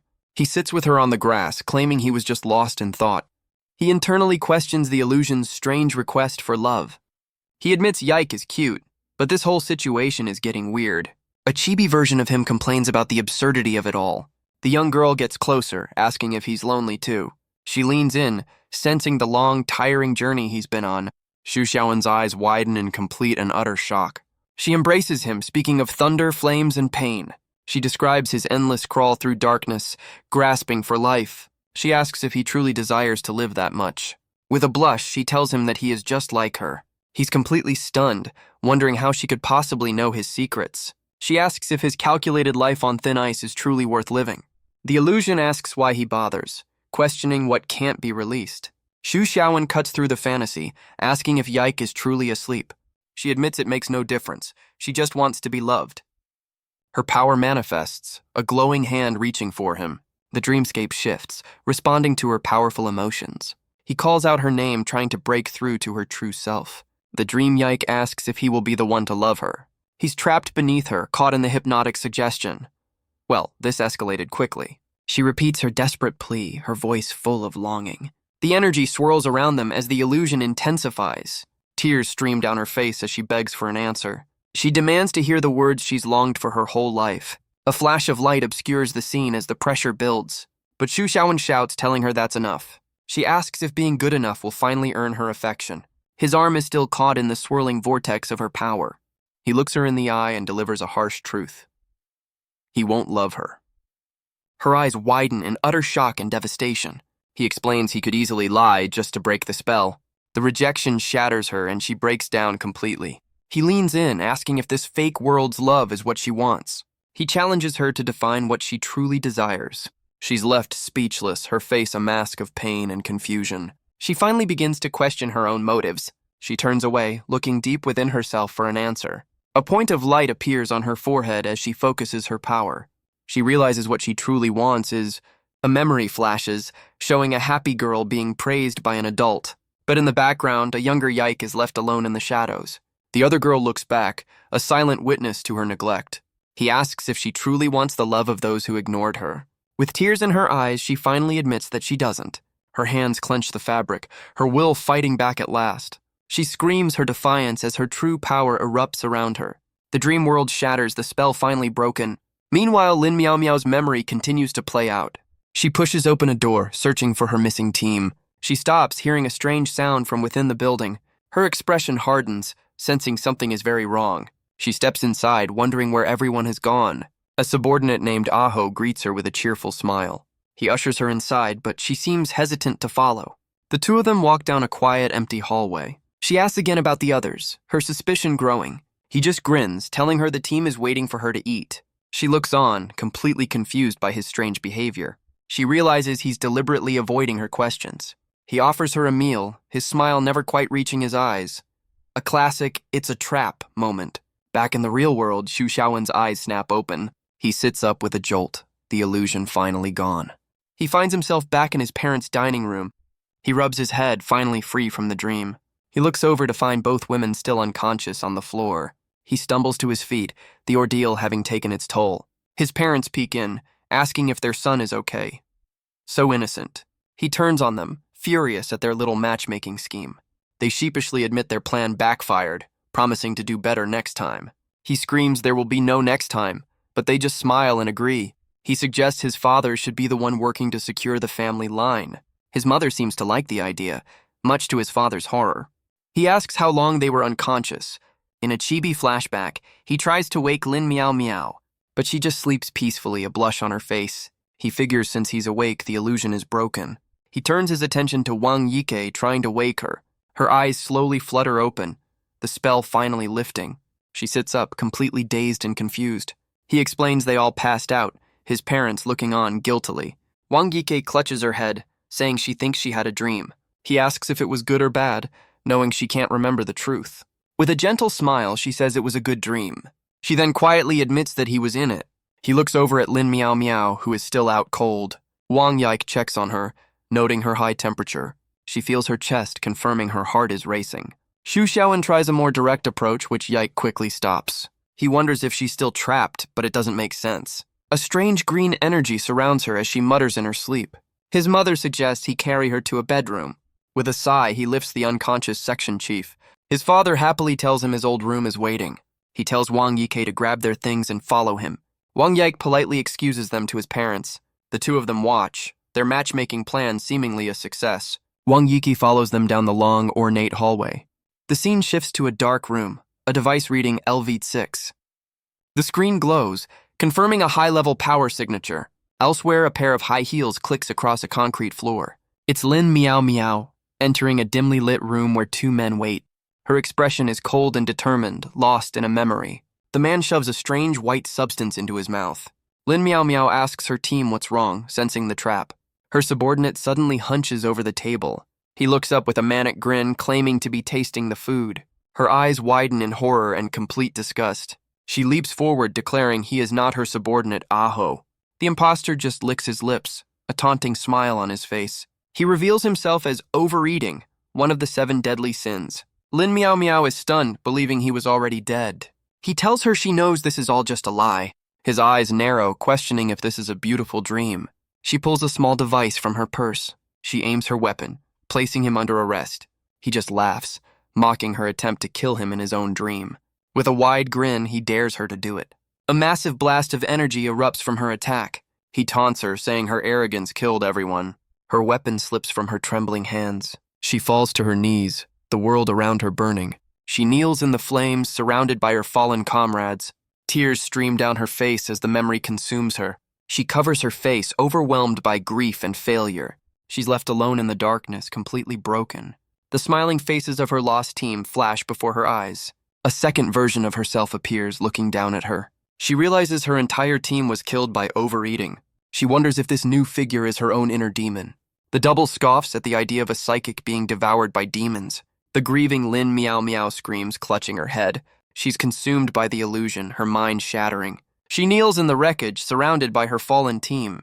Her eyes are wide with a horror that transcends the dream. The villain gloats, mocking her for sending psychics into a war zone. She screams at her past self, a desperate plea to wake up. And just like that, she's awake in Xu Xiaowen's arms. She tells him to put her down, insisting that she's fine. But he carries her to the bed, saying he wants to. A bold move. He asks what happened in the illusion, noting her depressed state. She leans against him, telling him he doesn't need to read her mind. Kicking off her heels, she vows to never use that power again. Wang Yike watches from the doorway, concerned for her chief. Xu Xiaowen notes the single bed, saying they'll have to settle. Lin Miao Miao clutches the pillow, her usual confidence gone. She turns away, muttering that she's just going to sleep. But he's not having it, saying he prefers her usual unreasonable self. Wang Yike defends her, insisting that her sister is already tough. Xu Xiaowen confronts her, saying she's dragged them all into her mess. He ties his hair back, declaring he's no gentleman. Wang Yike tries to stop him, but he refuses to let her sleep it off. He stands over her, saying it's time for adults to solve problems. She begs him to let her sleep, just for a little while. She buries her face, promising she'll be back to normal when she wakes. He asks why she pulled him in if she was this vulnerable. He grabs her wrist, giving her a 3-second warning. His expression is firm. He's not backing down this time. Defeated, she sits up and agrees to tell him everything. She explains that it all happened a few years ago. The memory is from the war with the Sons of the Morning. A flashback shows her team on a surveillance mission. She confidently uses her powers, certain of their target's location, but her subordinate questioned the logic, finding the enemy's move too obvious. She dismissed his concerns, confident in her own judgment. She explains this was her first major assignment as a section chief, and that her arrogance and poor judgment led to her team's demise. The villain, overeating, taunted her for falling into his simple trap. He mocked her team for believing a few prepared lines. Her eyes widened in horror, the truth of her failure crashing down. She was left kneeling in the dirt, defeated and alone. The villain pointed to her fallen comrades, mocking their fate. He loomed over her, promising she wouldn't be lonely for long. With a cruel grin, he prepared to send her to join them. Back in the present, she clutches the sheets, asking why she was the only survivor. Xu Xiaowen asks if that's why she turned to gambling to numb the pain. Lin Miao Miao can only look down, her guilt weighing on her. A small, knowing smile plays on Xu Xiaowen's lips. He questions how she could lead a section with such a broken spirit. Wang Yike tries to defend her, saying she's already suffering. But he continues his lecture, calling her ungrateful and wasteful. He's furious she complains while collecting a high salary. A fair point, honestly. Wang Yike can only watch, stunned by his brutal honesty. Lin Miao Miao finally breaks down, his words hitting their mark. He tells her to continue lying to herself, seeing how well that's worked out. He shouts that her team deserved a better leader in their next life. She screams back, insisting he knows nothing of her pain. His expression softens as he reveals he's learned one thing over many lives. He looks down at her, his gaze filled with a quiet wisdom. His simple advice, to live a good life, strikes a chord deep within her. He tells her that no one knows when their time will come, and that a life not lived well is the greatest regret of all. He then leans back, cheekily calling his own advice useless. Wang Yike asks a simple question. Does she want revenge? Through her tears, Lin Miao Miao screams that she does. Yike comforts her, promising that they will help her get it.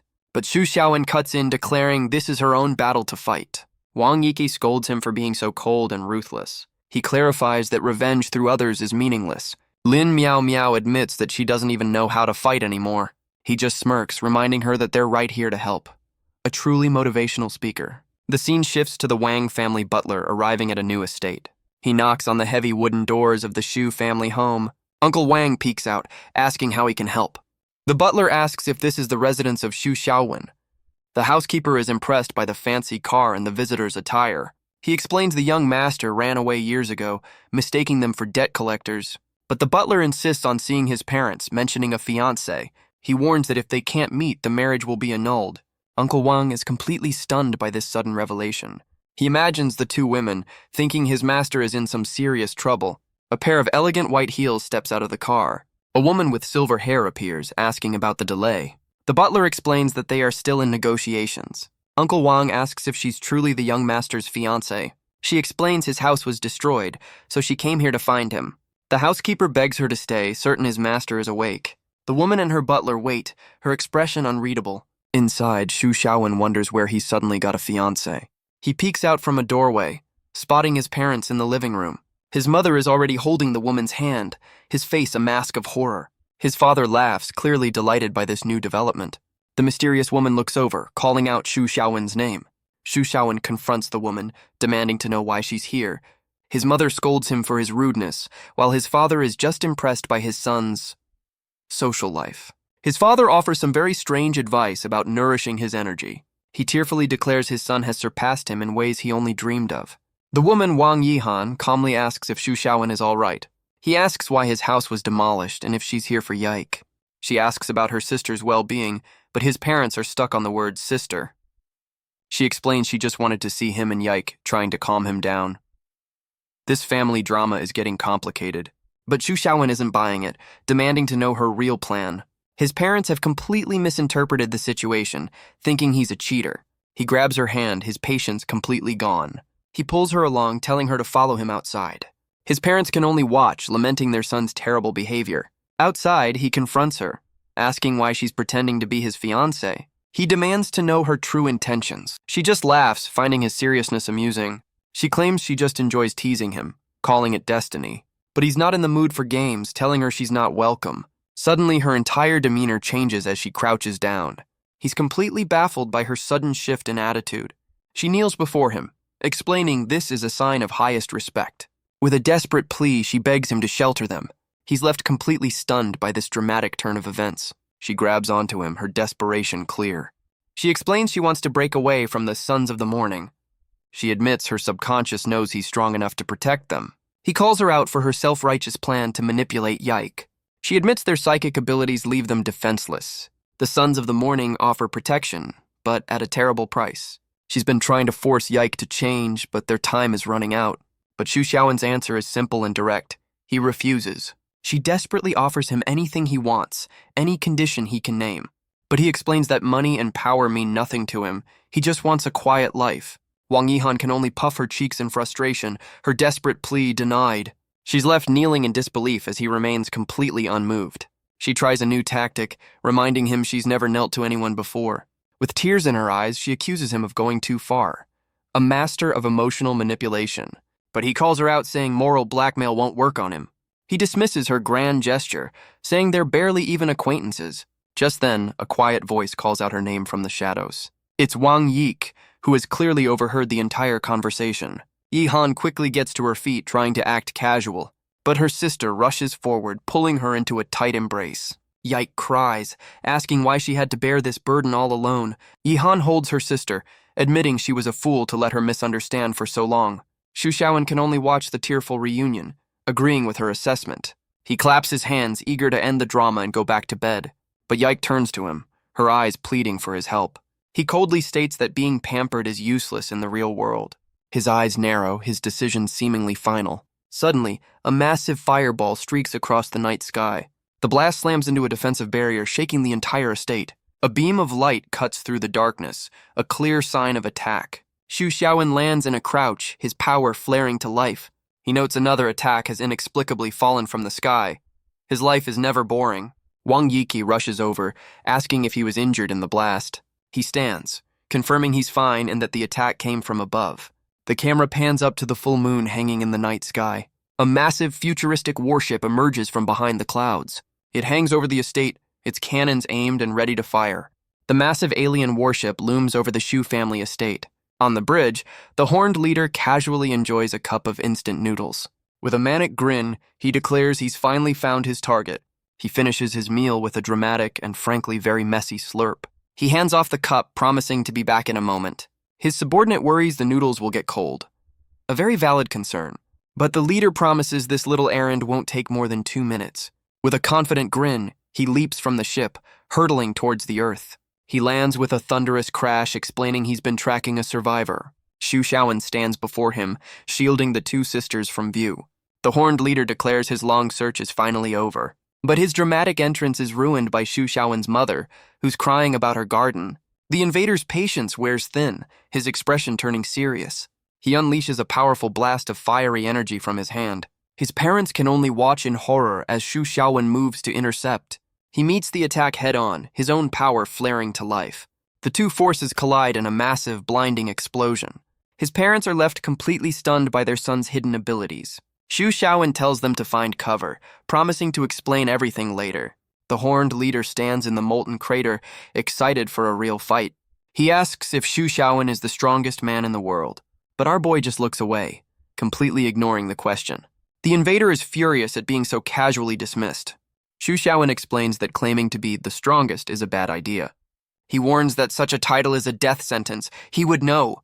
The horned leader seems taken aback by the familiar warning. A memory flashes, showing his younger self making that exact claim. He recalls being warned by his elders of the danger in those words. Enraged by the memory, he demands to know who Xu Xiaowen is. Xu Xiaowen just looks tired, asking what he wants if he doesn't even know his name. The invader is furious, asking why he'd say the same thing as his brothers. Xu Xiaowen just shrugs, claiming it's a complete coincidence. But his expression hardens as he says it's time to do some calculations. The horned leader smirks, ready to settle the score. He changes his mind, deciding to capture the boy for interrogation. But Xu Xiaowen just holds up a hand, stating a very specific number. He presents an itemized bill for his destroyed apartment and belongings. Priorities. The alien leader is left completely speechless by the request. He clutches his head, asking if this is some kind of joke. Xu Xiaowen launches into a lecture about the cost of his happiness. The invader's patience is gone. He vows to make this defeat ugly. Elsewhere, a chibi bunny girl laments the state of the noodles, the real tragedy. Xu Xiaowen calmly asks if he's sure he wants to fight. The horned leader is certain, declaring he will defeat him. But our boy holds up a hand, asking for an answer to one question. The leader scoffs, believing he's just stalling for time. Xu Xiaowen asks for his name, wanting to know his opponent's identity. The invader proudly introduces himself as Hei San, the strongest there is. Xu Xiaowen clutches his head, realizing this just got more complicated. Hei San smirks, offering him the glory of a swift defeat. Our boy despairs, wondering why the universe is so ungrateful to him. He's furious, shouting that his 25th birthday is just days away. He suddenly changes his tune, shouting about his ruined noodles. With a panicked expression, he declares, Hei San is number 1 in the universe. But Hei San is enraged, feeling completely disrespected by the act.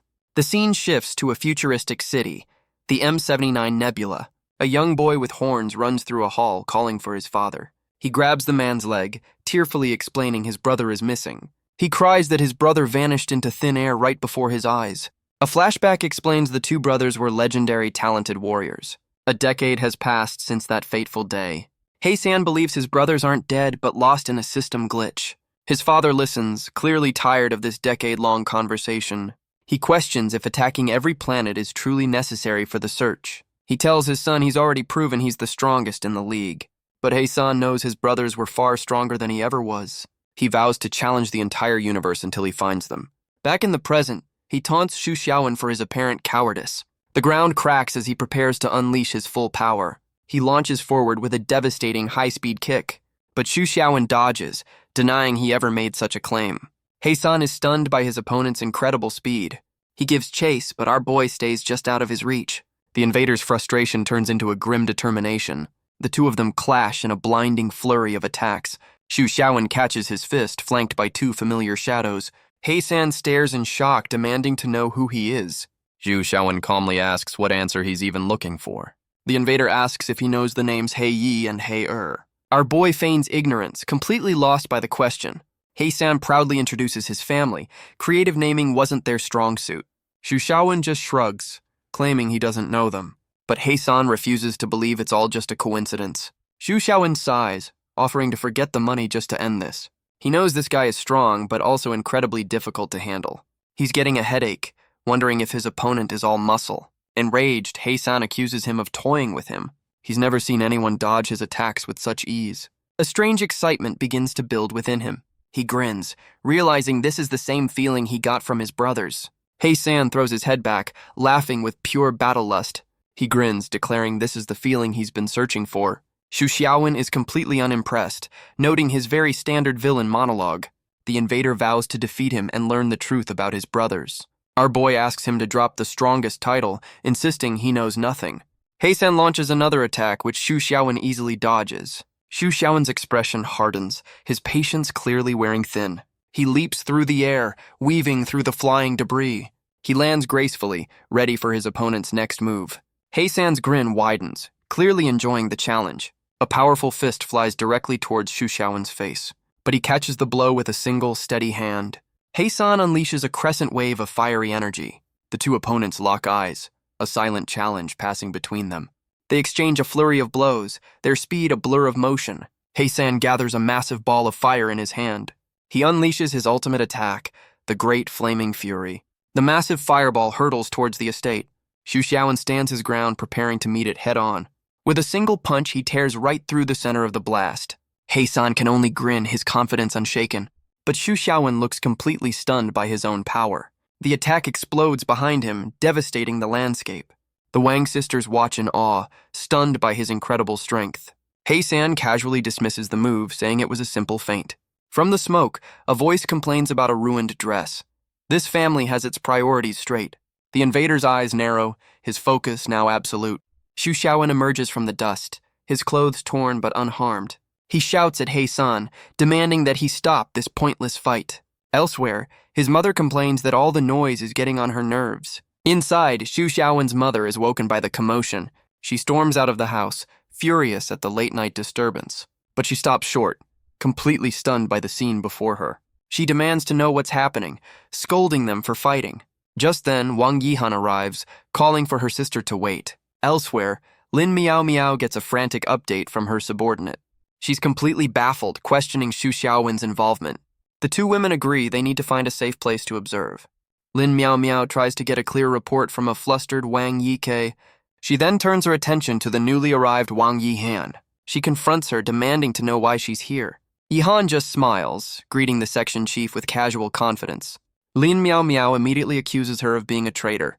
But Yihan retorts, questioning Miao Miao's own secret dealings. The two women glare at each other as Yike tries to intervene. A real meeting of the minds. Lin Miao Miao is enraged, vowing to arrest her on the spot. Yihan scoffs, reminding her they're both powerful level 5 psychics. She taunts Miao Miao, calling her reckless and a liability. She then offers a surprising proposition, an inside collaboration. Lin Miao Miao is taken aback, questioning her sudden offer. Yihan reveals they share a common enemy in the villain, overeating. She suggests they calm down and consider joining forces. But Lin Miao Miao's eyes are filled with suspicion and distrust. Yihan dismisses her doubts, saying the offer is a simple courtesy. But their tense negotiation is cut short by a flying pillow. Lin Miao Miao and Wang Yike can only stare in shock. Yihan urges them to retreat and not get in Xu Xiaowen's way. Back in the fight, beams of energy crisscross the battlefield. The two opponents' fists collide with devastating force. Xu Xiaowen and Heisan are locked in a brutal, high-speed exchange. Xu Xiaowen realizes he's trapped in a no-win situation. Heisan taunts him, asking if this is all he has to offer. Another powerful blast tears across the battlefield. The invader grows frustrated, wondering how he keeps dodging. The women are forced to flee from the collateral damage. Lin Miao Miao questions why he's only on the defensive. Her eyes widen as a sudden realization dawns on her. She clenches her fist, her theory finally clicking into place. She knows he's avoiding victory to escape his death buff. Wang Yike asks her why she's suddenly stopped running. Lin Miao Miao declares she's going to help Xu Xiaowen. Her decision leaves Wang Yike completely stunned. She prepares to charge in, ready to join the fight. But Xu Xiaowen orders her to stay back, telling her to retreat. She confronts him, revealing she knows his secret weakness. She argues that she should be the one to land the final blow, a truly selfless volunteer. The battle continues to rage around their conversation. He considers her logic and seems to find it sound. With a snap of his fingers, a new plan is formed. He playfully calls her a genius for her brilliant idea. With a confident smile, he tells her he owes her one.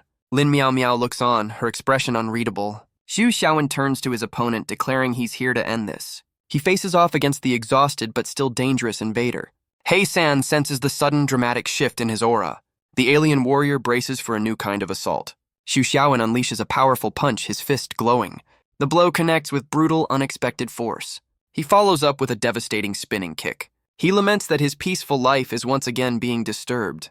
He San realizes the sudden shift in the fight's momentum. He understands it was Lin Miao Miao's words that changed everything. But Xu Xiaowen gets in his face, telling him to focus on the fight. The invader grits his teeth, refusing to be underestimated. Xu Xiaowen's fist crackles with a dangerous purple energy. He unleashes a powerful, lightning-fast punch. The blow connects, sending He San flying backwards. Our boy taunts him, asking what other secrets he's hiding. A bit of psychological warfare. Enraged, He San accuses him of being sarcastic and condescending. The two clash again, their powers colliding in a vortex of energy. He San launches a counterattack, his face a mask of pure fury. The ground shatters from the force of their exchange. Xu Xiaowen grabs him by the head, complaining about his own situation. He tightens his grip on one of the alien's horns. With a powerful throw, he sends He San spinning through the air. He follows up with a devastating axe kick, ending the exchange. He lands perfectly, his flip-flop still firmly in place. The ultimate battle footwear. He stands over his defeated opponent, lamenting his difficult life. He San lies in the rubble, completely unable to comprehend what happened. He admits that with such power, Xu Xiaowen is unstoppable. Just then, Lin Miao Miao appears, hoisting a rock and declaring it's her turn. The alien warrior can only stare, wondering what she's doing. With a furious shout, she brings the makeshift weapon down. But he's completely unharmed, questioning if she even aimed. A chibi Xu Xiaowen asks if this is what she calls a favor. So helpful. She defends herself, saying she didn't know he had an iron head. He San screams that a warrior can be killed but not humiliated. He powers up, vowing to protect his family's honor. With a final roar, he promises to make them pay for this insult. A chibi Xu Xiaowen delivers a final punch, ending the tantrum. A memory surfaces, showing a past life as a lonely monk. He's surrounded by demonic women, their intentions clear. They taunt him with cruel choices, enjoying his fear. One of them offers a twisted game for his freedom. But the young monk is furious, ready for a fight, not their games. He declares he won't fall for the tricks of these spider demons. Back in the present, Lin Miao Miao calls out his name in shock. He clutches his head, disoriented by the sudden flashback. She points to the defeated He San, noting he's completely out cold. Xu Xiaowen's face contorts in pure, unadulterated horror. He explains a bad memory caused him to lose control of his power.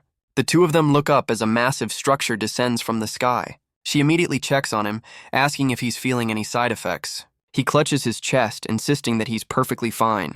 In fact, he claims to feel completely refreshed. A likely story. He realizes the curse didn't activate, he's still alive. Lin Miao Miao theorizes He San isn't truly the strongest. Xu Xiaowen confirms this, having read the alien's mind. The claim was a false proposition.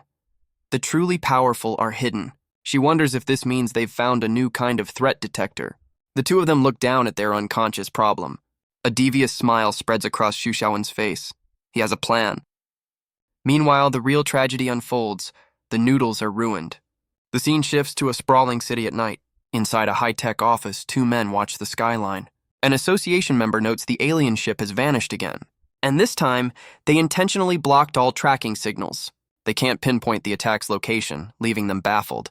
The old man dryly suggests they might just be tourists. Back at the Shu estate, an uneasy peace has settled. He drags the unconscious invader, declaring he's found a new employee. The once mighty warrior is unceremoniously hauled across the estate grounds. Lin Miao Miao asks if he'll report this, but he has other plans for now.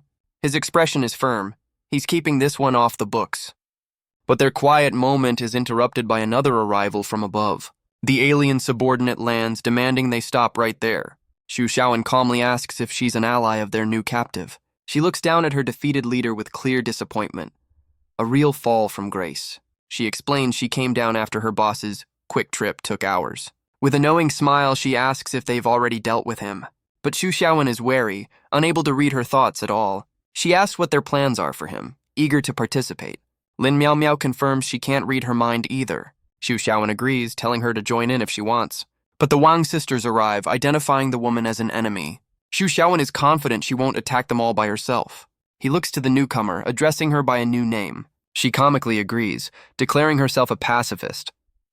This is getting weird. She gets close, admitting she likes his straightforward nature. The other women are not amused by this sudden development. Meanwhile, their captive is sleeping soundly in a proper bed. Wang Yihan orders him kept here, away from prying eyes. Xu Xiaowen asks why she's still here, and she admits she wants to stay.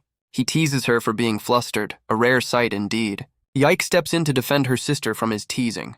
He relents, saying he'll back off for Yike's sake. He then turns to his eavesdropping family, telling them to leave. His mother happily agrees, her curiosity satisfied for now. Elsewhere, the alien subordinate playfully teases her unconscious boss. Xu Xiaowen confirms he knows her true purpose for being on Earth. The alien subordinate flatters him, saying her boss is no match for his power. Xu Xiaowen notes that while Hei-san is strong, he has no intention of keeping him captive for long. She explains she only follows the strong, asking if her mutiny is a problem. A valid question, really. In her culture, she explains, this isn't betrayal, it's just common sense. She adds that he's far more interesting than her former leader. She offers her services as his new, very dedicated housekeeper. The other women in the room are, to put it mildly, not pleased. Lin Miao Miao demands the newcomer stop her bizarre monologue. Xu Xiaowen tries to push her away, claiming he's just a poor man. But he seems to be struggling with his resolve. The alien woman smiles, sensing he has a secret. She whispers something in his ear, asking how he knew her true purpose. He's left completely stunned by her revelation. She insists that with her help, his life will be much easier. Defeated, Xu Xiaowen declares Xiao Liu is his new housekeeper. The other women immediately protest his unilateral decision. But Xiao Liu seals the deal with a celebratory kiss. Her moment is cut short by an incoming call on her wrist device. A holographic projection appears before her. The blue-haired woman from the ship asks for a status report. Xiao Liu calmly reports that their chief has been defeated. The hologram confirms the fleet's ownership will be transferred to the winner. Business as usual, I guess. Elsewhere, the defeated Hei-san finally begins to wake up. He's immediately greeted by a broom handle to the face. He sits up, completely baffled by his new situation. Xiao Liu informs him of his new duties, head of household sanitation. The former warrior is furious, demanding to know why he should listen. She strikes a pose, declaring her authority as the new housekeeper. Hei-san accuses her of betrayal, warning her of the consequences. But she's already putting him to work, her authority now absolute. A blue-haired woman with glasses shouts, demanding a good attitude. She's training an entire army to repeat a delivery notification. She informs a stunned Hei-san that the entire fleet now belongs to Xu Xiaowen. The former leader is furious, demanding to know who authorized this. She calmly explains that on their planet, the winner takes all. She reminds him of the rule he set for himself: losers become servants. Hei-san can only grit his teeth, trapped by his own code of honor. Just then, Xu Xiaowen arrives in his signature flip-flops.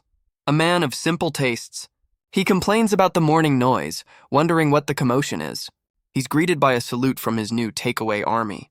Our boy is completely baffled by this sudden promotion. Xiao Liu explains she's already drafted a business plan for his new fleet.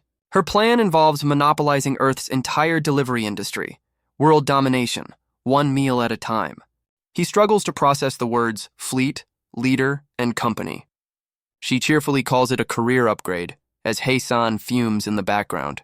He worries about his curse, but she assures him the company won't be in his name. She'll even manage his finances to ensure his curse doesn't activate. He asks why, of all the possible businesses, she chose food delivery. She explains it's a simple entry point for their eventual takeover of all Earth's industries. Elsewhere, two men discuss a strange broadcast linked to the alien attack. The man with glasses tells his companion to listen for himself. The phone plays the now familiar delivery notification. A rival CEO is furious about this new, impossibly efficient competition. The delivery fleet is already airborne, broadcasting orders across the city. He reflects that in all his lives, he's never seen anything quite this absurd. On the roof, Hei-san begins a dramatic, self-important declaration. He vows that he would rather die than be forced to sweep the floor. Xiao Liu offers him a simple choice: delivery or cleaning. So much for his grand defiance. She reminds him he's done the same to countless others he's defeated. Defeated by his own logic, the former warrior can only turn away in silence. The once mighty warrior begs to cook instead of clean, but Xiao Liu shuts him down, citing his terrible cooking skills. Lin Miao Miao watches the bizarre domestic dispute from afar. Her expression is thoughtful, taking in this strange new reality. Elsewhere, a pair of elegant heels clicks across the floor. Wang Yihan approaches, offering information on overeating's weakness. She claims to know the villain who killed Miao Miao's team intimately. Meanwhile, the new delivery crew gets their marching orders. A real career change for a galactic conqueror. The alien fleet takes to the skies, their new mission underway. The blue-haired commander directs her forces with dramatic flair. Xu Xiaowen can't believe they're using a war fleet for food delivery. The entire armada now serves a single culinary purpose. Back at the association, an agent spots the fleet's return, but he's baffled by their new payload, a swarm of electric bikes. The vice president immediately declares war, mobilizing all agents, but on the phone he's already trying to pass the buck. Some things never change. He desperately lists other departments, trying to avoid responsibility. Back at the estate, Wang Yihan seems completely unconcerned. Lin Miao Miao questions her loyalty, warning of the price of betrayal. But Yihan scoffs, seeing no reason to serve a coercive master. Lin Miao Miao reminds her that Xu Xiaowen hasn't agreed to anything. Yihan gets close, suggesting they could all work together. Flustered, Lin Miao Miao makes an excuse to check on our boy. Yihan just smirks, deciding to go back to bed instead. Her eyes gleam with a confidence that suggests a hidden plan. The scene shifts to the lavish interior of the living room, where Hei-san complains about his new, very inconvenient uniform. He sweeps as Lin Miao Miao explains the association's official term for this mess. She looks to Xu Xiaowen, asking what his next move will be. He sits calmly, considering how to handle this new business venture. Lin Miao Miao warns of the uncontrollable chaos if his identity is exposed, but Xiao Liu confidently clings to him, promising she can handle everything. She unveils a perfectly safe life plan to help him avoid his curse, a plan that apparently involves Hei-san in a maid outfit on cleaning duty.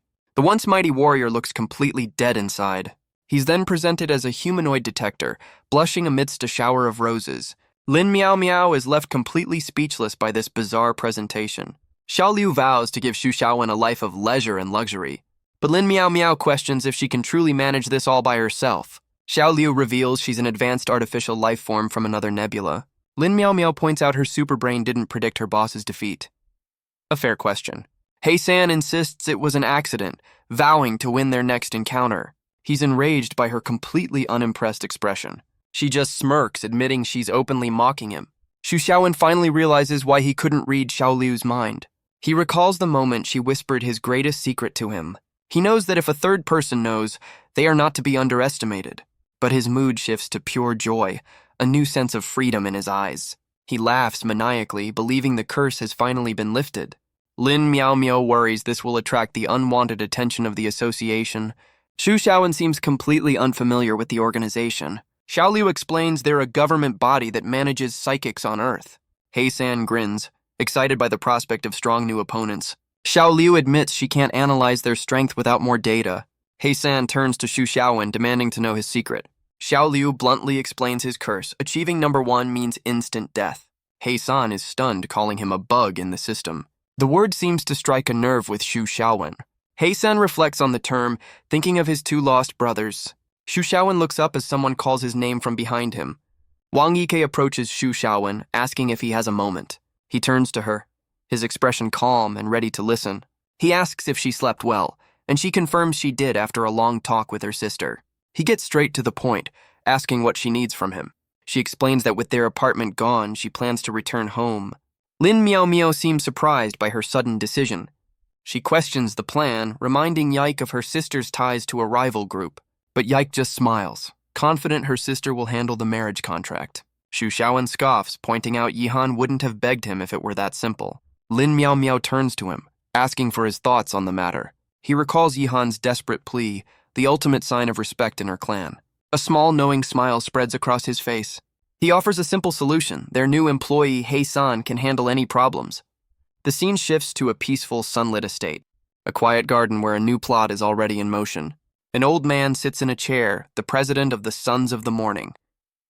He's excitedly planning his new career as a social media influencer. He seems completely oblivious to the woman standing before him. She's identified as Bao Yue, the sin of wrath, and she is not amused. The president proudly shows off his new profile for psychological counseling. She scolds him for his childish behavior, but he's ready to defend his dream. He claims it's all a recruitment strategy for their dwindling organization. He asks her to repeat her report, his short-term memory failing him. She informs him that Wang Yihan is trying to cancel the Ouyang marriage. The president is stunned, knowing the Ouyangs are a key ally.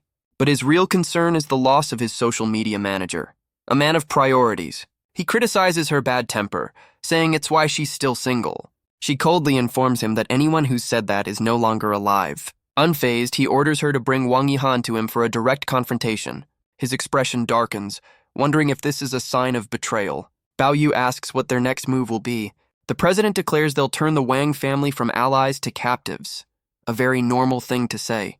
The scene shifts back to the peaceful Shu family estate. Xu Xiaowen suggests a simple solution. Deal with the source of the problem.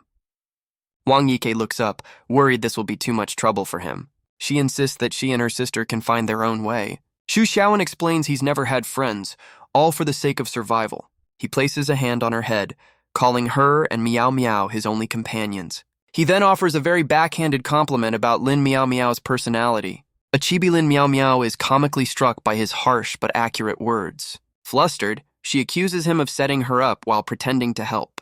He just teases her, completely unfazed by her anger. She clutches her head, completely exasperated by the situation. She turns to Yike, offering her full support and a place to stay. Yike is moved to tears by the unexpected kindness. From a doorway, Xu Xiaowen's mother watches the scene unfold. A knowing, satisfied smile spreads across her face. But the tender moment is interrupted by Lin Miao Miao's ringing phone. She answers the call, her expression immediately turning serious. She gives the caller 1 minute to get to the point or lose their salary. She then smashes the phone, claiming it broke accidentally, a classic rage quit. The voice on the other end warns her the association won't reimburse that. She quickly picks it up, trying to salvage the conversation. A chibi scene shows Hei-san being used as a battering ram, so much for his dignity. A new man enters, introducing himself as the head of logistics. Lin Miao Miao knows this by the book guy is bad news. Xu Xiaowen pulls Yike back just as the door is kicked in. The newcomer, Ning Yi, coldly apologizes for the damage. He explains he's here to bring the culprits back to the association. Xu Xiaowen stands firm, declaring the person they want is in his house. Hei-san greets his new audience, mistaking them for adoring fans. Ning Yi coldly orders the former warrior to come with him, but Hei-san challenges him, asking what happens if he refuses. The logistics head promises he will find a way to persuade him, but Xu Xiaowen steps in, demanding payment for the broken door. He clarifies it's made of priceless 1,000-year-old wood. Priorities. The scene shifts to the gleaming towers of the association headquarters. An aide prepares a promotional video for his boss. The president is recording a live stream, complete with a coupon code. With a single tap, the recording begins. The aide presents the finished video for the president's review, but the old man waves it off, trusting his subordinate's skills. He then asks if the aide's brother will be returning soon. The aide is concerned. His brother has been gone for 3 hours. The president asks about Xu Xiaowen's connection to Lin Miao Miao. The aide reports on her erratic behavior and rumors of gambling debts. The president sighs, knowing she's never recovered from that incident. The aide changes the subject, having another matter to discuss. The president listens intently, his full attention now on the report. The aide explains strange coordinates appeared after the fleet's return. He confirms that monitors across the entire alliance saw the same thing. This usually indicates the appearance of a super psychic or a disaster. The president confirms with the alliance that it's not a disaster zone. The aide suspects they are powerful psychics deliberately hiding their identities. The president orders a constant watch on these mysterious new signals. A heavy door slides open elsewhere in the high-tech facility. The aide bows, accepting his new assignment without question. He presses a button, heading out to begin his surveillance. Just then, his twin brother returns, reporting back to the president. He asks for Lin Miao Miao and Xu Xiaowen, but his aide seems distracted by a commotion. The aide wonders if Xu Xiaowen is just making a fool of himself. He reports that Xu Xiaowen demanded compensation for a priceless gate.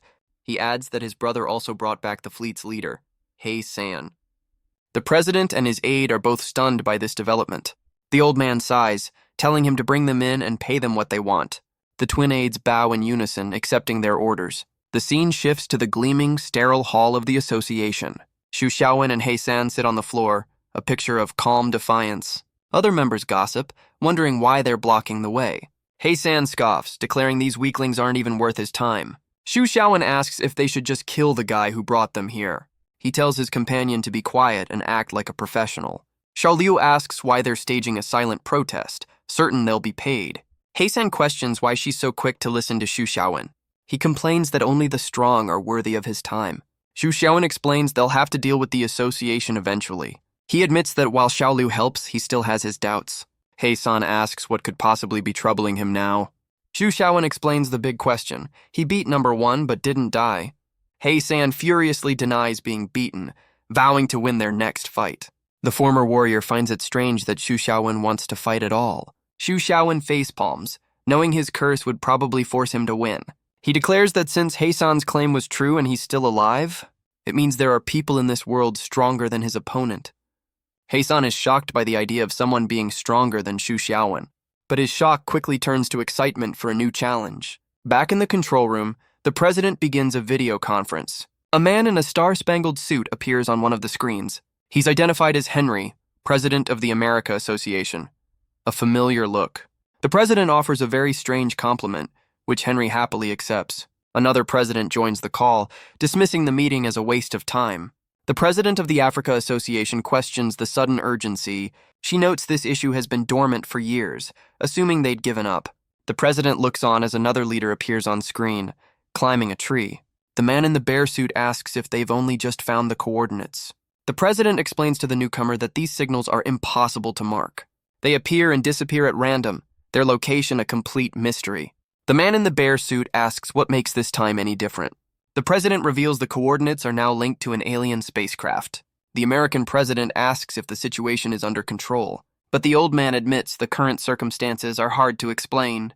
The African president gets straight to the point, asking what he wants. He requests they form a special team to investigate the anomaly. He warns them all that the world is about to change.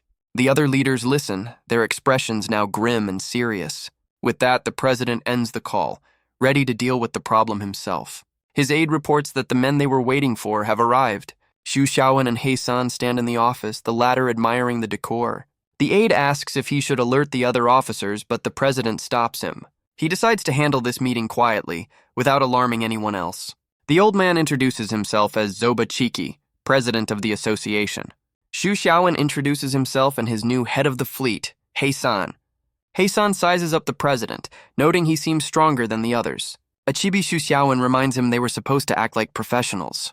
The president asks He San for his purpose in coming to Earth. The former warrior bluntly states he's just looking for a good fight. The president correctly deduces that the strong man he found was Xu Xiaowen.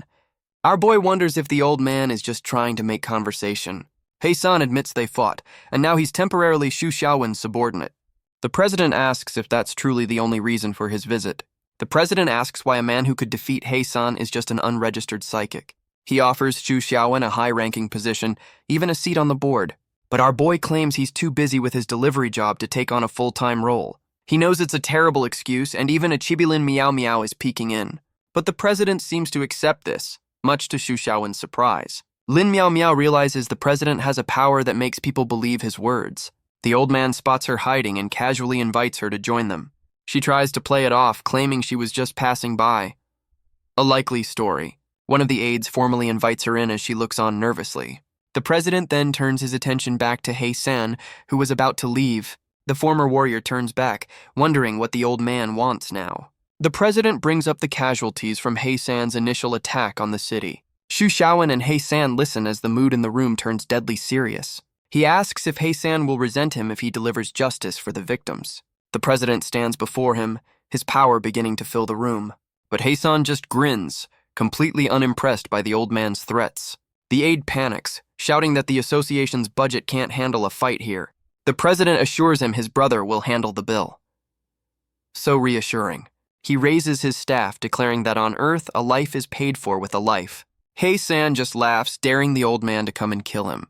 The president's staff slams down, unleashing a beam of golden energy.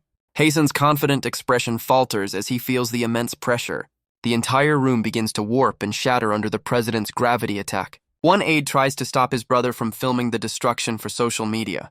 The other insists he's just trying to help the president's public image. His brother is completely exasperated by his ridiculous priorities.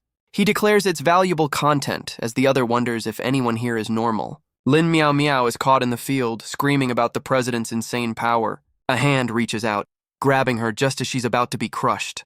Xu Xiaowen catches her, holding her safely as the room is torn apart. Xu Xiaowen tells her a section chief needs more than just mind reading. Lin Miao Miao is completely lost, questioning his strange advice. He clarifies with a grin. She needs to learn how to cultivate immortality. Back in the fight, the president faces off against the warrior in a maid outfit. Heisan's eyes burn with defiance, refusing to be intimidated. The president's gaze is cold, his power still filling the room. Xu Xiaowen asks about the power gap. She calls it a college versus elementary school beatdown. He watches intently, knowing this fight will provide valuable data. He wonders if in all his lives he's the only one with this curse. He questions if he's just a bug in the system, meant to be erased, but he pushes the thought aside, knowing now is not the time. The president grits his teeth, unimpressed by Heisan's power. The former warrior is furious, his patience finally snapping. With a mighty roar, the president unleashes the law of universal gravitation. He even tells his aide to get the whole thing on camera, for the gram, of course. The attack shatters the room, but Heisan seems to be holding his own. He stands firm as massive chunks of the ceiling rain down around him. With a confident smirk, he declares he overestimated the old man's strength. But the president's attack continues to tear through the office. Xu Xiaowen notes they're just testing each other with small-scale attacks.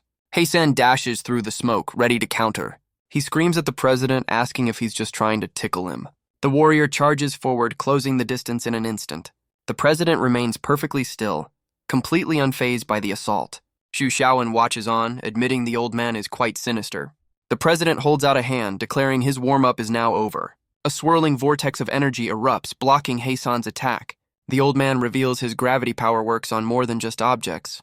Heisan is caught in the vortex, struggling against the immense force. He screams in frustration as the pressure begins to crush him. The warrior is forced to his knees, pinned by an unseen weight. He grits his teeth, demanding to know what's happening to him. The president calmly explains it's a simple scientific experiment. Heisan can only stare, his rage mixing with confusion. The old man reveals gravity is in his blood, in his very cells, and he declares that even an alien's body must obey the law. The warrior struggles, his pride clashing with the crushing force. One of the aides laments the inevitable cost of roof repairs, while his brother sees a golden opportunity for a viral video. A true influencer in the making. The two bicker, their priorities clearly on different planets. Heisan collapses, his body feeling weak and unresponsive. His very spirit seems to lose its form. A humiliating defeat. Xu Xiaowen watches, realizing the president is far stronger than he let on. The old man turns his gaze directly towards our boy. He gives a casual wave, leaving Xu Xiaowen completely speechless. With the battle over, the president declares that Heisan has lost. The defeated warrior calls it a dirty trick, not a real fight. The president simply asks if he disagrees with the outcome. He reminds the warrior that the winner decides the loser's fate. The old man stands over him, waiting for his answer. But Heisan admits he can't accept this until he finds some answers. The president asks what could possibly be so important. The warrior's gaze shifts, landing on Xu Xiaowen. The president wonders if this is all somehow related to the kid. Heisan explains he never intended to attack this non-threatening planet. The president seems amused by their low-threat classification. The warrior reveals he was tracking a strange signal from Earth. A signal from over 2 centuries ago, a shockwave as powerful as a star. The old man's expression turns serious, the timeline clearly significant. Heisan explains the signal was dismissed as a minor anomaly. He explains Earth was excluded from the system, a fringe planet not worth watching. The aide asks if the timing of the signal and the rise of psychics is a coincidence. The president's expression hardens as a strange energy gathers in his hand. Heisan looks up, sensing the sudden shift in the old man's power. The energy slams into him, pinning him to the floor once again. He demands to know why the president has reactivated his ability. The old man states he's not going to kill him, for now. He tells the warrior to continue his story, as his aide films the whole thing. Heisan looks up, asking if he can make a deal. The president warns him to be honest, as many people want him gone. The once mighty warrior finally admits that he's not as good as the others. Elsewhere, an aide wonders why the president is so focused on the past. In another room, a woman with pink hair says she's heard this story before. She explains a great change 200 years ago gave humans their powers. A flashback shows a teacher in a classroom, The origin of these abilities a mystery. The woman reveals the association has been studying the cause for years. Her companion asks what they've found, questioning her hesitation. She explains that such projects are kept secret until they have concrete results. Back in the office, Hae-san combs his hair, getting back to his story. He explains the database was sealed, and most of his generation forgot Earth existed. But he reactivated an old machine, tracking 2 recent shockwaves. Xu Xiaowen's eyes widen, the dates hitting a little too close to home. Hae-san dismisses the first date but is focused on the one from 10 years ago. He reveals he came to Earth to find a strong man and confirm his brother's fate. The president listens, his expression unreadable. His aide asks what their next move should be. The president tells him to edit out Hae-san's confession. Gotta maintain the brand. He tells Xu Xiaowen to take the alien back, saying they'll handle the paperwork later. The old man then asks our boy to keep an eye on Hae-san for him. Xu Xiaowen questions his trust, asking if he's not afraid he'll let him escape. The president notes that Xu Xiaowen doesn't seem like an ignorant person. Our boy cheekily admits he's an expert at letting people down. The president then turns his attention to Lin Miao Miao. He tells her to stay behind, his expression turning serious. Outside, Xu Xiaowen wonders why the old man just let them go. He reminds Hae-san of the president's power, daring him to try and escape. He muses that gravity manipulation is similar to a psychic's mental power. A new idea forms as he considers how to deconstruct the ability. He decides to run a little experiment, much to Hae-san's confusion. He wants to see if he can replicate the president's power for himself. The former warrior can only stare in complete disbelief. With a flick of his wrist, he sends Hae-san flying with his new gravity power. He smiles, pleased that his little experiment was a success. He wonders aloud who is stronger, the president or the alien general. The scene shifts back to the Zhu estate, now a busy construction site. Hae-san asks what other tricks he knows, eager for a demonstration.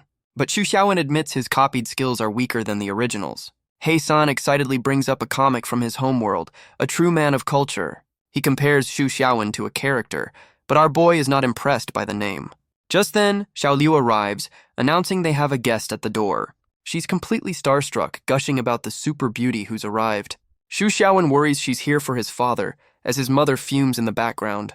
Xiao Liu clarifies that the woman is here specifically to see him. He tells Hae-san to entertain his parents while he handles the meeting. His mother eagerly offers to teach the alien warrior how to play mahjong. Xu Xiaowen heads inside, his signature flip-flops clicking on the floor. He finds the Wang sisters, who seem to be in some kind of trouble. A woman with gray hair introduces herself as a chief investigator. Xu Xiaowen's eyes narrow, recognizing the familiar family name. The investigator, Wang Yiru, confirms she is the sister's cousin. Xu Xiaowen is left wondering if there's a third sister in this family. He decides he'll have to map out their family tree later. The cast just keeps expanding. He shakes the investigator's hand, a current of psychic energy passing between them. Wang Yiru sizes him up, noting that he is indeed a very special individual. She's stunned by his high power level, completely unable to read his thoughts. Xu Xiaowen deduces she's hit a mental wall, an anti-spy screen of sorts. The investigator turns to her cousins, telling them to stop standing so far away. But Wang Yihan is visibly terrified, her usual confidence completely gone. Xu Xiaowen watches the tense family reunion with a deadpan expression. Yiru mocks Yihan for her weakness, pointing out her nervous sweat.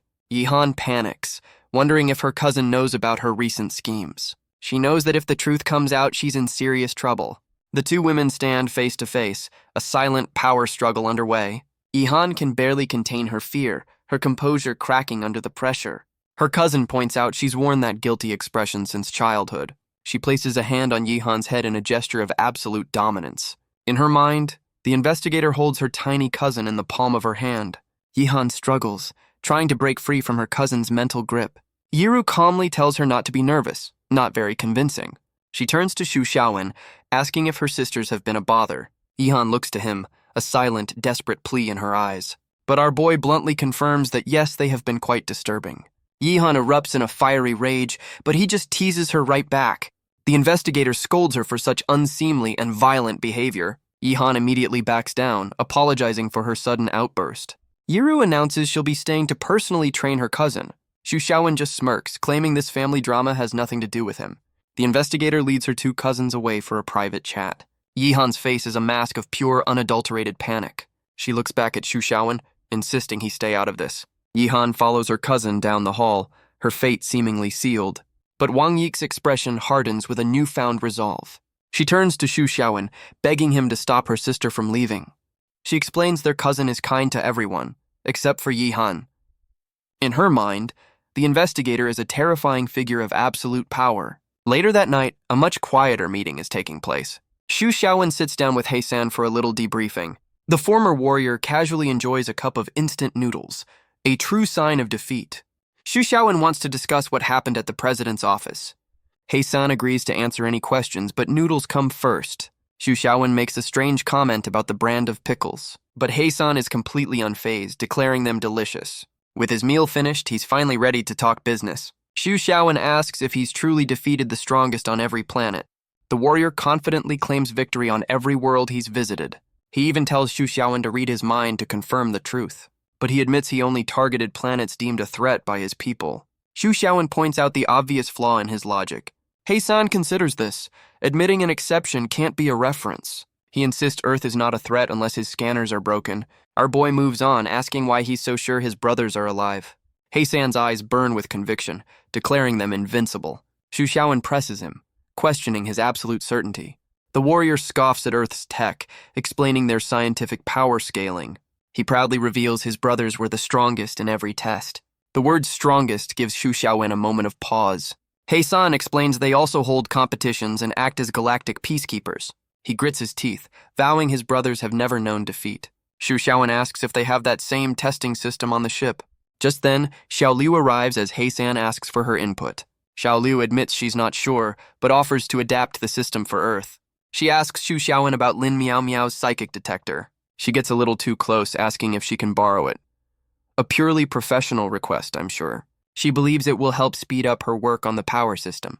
She reveals she's been analyzing Earth's data since her arrival. Xu Xiaowen looks up, asking what she's discovered so far. She excitedly tells Heisan she wants a disciple, just like in the comics. Both Xu Xiaowen and Heisan are completely unimpressed by her enthusiasm. She teases Heisan, asking if he's jealous of her attention to others.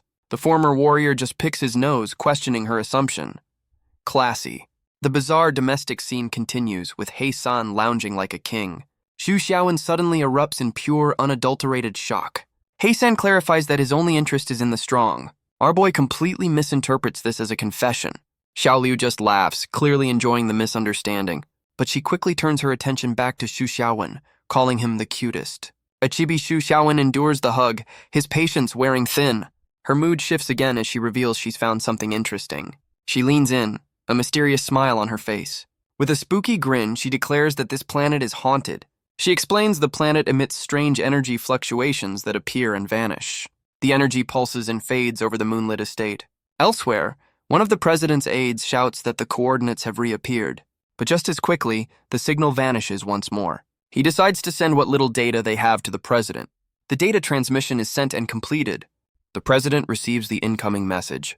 He studies the report, his expression grim and thoughtful. His aide reports that the coordinates have appeared yet again. The old man's eyes narrow, the mystery deepening with every pulse. The African president notes the signals are appearing more frequently. She suggests they all meet to discuss the coordinates in person. She asks the other leaders for their thoughts on the matter.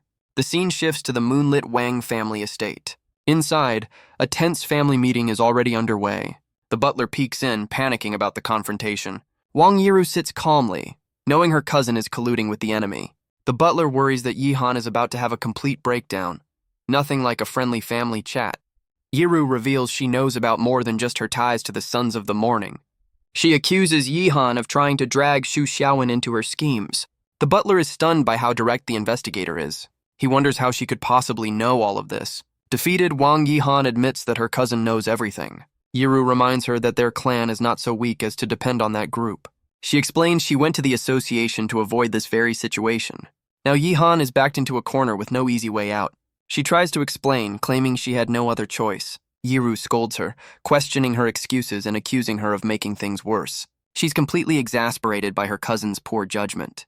Yihan frantically tries to explain her true intentions.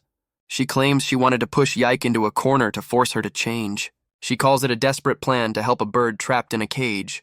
Yiru reminds her to watch her words, asking what could possibly scare her so much. Yihan brings up the eldest daughter of the UN family. She recalls a time when they were all just children playing together.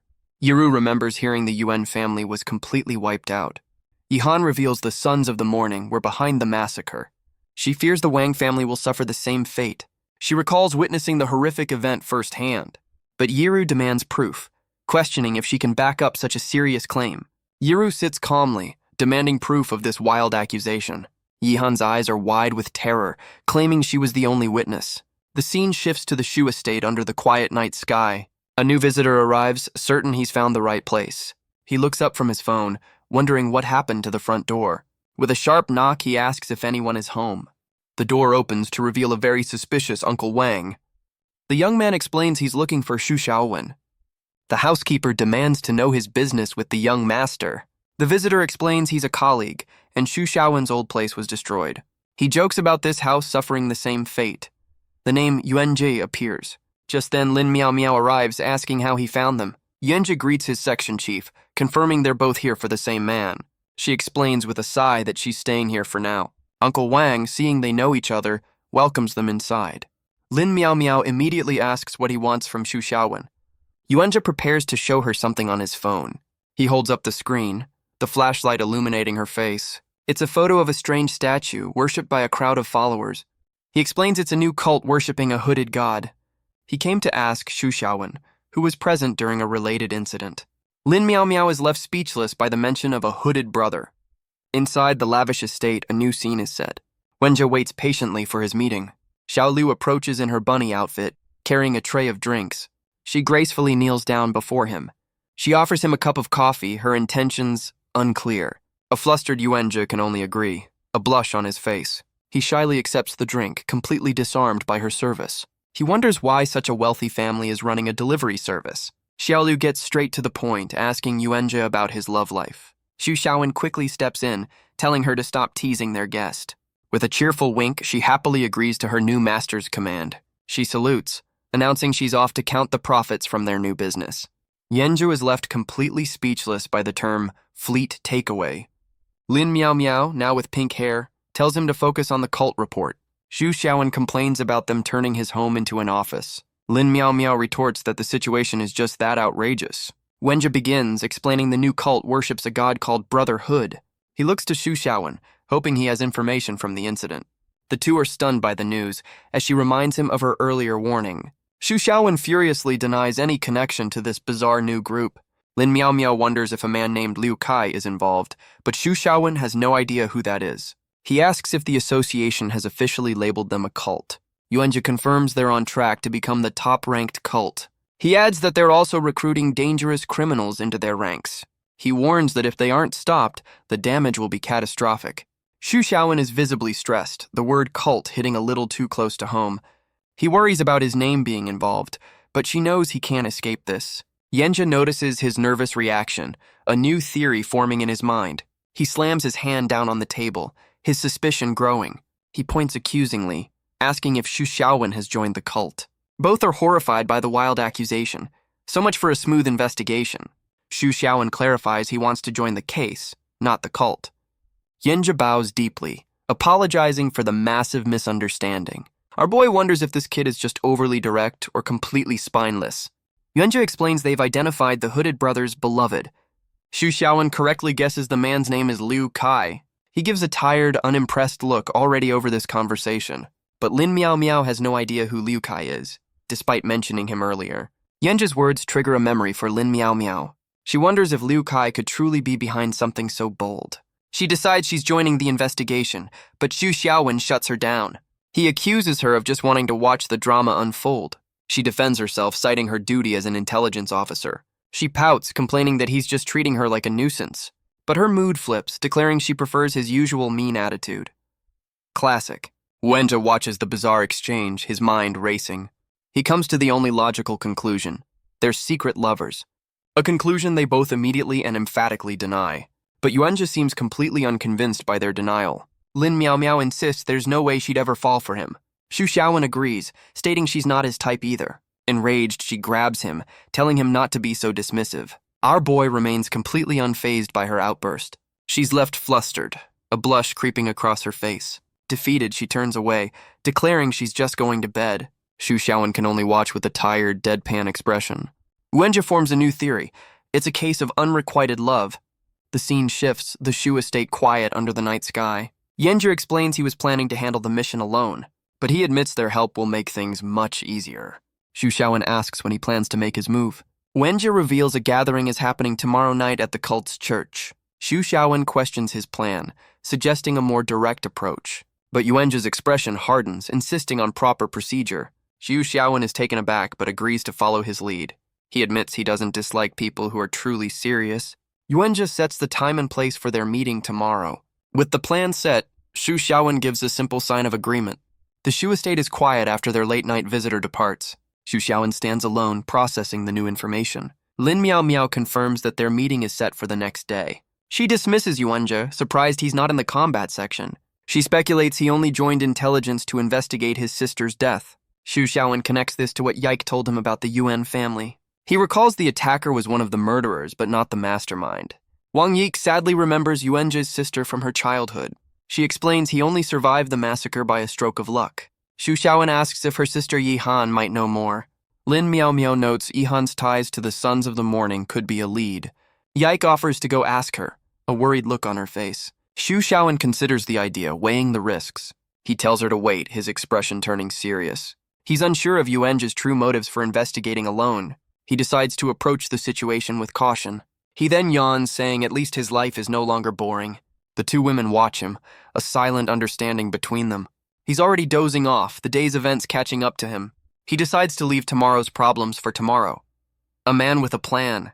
Wang Yiki quietly tells Lin Miao, "Miao, she'll close the door." The door clicks shut, leaving him to rest. Outside, his parents are spying on the scene from the bushes. His mother is already planning for grandchildren. Of course she is. His father is just as excited, having already picked out names. But their moment is ruined by Heisan, asking to join the fun. The next afternoon, the scene shifts to a sleek, modern building. Wenju arrives at the meeting point, checking the time. Lin Miao Miao appears, greeting him with a confident smile. He immediately asks where Xu Xiaowen is, ready for the mission. She explains he's running a bit late, but will be there soon. Elsewhere, Heisan refuses to wear his new, very formal uniform. The scene shifts to the investigator, Wang Yiru, in a different outfit. That night, a massive crowd gathers outside a remote warehouse. Lin Miao Miao watches from the shadows, now in disguise. A very conspicuous disguise for an undercover mission. She notes the crowd is much larger than they anticipated. Wenja steps forward, joining her in the alley. He's stunned by the cult's incredible rate of growth. He checks his phone, worried Xu Xiaowen won't make it in time. But Lin Miao Miao confirms he's just replied to her message. Just then, a new figure arrives to join their little party. It's Xu Xiaowen, dressed in a truly ridiculous cosplay outfit. Lin Miao Miao is furious, scolding him for the eye-catching costume. He explains things are going well, and Xiaolu liked the character. A solid excuse. Wenja is completely lost by the reference. Xu Xiaowen just brushes it off as a personal matter. A strange green energy drifts down over the waiting crowd. The followers are ushered inside past a very lax security check. Lin Miao Miao blends in, her expression tense and focused. Xu Xiaowen asks what her plan is now that they're inside. He just smirks, telling her to wait and see. She guesses his plan, but warns the cult will have a fake leader. He just smiles, admitting he's hoping for some entertainment. She reports that the followers are young and mostly powerless. Yuenja adds that the cult's staff are all dangerous criminals. A voice from the stage welcomes the eager congregation. The crowd erupts, chanting the name of Emperor Kai. They're ecstatic to see their leader in the flesh, but Xu Xiaowen watches the scene, his expression cold and calculating. The masked man on stage declares the hooded brother is with them. Xu Xiaowen immediately recognizes him as the man named Liu Kai. A woman in the crowd seems disappointed by his appearance. Liu Kai grips a large white sheet, preparing for a grand reveal. He raises a microphone, ready to rally his followers. The crowd shouts back a bizarre, nonsensical slogan. Our undercover team looks on, completely unimpressed by the spectacle. With a dramatic flourish, he pulls back the sheet. He unveils a large and frankly very unflattering statue of their god. He then announces a precious gift for all the faithful. With a snap of his fingers, he signals for it to be brought out. Several women carry in a massive vat of glowing liquid. He introduces it as holy water, made by the Lord himself. He claims that anyone who drinks it will gain psychic powers. The crowd erupts in disbelief and excitement at the impossible promise. Lin Miao Miao and Yuenja are stunned by the audacity of the claim. Xu Xiaowen just watches, his expression completely unreadable. Liu Kai adds a catch. Its power depends on their devotion. A classic no refunds policy. The crowd's mood sours, many feeling like they've been scammed. A woman with purple hair pushes her way to the front of the stage. She kneels before him, acknowledging their faith in the hooded brother. But she accuses him of treating them like fools. She lectures him, stating that psychic genes are common knowledge. Liu Kai listens silently from behind his mask. He explains the water is meant to activate those dormant genes. The woman calls him out, knowing he'll blame her loyalty if it fails. She correctly deduces that a hefty donation is required to even try it. He smoothly replies that donations are merely an expression of support. The crowd begins to get restless, their skepticism turning to anger. A man shouts that they should test it on someone before asking for money. Yenja admits he's never heard of holy water in his research. Lin Miao Miao questions if it's truly possible to manifest powers this way. She reminds him of the last time he pushed his own abilities too far. He clenches his fist, insisting his family's power is different. Xu Xiaowen notes that this at least proves activating genes isn't impossible. His eyes narrow. He knows Liu Kai himself doesn't have this power. A mysterious hooded figure stands in the shadows of his mind. He declares he wants to know who is truly behind this operation. A single light flickers, the tension in the warehouse building. A man in the crowd admits they've long suspected this was just a scam. The purple-haired woman agrees, her suspicion now confirmed. Liu Kai offers her a bowl, claiming their donations funded this miracle. He promises that all their efforts will finally be rewarded. She stares at the glowing liquid, her expression full of doubt. She wonders if it's just plain water, a simple trick. But his calm demeanor makes her second-guess her own judgment.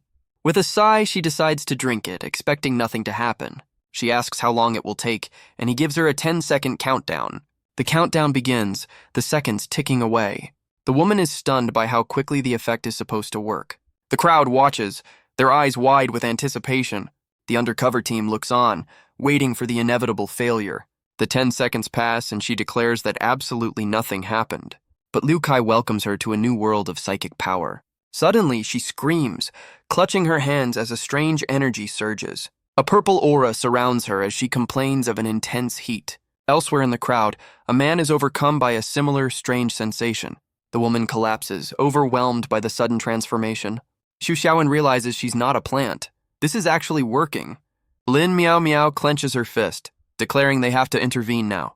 But Lin Miao Miao tells him to wait, watching the cult leader's reactions. Xu Xiaowen just smirks, saying they should let this play out a little longer. Liu Kai casually explains that gene activation can have some physical side effects. The woman's body begins to change, her clothes straining under the transformation. She sits on the floor, completely bewildered by what's happening to her. Liu Kai declares that her mind is now in control, her will made manifest. A small, glowing green sprout appears in the palm of her hand.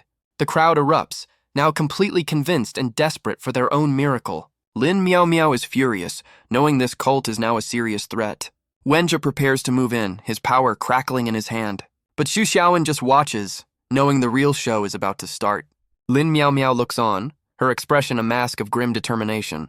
A voice from above thanks the crowd for their attention. Something crashes down from the ceiling with incredible force. The crowd looks up, wondering who could be interrupting their salvation. A massive blast of energy erupts from the stage. Xu Xiaowen pulls Lin Miao Miao close, shielding her from the impact. The stage is rocked by a powerful, unseen force. Liu Kai demands to know who dares to interfere. A hand reaches out, demanding he hand over the microphone. A man in a floral bandana and flip-flops lands, ready to warm up the crowd. He declares that he is the real hooded brother, calling the holy water poison. Liu Kai is enraged, demanding to know who this crazy person is. The newcomer accuses him of being a snake oil salesman. The crowd is left completely baffled by this sudden turn of events. The newly empowered woman looks on, her faith now shaken. Liu Kai tries to calm the crowd, insisting the newcomer is a fake. The man in the bandana challenges him to prove it. Liu Kai declares that he himself is the proof. He proudly announces he is the beloved of Brotherhood, a well-known fact.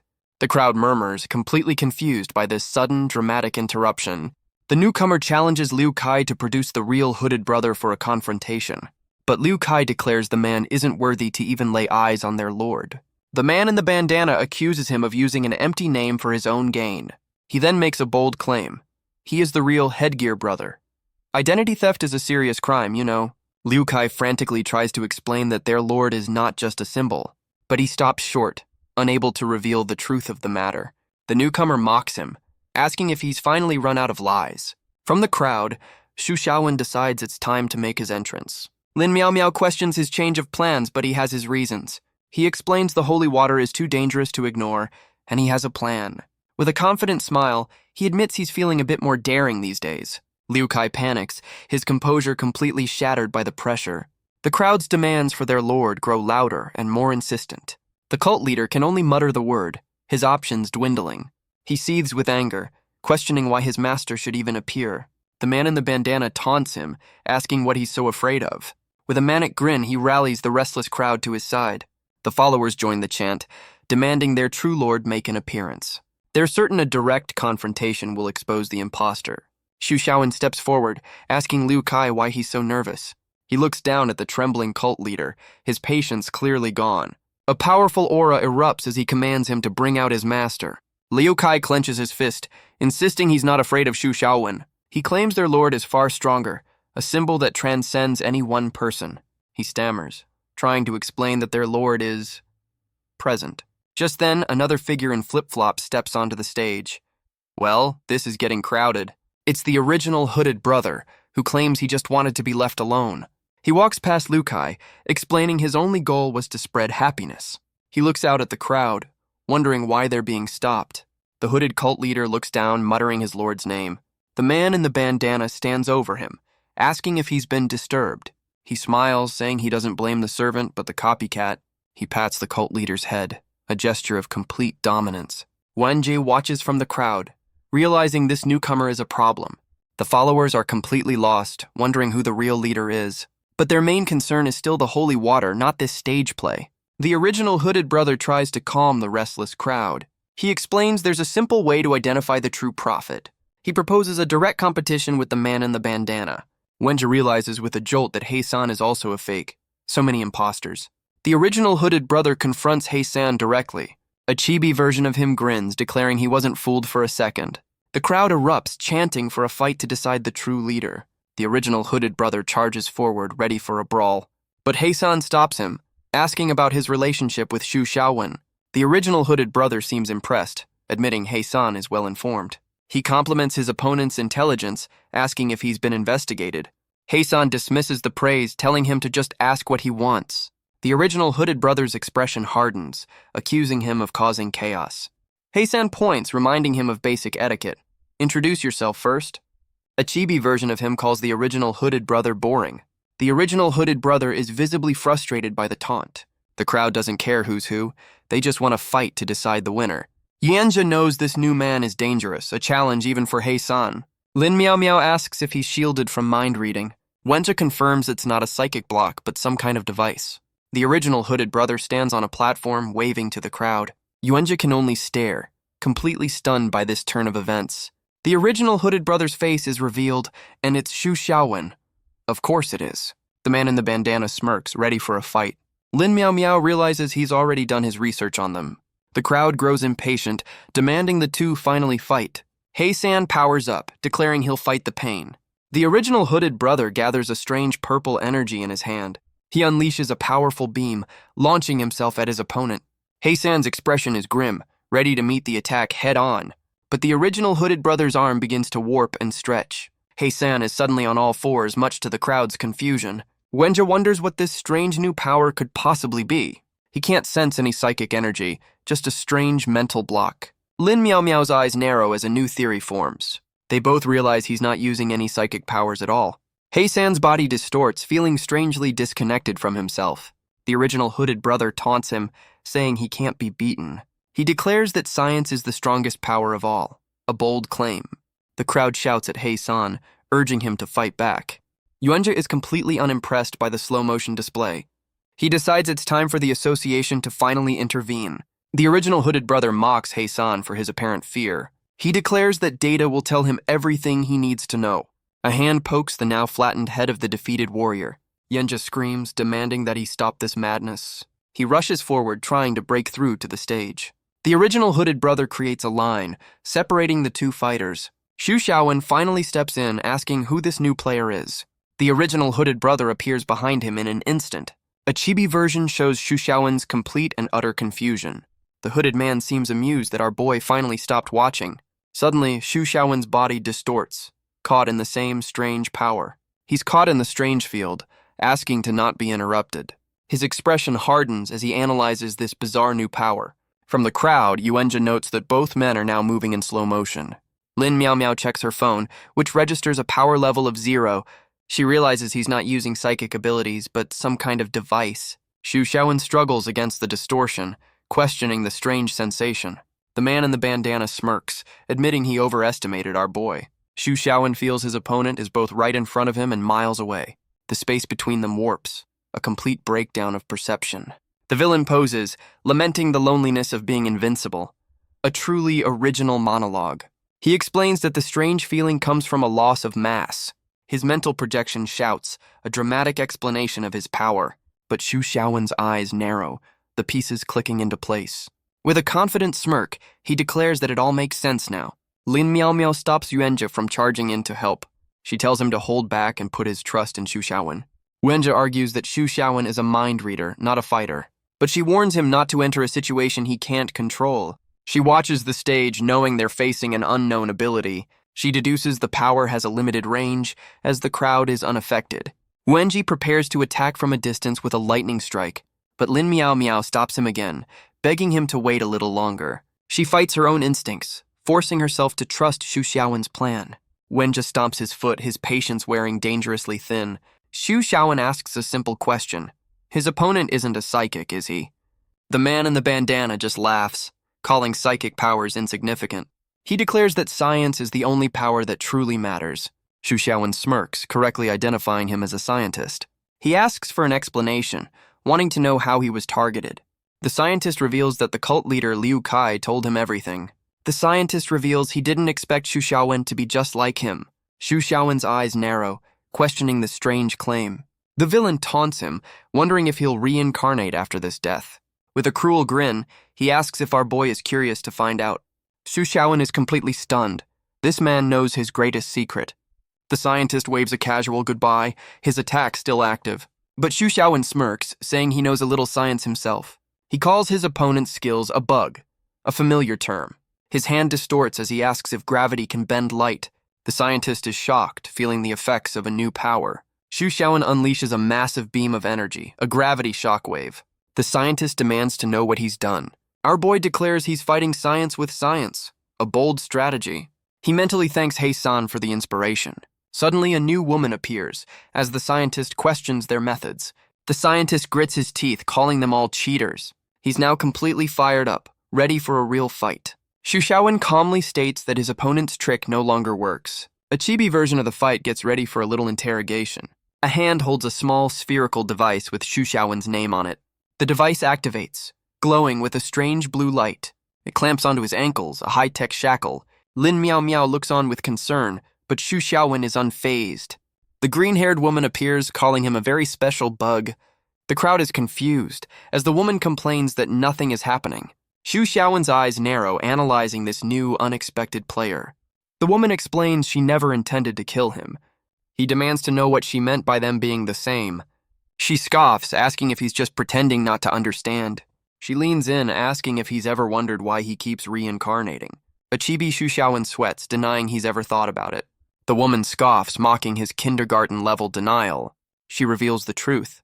Beings like them are not allowed to exist. She launches into a lecture on the universe's inevitable heat death. She explains the universe exiles entropies to delay the end. But she admits this is only a temporary fix. The end is irreversible.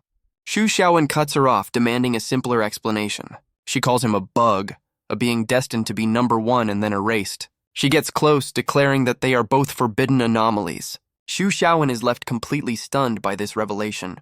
The crowd grows restless, demanding to know what's happening. She holds him close, explaining that beings like them are drawn together. She admits she's been desperate to meet him since she found him. She claims she was too shy to approach him directly. A likely story. She reveals the entire cult was just a trap to lure him out. Xu Xiaowen asks if there are any others like them on this planet. She leans against him, admitting she doesn't know. But she says all she can think about now is him.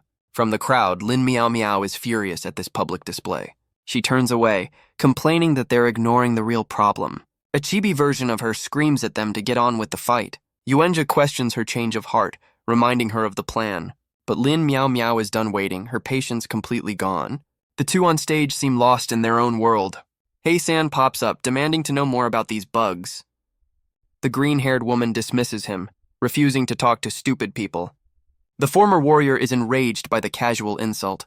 Xu Xiaowen asks if she's ever met anyone else like them. She looks at him intently, declaring that he is enough for her. He looks away, unimpressed, calling the world's top scientist predictable. The green-haired woman looks on, her expression unreadable. But Xu Xiaowen questions her story, asking why she's still alive. She explains that his very presence has changed the rules. He points out that in his lives he was never the top scientist. He deduces she either cheated death or this world is a recycle bin. From the crowd, Lin Miao Miao decides she's heard enough. The scientist scoffs, dismissing the section chief's threat. Xu Xiaowen suggests a slow interrogation to find the truth, but the scientist just calls him boring, completely unfazed. She then pulls out a single, sparkling red rose. She holds it delicately, her entire demeanor shifting. Well, that's one way to change the subject. She claims she has more important things to do than stay with him. Xu Xiaowen watches her, his expression cold and analytical. The rose dissolves into a shower of glowing petals. With a final, "See you later," she begins to vanish. Her form dissipates into a cloud of pink energy. Lin Miao Miao and Hei-san can only stare in confusion. The energy fades, leaving only a shower of petals behind. Xu Xiaowen stands alone on the stage, the chaos finally over. He realizes she was using some kind of prosthesis to fool them. Back at the estate, he sits in quiet meditation. He processes the day's events, his mind racing. His parents peek from a doorway, worried about their son. They whisper, certain he's troubled by matters of the heart. His father imagines the chaotic scene of women in their home. He concludes the woman in disguise is the real problem. A fair assessment. His mother admits she wants grandchildren, but this is too much. A chibi Uncle Wang reminds them they're the wildest of all. Xu Xiaowen reflects on the scientist's words about mutual attraction. Just then, Wang Yiru approaches, asking what he's thinking about. Wang Yiru looks at him with a confident, knowing smile.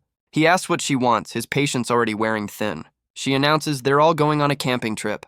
With a sly grin, she says he needs to relax for a change. Lin Miao Miao appears, explaining they got a bonus for taking down the cult. She says the money is for team building, so a trip is in order. A very convenient excuse for a vacation. Defeated, Xu Xiaowen just tells them to handle the details. The scene shifts to a peaceful mountain road on Sunday. A small bird's quiet moment is suddenly interrupted. It's blown away by a massive vehicle speeding past. The poor thing flaps for its life as a bus barrels down the road.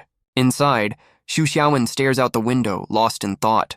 Wang Yike sits beside him, gently calling out his name. She notes his recent mood, asking if there's anything she can do. He just closes his eyes, insisting that he's perfectly fine. She mentions a special technique from her clan to help people relax. With a blush, she offers to use it on him. A flustered Xu Xiaowen quickly refuses, reminding her they're on a bus. She explains it's a mental technique, so their location doesn't matter. He tells her not to force herself to do things for his sake. But she looks at him directly, insisting that she wants to. He's left completely speechless by her earnest declaration. He wonders aloud if he really seems that depressed to others. Lin Miao Miao pops up, cheerfully confirming that yes, he does. The bus screeches to a sudden jarring halt. The driver announces their arrival, promising to return in 3 days. Xu Xiaowen makes a mad dash for the bathroom as the women watch. Yike blames Lin Miao Miao for her forwardness, but the chief just laughs. The camera pans over a beautiful, secluded resort by the water. Their destination is a village of traditional, elegant buildings. A woman in purple welcomes them, explaining they have the resort to themselves. She encourages the group to relax and enjoy the natural hot springs. 2 maids are thrilled, excited by the prospect of a real sulfur spring. One of them panics, asking if the hot spring is mixed gender. The manager confirms with a sly smile that it is indeed a mixed bath. She gives them instructions on how to prepare for their relaxing soak. A blonde man named Edward teases the 2 maids about their swimsuits. He laughs, telling them to stick to the shallow end of the pool. A real charmer. The maids erupt in fury, shouting that it's none of his business. Elsewhere, Xu Xiaowen walks along a wooden path in his signature flip-flops. He looks troubled, flanked by Lin Miao Miao and the investigator, Wang Yiru. Lin Miao Miao explains he's been distant ever since his encounter with the scientist. But Wang Yiru notes that while he's preoccupied, he also seems more motivated. Lin Miao Miao agrees, sensing a definite shift in his demeanor. One of her subordinates points her towards Yuanjie, who is off by himself. She turns, wondering what's happening with her young agent. She asks what's wrong, concerned by his sudden isolation. The subordinate explains that today is the birthday of Yuanjie's deceased sister. He tells her not to worry, saying he just pays attention to his teammates. Lin Miao Miao praises him, calling it a basic quality for an intelligence officer. He reveals Yuan Zhou has been tracking his family's case but has found no clues. She tells him to go keep his friend company later on. Wang Yiru watches from a distance, realizing the boy is the Yuan family orphan. Wang Yihan approaches, offering to share what she knows about the case.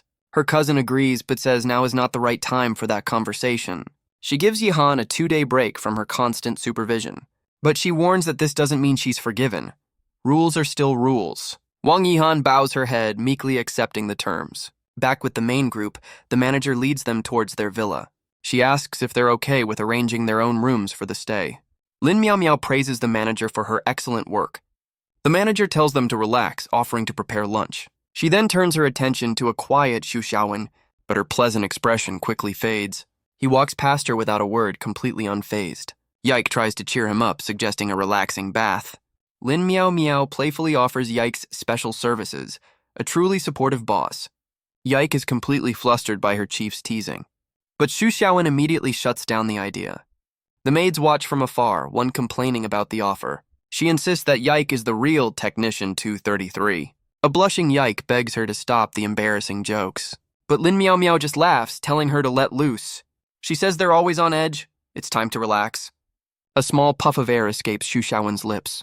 Yike is overjoyed, pointing out that he's finally smiling. He teases Miao Miao, noting she's quite unrestrained herself. She throws down a challenge, daring him to prove her wrong.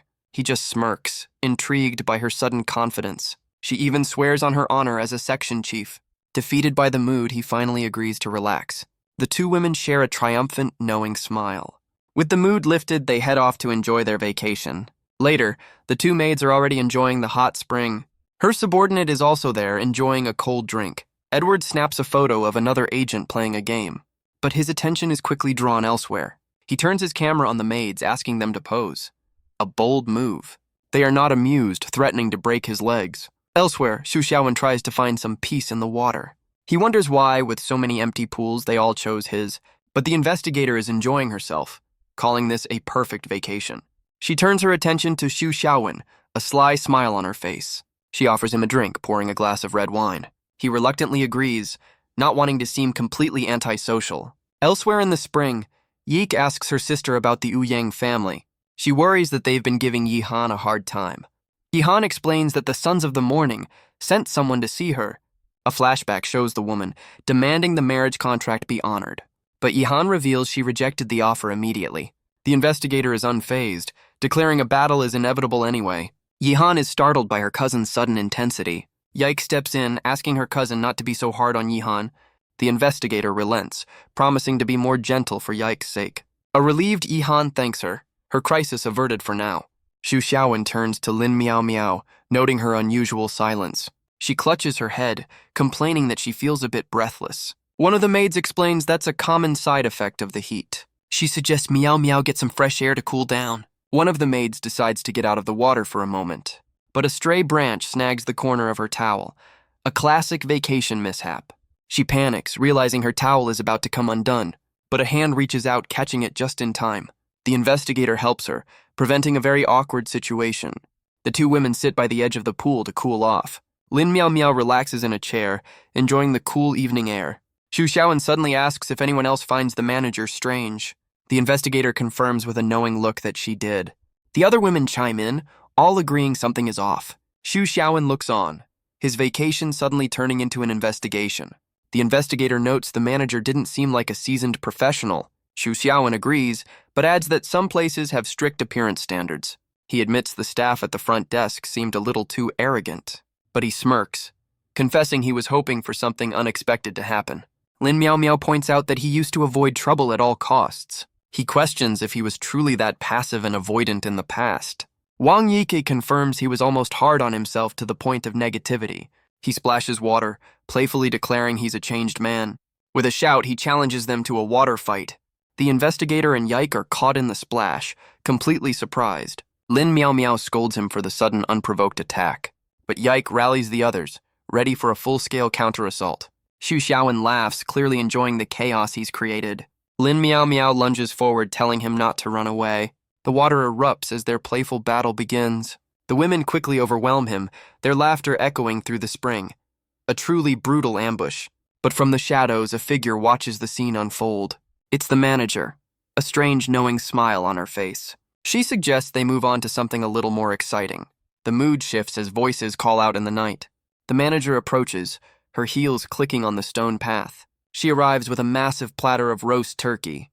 Because nothing says hot spring like a holiday feast, Edward thanks her, his camera ready for a food shot.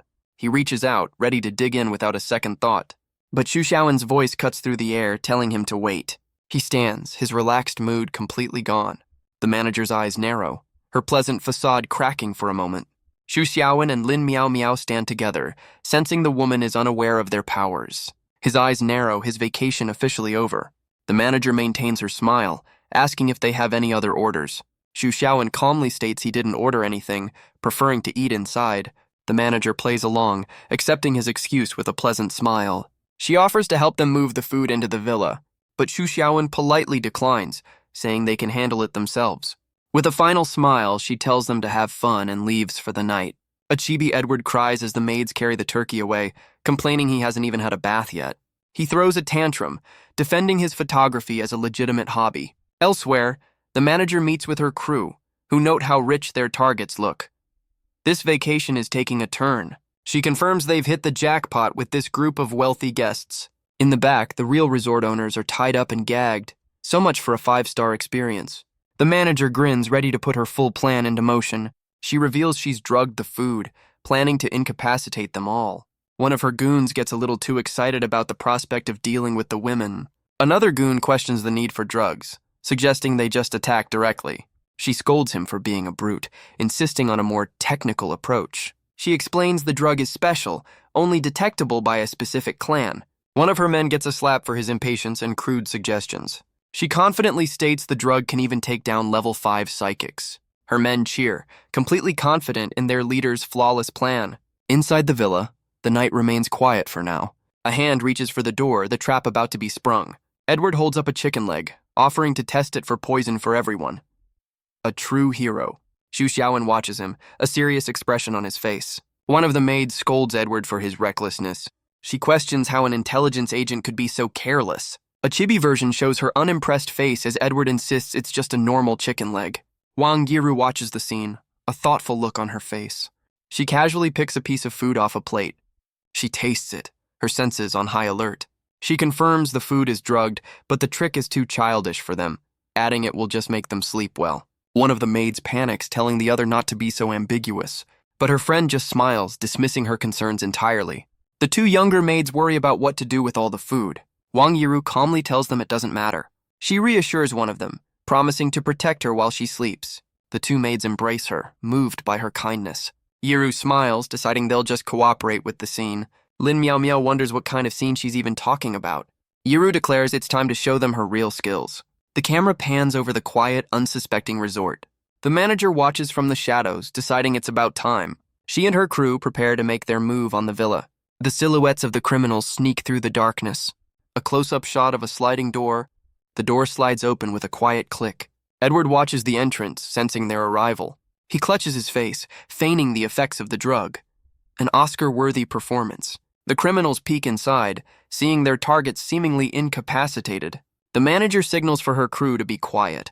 She introduces herself, explaining she's here to borrow their belongings. Her eyes narrow as she gives the order to tie them all up. One of her goons asks if a normal rope will even work, not the brightest bulb. The scene shifts to the quiet villa under the night sky. One of the goons grins, thinking this was an effortless job. He looks over the seemingly helpless women on the floor. Another goon expresses his own crude intentions for later. The manager dismisses their comments, judging the women's character by their clothes. She looks over the scene, completely unaware of the trap she's walked into. A flashback shows the two maids pretending to be asleep. Wang Yike explains that her cousin Yiru's ability is different from her sister's. She explains that while they create illusions, Yiru can visualize reality. The investigator closes her eyes, her mind becoming a clear mirror. A purple energy surrounds her, a glowing pyramid forming in her hands. She channels her power, reflecting the world as she sees fit. With a sharp gaze, she declares the entire mountain is now her domain. The pyramid of light shoots up through the roof of the villa. It soars into the night sky, spreading its energy over the resort. The power erupts in a silent, beautiful explosion of purple light. The manager sees it from afar, dismissing it as simple fireworks. Inside, Edward looks around, sensing that something has changed. He looks completely baffled by his new surroundings. His eyes widen in shock as the illusion takes hold. A small creature screams that Edward is dead. This vacation is getting weird. One of the maids looks on, questioning her own perception. Another is delighted, marveling at the seamless transformation. A third woman is also affected, noting the realism of the change. Edward covers his mouth, asking a transformed Xu Xiaowen about his attire. A chibi Edward is completely smitten by the sight.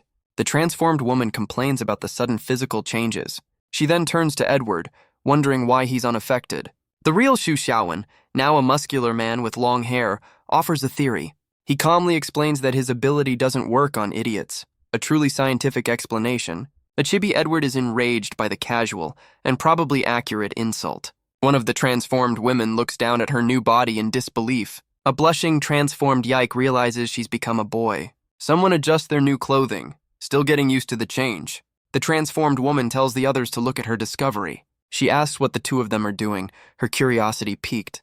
The transformed Lin Miao Miao grins, confirming there's something to see. The woman looks down, making a very surprising discovery about her new form. The transformed investigator explains she's only altered their enemy's perception. But her transformed cousin finds this whole situation to be a terrible joke. A chibi version of the investigator scolds her, and Yihan quickly apologizes. Yihan sighs, realizing her cousin is just looking for some entertainment. But the transformed Lin Miao Miao seems to be enjoying herself immensely. She reveals a surprisingly muscular new form with a triumphant laugh. But her excitement quickly fades into a comical gloom. A real roller coaster of emotions. The investigator explains this is a chance for her cousins to learn about illusions. She warns that if the mind is controlled, the body is easily destroyed. Back in the present, one of the goons has already chosen his target. He grins, warning his companions to keep their hands off. He looks down at one of the women, who appears to be completely helpless. But the illusion has changed her appearance, much to his confusion. Another woman with glasses lies nearby, seemingly just as vulnerable. The manager is completely exasperated by her crew's unprofessional behavior. She scolds her men, telling them to hurry up and get the job done. She clutches her head, her patience clearly at its limit. But a devious smile suggests she has her own plans for the night. The quiet villa is now the stage for a very strange confrontation. A hand reaches for a door, ready to enter the room. One of the goons carries a woman over his shoulder, thinking his plan is working. He unceremoniously tosses her onto a nearby bed. A grotesque grin spreads across his face as he prepares to make his move. He leans in close, completely unaware that his target is wide awake. But his expression suddenly shifts from confidence to pure shock. The woman is now sitting up, her eyes burning with a furious energy. He screams in agony, begging for her to let him go. She just smiles, calmly asking him to make a choice. The terrified criminal has no idea what she's even talking about. But she declares he's taken too long to answer, her patience gone. The goon's face contorts in pure, unadulterated agony. With a single powerful kick, she sends him flying. The dust settles, revealing her standing over the defeated criminal. The transformed Lin Miao Miao notes more enemies are on their way. In another room, a different scene is about to unfold. The manager stands over the seemingly helpless Edward. She seems to have her own plans for the young agent. But Edward is wide awake, a cold sweat on his brow. This is not the vacation he signed up for. He laments that he never wanted to look so childish. The manager prepares to make her move, her intentions clear. She warns him that the consequences will be very serious. But he's had enough, ready to fight for his life. A massive electrical blast sends 2 more goons flying. A hand crackles with power from behind a shattered door. The transformed Yike now understands her clan's reputation. But Chibi Xu Xiaowen suggests they be sent to jail for lasagna. Justice is served. The quiet night is shattered by the sounds of battle. Xu Xiaowen's patience is clearly wearing thin. He clenches his fists, ready to end this charade. The rest of the team gathers, their own fights concluded. The manager finally arrives, asking how things are going. She grins, asking if they found the experience exciting. The entire team glares back, completely unimpressed. The situation has escalated far beyond a simple robbery. Elsewhere, the real resort owners are finally freed. The owner thanks the manager, completely unaware of the truth. The grateful couple clings to her, calling her their savior. The man is terrified, but the manager just seems amused. But his wife scolds him for his wandering eye. The criminals are now on cleaning duty, a fitting punishment. The manager gives a tearful and completely unconvincing speech about the evils of crime. She's led away in cuffs, the team watching as their bizarre vacation comes to an end. Lin Miao Miao watches the scene, her expression a mix of relief and annoyance. She tries to cheer up her fuming team, reminding them they did a public service. But Yuanzhe is done with this vacation, declaring he's heading back immediately. Lin Miao Miao reminds him they're stranded until the shuttle bus returns tomorrow. He dismisses her concern, saying he'll take an association car and leave them to it. She turns to Xu Xiaowen, urging him to intervene and stop Yuanzhe from leaving. But Xu Xiaowen just looks on, his expression thoughtful and distant. Lin Miao Miao grows frustrated with his silence as Wang Yiru watches the exchange. The investigator's gaze is sharp, analyzing every part of this new development. One of the maids tells the other to go get Yuanzhe, saying she has something to tell him. Wang Yiki looks on, wondering why her sister is suddenly getting involved. Wang Yihan stands beside Xu Xiaowen, her intentions still a mystery. She approaches Yuanzhe, revealing she knows who was truly behind his family's tragedy. Xu Xiaowen calls her out for eavesdropping, but she just brushes it off. He just smiles, noting that she seems to have changed quite a bit recently. She seems taken aback by his observation, unsure how to respond. Flustered, she insists she's just being merciful, not changing at all. Xu Xiaowen gives her a knowing smirk, clearly not buying her excuse. She turns away in a huff, completely flustered by his teasing. A classic dynamic. The three of them now stand together, a new alliance forming in the quiet night. Yuanzhe looks at her, demanding to know what she wants from him. She gets straight to the point, telling him this is about the Yuan family. The name of his family catches him completely off guard. She explains her cousin instructed her to share what she knows when the time was right. With a steady gaze, she declares that she knows who the real culprit is. Yuanzhe's grief turns to rage, his composure completely shattering. He grabs her by the shoulders, demanding she tell him the name of the killer. His eyes burn with a desperate need for vengeance, a decade of pain boiling over. She confirms the killer is from the Sons of the Morning. Her eyes are wide, her expression a mix of fear and resolve. Lin Miao Miao is stunned, demanding to know how she has this information. Yihan admits she only overheard a conversation and has no proof. Yuanzhe shakes her violently, demanding to know their location. She challenges him, asking what he could possibly do against them. He screams at her, his rage completely consuming him. Xu Xiaowen finally steps in, telling Yuanzhe to calm down, but Yuanzhe argues that she's a member of the enemy organization. Wang Yiki defends her sister, insisting she's on their side now. Yuanzhe scoffs at the idea of such a notorious group ever changing. Yihan's patience finally snaps, her expression turning cold. She erupts in a furious shout, completely done with his accusations. He's taken aback by her sudden, intense outburst. She calls him out for his reckless and foolish plan. She taunts him, saying he can't even beat her, let alone get revenge. The two get into a shouting match, a very productive conflict resolution strategy. Wang Yik reminds Yuanzhe he's not the only one with a grudge. Lin Miao Miao steps between them, ready to intervene. She turns her back, telling him to listen to her for once. She grabs his face, refusing to let another teammate die in front of her. A chibi Xu Xiaowen notes that she's being a little too forceful. With tears in her eyes, she begs him to trust them and not be so impulsive. Her words finally break through, bringing him to tears. He reaches out, his anger finally giving way to grief. She pulls him into an embrace, promising to protect him this time. The scene shifts to the quiet, moonlit estate. Xiao Liu and another woman discuss He San's recent sulking. The other woman theorizes he's just confused about losing on Earth. A few days later, a new morning dawns over the Xu family home. Xu Xiaowen looks on, his face a mask of pure stress. Just then, Yuanzhe arrives with a suitcase asking to stay. A chibi scene shows the house is already a crowded party. Xu Xiaowen complains that his home has officially become a hotel, but his mother just smiles, saying she enjoys the lively atmosphere. She and his father then offer some very questionable advice on his love life. His dad gives him a supportive pat, saying a real man follows his heart. Elsewhere, a broom sweeps diligently across the wooden floor, a sign of true domesticity. His parents watch as He-san, in full maid attire, handles his chores. His father tries to get the new housekeeper's attention, but he's left completely speechless when He-san finally turns around. Xu Xiaowen can only watch the bizarre scene unfold. His parents wonder what's gotten into their son lately. A pair of heels clicks on the floor next to his signature flip-flops. Xiao Liu embraces him, declaring he has a broken heart. His parents immediately start analyzing her origins as an artificial human. She looks at him, asking why he's been so down. She explains He-san has been questioning his life since his defeat. The scene shifts to a quiet hill at sunset, a kite flying in the wind.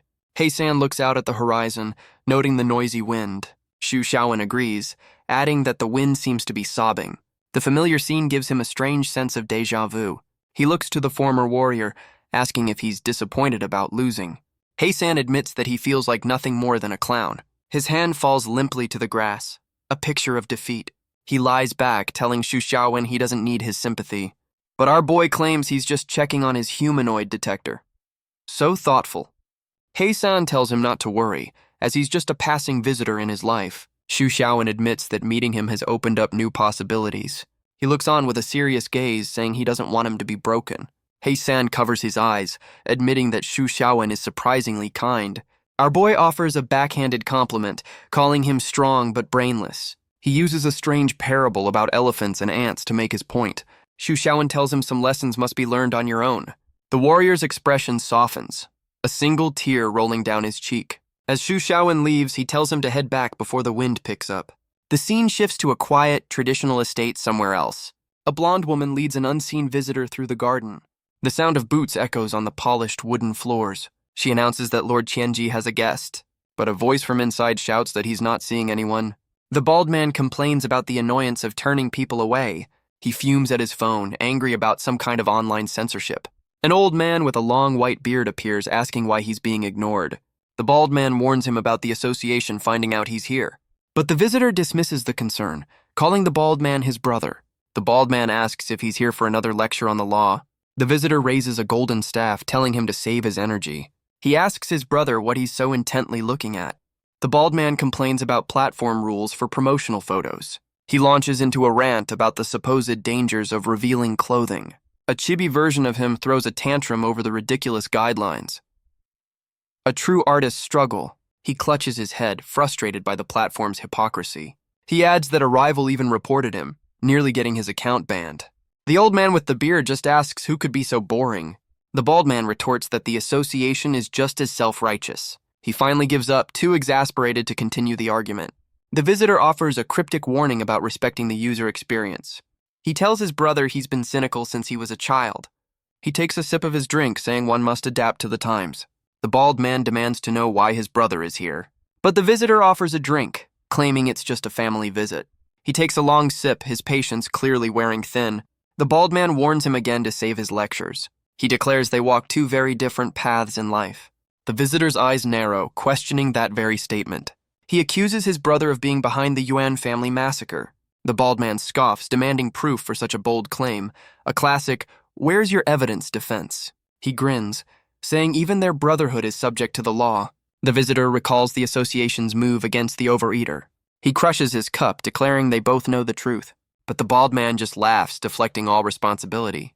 The visitor asks if overeater would act without direct orders. He questions why they, as old men, are meddling with the young. The bald man rises, laughing at the very idea. A dark energy gathers in his hand as he makes a bold claim. He declares this world was built by them and he wants it back. The visitor, Qian Xuan, stands firm, his expression grim. As the blonde woman enters, he notes the world is changing. He tells her she must have noticed Xu Xiaowen by now. He leaves with a final warning for his brother to follow the rules. The bald man just grins, completely unfazed by the threat. He taunts his brother, questioning his self-proclaimed righteousness. Qian Xuan turns away as the blonde woman watches intently. Her gaze follows him, her expression unreadable.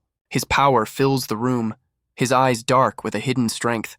She realizes with a jolt that he is not someone to be trifled with. The bald man just scoffs, blaming his brother's unpopularity on his boring personality. Priorities, I guess. He grits his teeth, a look of absolute confidence on his face. The scene shifts, the tense family meeting finally concluded. Outside, Qian Xuan's aide waits patiently by the car. He's given a new order. Drive to Xu Xiaowen's house, not the association.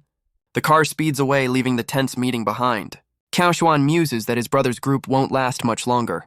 The scene shifts back to the peaceful grounds of the Xu estate. Inside, Yuanzhe shares a memory of his sister with Xu Xiaowen. He recalls her simple dream of having picnics in the countryside. She wanted to become a cloud, drifting freely in the sky. Xu Xiaowen listens quietly, enjoying a cone of ice cream.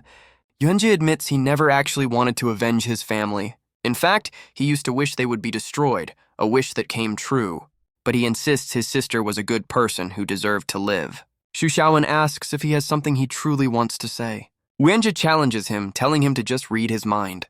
But Xu Xiaowen explains he doesn't like prying into people's secrets. He yawns, adding that knowing too much can shorten one's life. Wenja just laughs, saying our boy is strong enough to live forever. But his expression turns serious, a new confession on his lips. Xu Xiaowen waits, his gaze steady and ready to listen. Yenja looks up, his eyes filled with a dark memory. He reveals the Yuan family was conducting twisted human experiments. Elsewhere, the scene shifts to a quiet, traditional room. An old man sits peacefully, enjoying the moment. Suddenly, a banana is thrown directly at his head. The banana inexplicably bursts into flames upon impact. The man, now revealed to be a powerful psychic, tells his guest to stop the games. A large, muscular man grins, demanding to see Wang Yihan. He stands with his crew, ordering her to come out immediately. The old man's eyes narrow, sensing these visitors are bad news. He calmly informs them that Miss Yihan is not at home. The old man stands firm, ordering the intruders to leave at once. But their leader just laughs, mocking the idea that Wang Yihan isn't home. The old man's hands ignite with power, ready to defend the estate. He declares they'll have to get through him first, a classic last stand. But the battle is over before it even begins. His defiance silenced off-screen. Elsewhere, a young woman in white is stunned, asking how this could have happened. She clutches a wooden box, her hands trembling with shock. In tears, she cries out, unable to process the sudden tragedy. Wang Yike comforts her, furious at how their guardian was treated. She turns to a man with a ponytail, the weight of the situation settling in. A finger points to a figure wrapped in bandages. Uncle Wang is still alive, barely. He laments that the posthumous portrait he prepared is once again useless. He grieves for the destroyed mansion, blaming his own lack of power. The loyal guardian apologizes for failing his masters. The young woman in white vows revenge, shaking him as he cries out in pain. She mistakes his agony for a roar of shared fury. He's just in a lot of pain. The man with the ponytail watches the bizarre scene with a deadpan expression. Uncle Wang's very soul seems to be leaving his body from the ordeal. The man comically concludes that the two must share a deep, mutual hatred. The young woman clenches her fist, furious she wasn't there to help. Wang Yihan's voice cuts through the grief with a cold observation. She declares the Wang family's wicked ways have finally caught up to them. She warns that their enemies will continue to exploit any weakness they show. She holds up a tablet, revealing a new, devastating development. The Ouyang family has released a statement, officially cutting all ties. Yihan smirks, imagining the Ouyang patriarch's shock at the news. The young woman in white looks on, her expression hardening with resolve. Wang Yike apologizes, taking the blame for this entire mess. But Yihan tells her sister that this isn't her fault. She declares they can't be puppets forever. The cycle must be broken. Wang Yihan insists that her sister's feelings are not wrong. But Wang Yike takes the blame, claiming her blindness has hurt everyone. Yihan can only look on, her heart aching for her sister's pain. But their cousin, Wang Yiru, declares that since war has been declared, they will fight. Elsewhere, one of Lin Miao Miao's subordinates urgently calls for attention. She casts her phone screen to a nearby television for everyone to see. A news report shows the old Yuan family mansion engulfed in flames. Her colleague wonders if it was just a short circuit in the abandoned building. But Yuanjia knows better, declaring it must have been arson. The subordinate agrees, her intelligence experience telling her this is a cover-up. The colleague connects the dots, the attack on the Wangs, now this fire. He's certain another incident is about to happen, the pieces falling into place. The subordinate explains she's already had her team investigate the news. The colleague questions the motive behind the Sons of the Morning's actions. He wonders why they would make all of their moves at once. Back at the Sons of the Morning HQ, Bao Ye reads a comic in the president's chair. The bald president, Qianji, tells her to call him by his proper name. She mocks the heavy censorship in his comics. A true art critic. His brother Qianshuan tells her this is none of her concern. She changes the subject, asking about a mysterious coordinate that recently appeared. Qianshuan studies a report, wondering what his brother is trying to hide. The scene shifts back to the night of the cult gathering. Two figures are left standing outside the now empty warehouse. A man stands over another, the strange confrontation finally over. A hand reaches for a door, the aftermath beginning. The former cult members are confused, wondering why the promised fight never happened. One of them looks on, recognizing the figures who remain. It's Xu Xiaowen and He San, the unlikely duo who crashed the party. Back at the association, President Zobachiki reveals the cult leader has been eliminated. His aide questions their data, wondering if they misjudged the power at those coordinates. The African president questions Zobachiki's report on the incident. She notes his dismissive tone is completely out of character for him. He tells her it's just a guess, leaving the investigation open for her. She teases him, but he's clearly not in the mood for pleasantries. She decides to take matters into her own hands and investigate herself. With the meeting concluded, she prepares to leave the office. Her expression darkens. She's decided on her first target.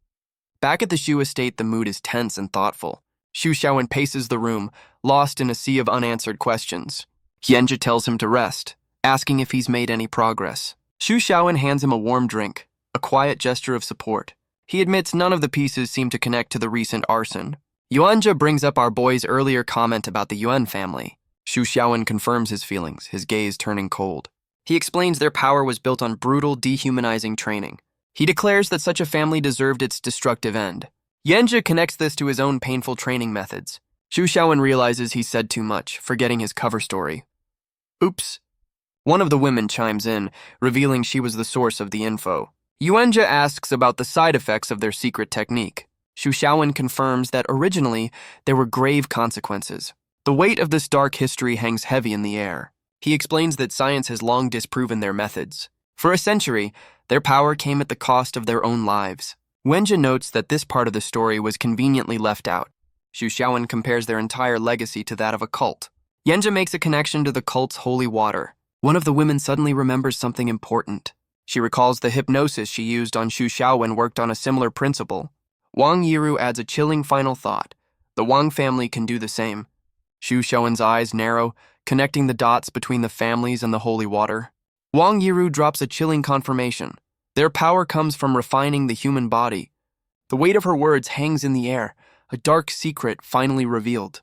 Wang Yihan is stunned, questioning the horrific practice. But the pieces click into place, a look of dawning horror on her face. Her cousin presses her, wanting to know what she's just realized.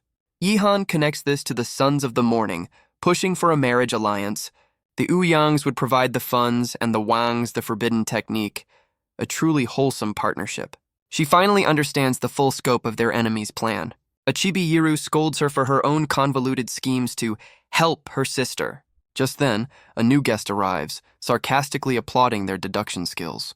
The green-haired scientist smirks, admitting she's surprised they figured it out so quickly. Xu Xiaowen and Yuanja turn, recognizing the woman who crashed the cult meeting. She mockingly tells them not to make a fuss over her arrival. Xu Xiaowen cuts to the chase, demanding to know why she's here. She approaches him, claiming she's here for him and him alone. She gets close, reminding him of her promise that they would meet again. With a sly grin, she asks if they're interested in the secrets of human refinement. She leans in, offering to join in on their little investigation. Xu Xiaowen immediately accuses her of working with the Sons of the Morning. But she denies it, claiming she was the one who gave them the clues in the first place. She then looks around, asking for the little guy she fought before. Elsewhere, Heisan studies ancient texts to improve his battle tactics. A real scholar in a maid outfit. A chibi version of him praises the brilliant strategies of Earth's warriors. But his studies are quickly forgotten as he decides he needs a drink. Back in the tense standoff, Xu Xiaowen tells Yuanja to stay calm. But Yuanja erupts, refusing to listen to the woman he sees as a cult leader. He declares they can't let her escape now that she's revealed so much. The scientist turns her gaze on him, identifying him as the Yuan family orphan. She then reveals she got the idea for her holy water from his family's own dark secrets. Wenji is stunned, asking how she knows his family's secret method. The scientist admits she only knows the basics, not the core technique. She explains her holy water is flawed, temporary, and has side effects. She leans in, taunting him with what he doesn't know. With a cruel smile, she reveals his family was destroyed for that very secret. She gets closer, driving the point home with a chilling intimacy. Yuanzhou is left completely speechless by the shocking revelation. She explains the technique grants power without shortening one's life. A priceless secret. She notes that, of course, the Sons of the Morning would kill for it. Yenja's hand crackles with energy, his grief turning to pure rage. He realizes his sister died for this as the scientist feigns sympathy. He grabs her wrist, his patience completely gone. But Xu Xiaowen steps in, stopping her with a firm grip. The scientist just smirks, asking if she can't show a little pity. Wenja's eyes are wide with fury, his composure shattered. He clenches his fist, the truth finally sinking in. With a furious roar, he vows to kill them all. He lunges forward, his power surging as he attacks the scientist. His fist flies through the air, aimed directly at her face. But Xu Xiaowen intercepts the blow, blocking the attack. He holds Yuanji's fist, stopping the reckless assault. Wenja looks at him in disbelief, questioning his actions. The scientist watches with a smug, knowing expression. Genja demands to know what Xu Xiaowen is doing. He furiously accuses our boy of protecting this monster. He shouts that she used hundreds of people as test subjects. Xu Xiaowen calmly tells him to stand down. He still needs answers. But Yuanjia ignores him, demanding they take her down now. Lin Miao Miao appears, telling him to think before he acts. The scientist teases Xu Xiaowen, warning him against such impulsive behavior. She holds up a calculator, declaring the probability of his success is 0. A chibi Xu Xiaowen begs her to stop making things worse. Lin Miao Miao steps forward, demanding she say something useful. She grabs the scientist, reminding her she has the right to make an arrest. The scientist just smirks, mockingly agreeing to cooperate. Lin Miao Miao grits her teeth, her patience wearing thin. She erupts, telling the woman to stop talking about her subordinates. The scientist calmly explains she needs samples for her experiments, a perfectly reasonable request. She claims this is the only evidence she'll present in court. She adds that since she's not a psychic, she's outside their jurisdiction. Lin Miao. Miao is stunned by the claim that she has no powers. The scientist explains she has scientific ways to counter psychics. With a confident gaze, she declares that science is invincible. Lin Miao Miao points out she's carrying a weapon that exceeds legal limits. The scientist plays innocent, asking for proof that she's ever hurt anyone. A chibi Lin Miao Miao fumes as the men look on, terrified. Xu Xiaowen asks why she's here if she's not with their enemies. She wants to know how far their plans have progressed, dismissing the holy water issue. She proudly declares that she is a scientist and the work must continue. She throws her arms wide, lamenting their lack of scientific spirit. Xu Xiaowen questions if she has any sense of right and wrong. She gets close, saying she only cares about getting what she needs. She questions the point of applying human morality to beings like them. She tells him not to drag her into his game of pretending to be human. She leans in, explaining that she needs all of their help. Xu Xiaowen is immediately suspicious, asking about her conditions. She warns them that their enemy, Zuoye Qianxun, is not easy to deal with, but she offers to tell them exactly how to defeat him. Xu Xiaowen and Yuan, she listen, their expressions grim. She insists this isn't an empty threat. Strength alone will not be enough. The scientist lays out her terms with a confident smile. She'll help them win, but only by using the scientific method. The scene shifts back to the now very crowded Shu estate. A luxury car pulls up to the front gate. It's adorned with a rather ostentatious cobra hood ornament. An aide opens the door, revealing a new, powerful visitor.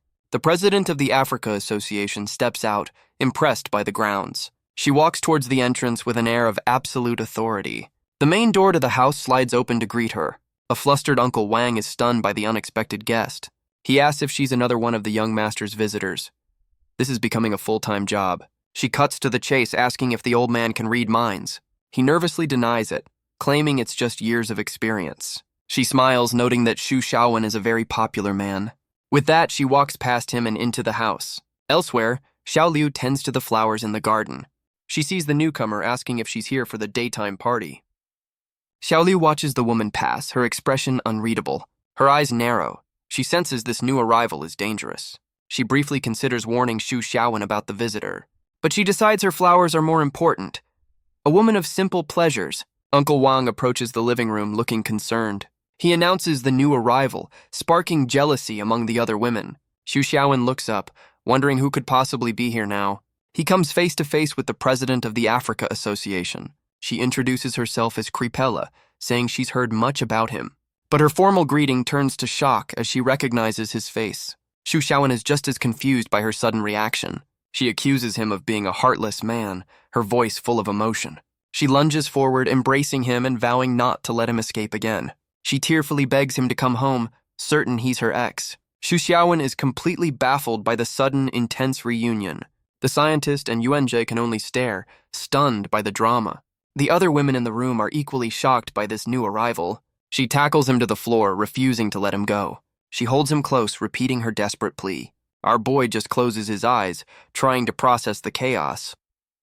This is not how he planned his evening. A chibi version pushes her away, insisting she has the wrong guy. But she seems unconvinced, still calling out his name. Her gaze then shifts to the other women in the room. A chibi version shows her putting the pieces together. She concludes that he's found other women in her absence. With a cold expression, she pulls out a strange metallic flute. Her eyes glow as she prepares to play a deadly tune. She unleashes her power, summoning massive metallic snakes. The serpents immediately begin to ensnare the other women. The Wang sisters are caught, completely helpless against the attack. Another woman is also trapped in the constricting coils. Even the scientist is caught, looking more annoyed than afraid. The room is filled with their cries as the snakes tighten their grip.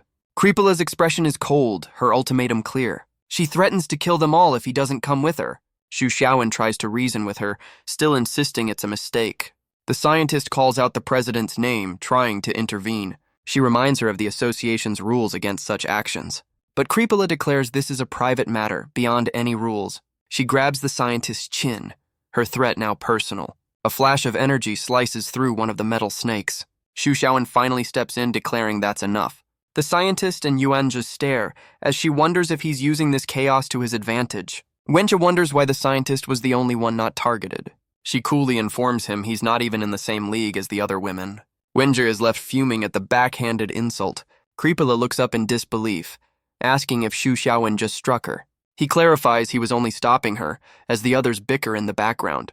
The powerful president suddenly collapses to her knees. She bursts into tears, lamenting that all men are worthless. Well, this is a turn. Xu Xiaowen kneels down, trying to reason with the distraught woman. He insists he's never even been to Africa, let alone met her before. She looks up, her eyes filled with tears, questioning his words. A chibi Uncle Wang confirms his master is too broke to even leave the city. With the drama hopefully over, Xu Xiaowen tells her to release the others. Lin Miao Miao struggles in the coils, demanding to be set free. With a wave of her hand, the metal snakes finally release their captives. Creepola offers a quiet apology for the massive misunderstanding. Xu Xiaowen cuts to the chase, asking why she's really here. She explains her visit is related to the cult leader he recently defeated. He asks her to be more specific about her intentions. She reveals her chancellor reported he destroyed the cult, and she came for details. She looks at him, still struggling to believe he's not the man she knew. The scientist leans on Yuan Zhe, telling him to stay out of this. She insists she's just trying to avoid getting into any more trouble. Lin Miao Miao steps forward, declaring this an official intelligence matter. Creepola turns her gaze towards the section chief. The two powerful women face off, a silent challenge in the air. Lin Miao Miao is furious, reminding the president of her authority here. A chibi version of her erupts as Xu Xiaowen tries to de-escalate. Creepola changes the subject, asking about the special coordinates. Xu Xiaowen looks on, completely unfamiliar with the term. She notes his ignorance, explaining it's a secret known only to a few. She offers to share the details, but only if he promises her one thing. But Xu Xiaowen immediately shuts her down, not interested in making deals. The scientist quickly pulls him aside for a private and very chibi conversation. He turns to her, wondering what this is all about now. She urgently insists that he must accept the president's offer. He's completely baffled as she begs him to just promise first and ask questions later. She explains this information is crucial for both of their futures. He questions the connection, but she insists he has to trust her. Defeated by the peer pressure, he stands before the president. With a tired sigh, he reluctantly agrees to her condition. Her one condition, he has to be her boyfriend, of course it is. She embraces him tightly, overjoyed by his acceptance. Xu Xiaowen just stares ahead, his soul having left his body. A chibi version of him tries to escape her grasp, ready to leave. He clutches his head, getting a strange feeling of déjà vu from this whole scene. She offers to lead him away to discuss the top-secret details. But her path is blocked by two of the other women in the room. They tell the president to keep her secrets as she has no authority here. Creepola is furious, accusing them of trying to steal her new man. Xu Xiaowen looks on, his patience completely gone. He tells the president to go back, the Wang sisters standing with him. The scientist has a headache, wondering what is wrong with this woman. She realizes this whole plan has backfired, her chance for clues now gone. Creepola's expression hardens, her anger returning. She crosses her metallic flutes, ready to unleash her power once more. The metal snakes reappear, swarming around the scientist. The scientist screams, caught completely off guard by the sudden attack. A serpent begins to coil tightly around her body. Creepola holds her flute, asking if they truly take her for a fool. A snake's head looms over her, its tongue flicking out menacingly. She accuses the scientist of hiding the special coordinates right here in the house. Creepola then turns to Lin Miao Miao, questioning her failure to report the coordinates. The section chief is left completely speechless by the sudden accusation. Xu Xiaowen realizes with a jolt that Lin Miao Miao already knew about this. Creepola smugly explains this is the only reason she came here directly. A quick message confirms the president is here for the coordinates. The plot thickens. She approaches the trapped scientist, demanding to know what's so special. The scientist struggles against the coils, telling the president to let her go. Creepola dismisses the coordinates as just an ordinary person with no powers. She taunts the scientist, saying she must know why she's special. The scientist denies everything as a snake gets uncomfortably close. Creepola turns to Xu Xiaowen, admitting she wasn't sure who the target was at first. The scientist furiously accuses her of cheating. But Creepola just smiles, saying it was a 50-50 chance. A real professional.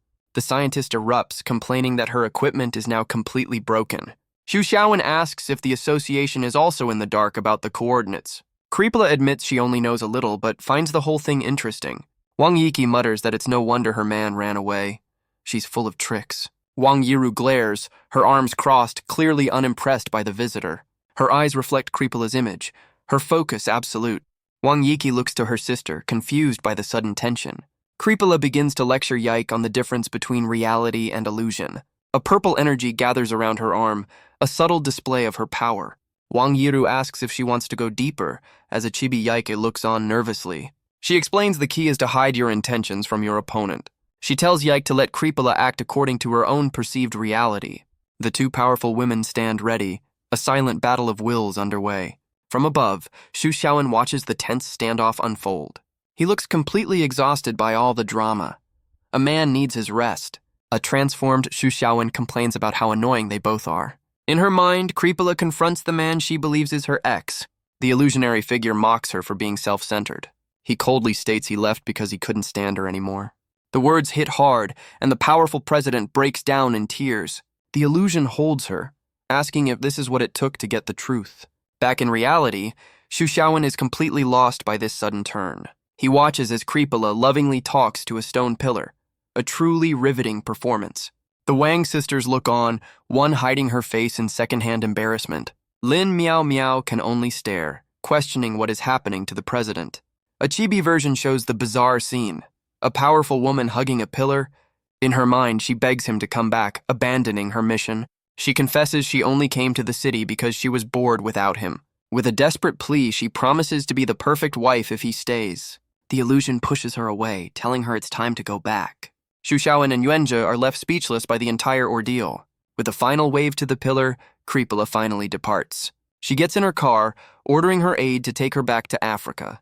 Her aide looks on, confused, as she leans against the car in a daze. She rests in the back seat, vowing they will never be separated again.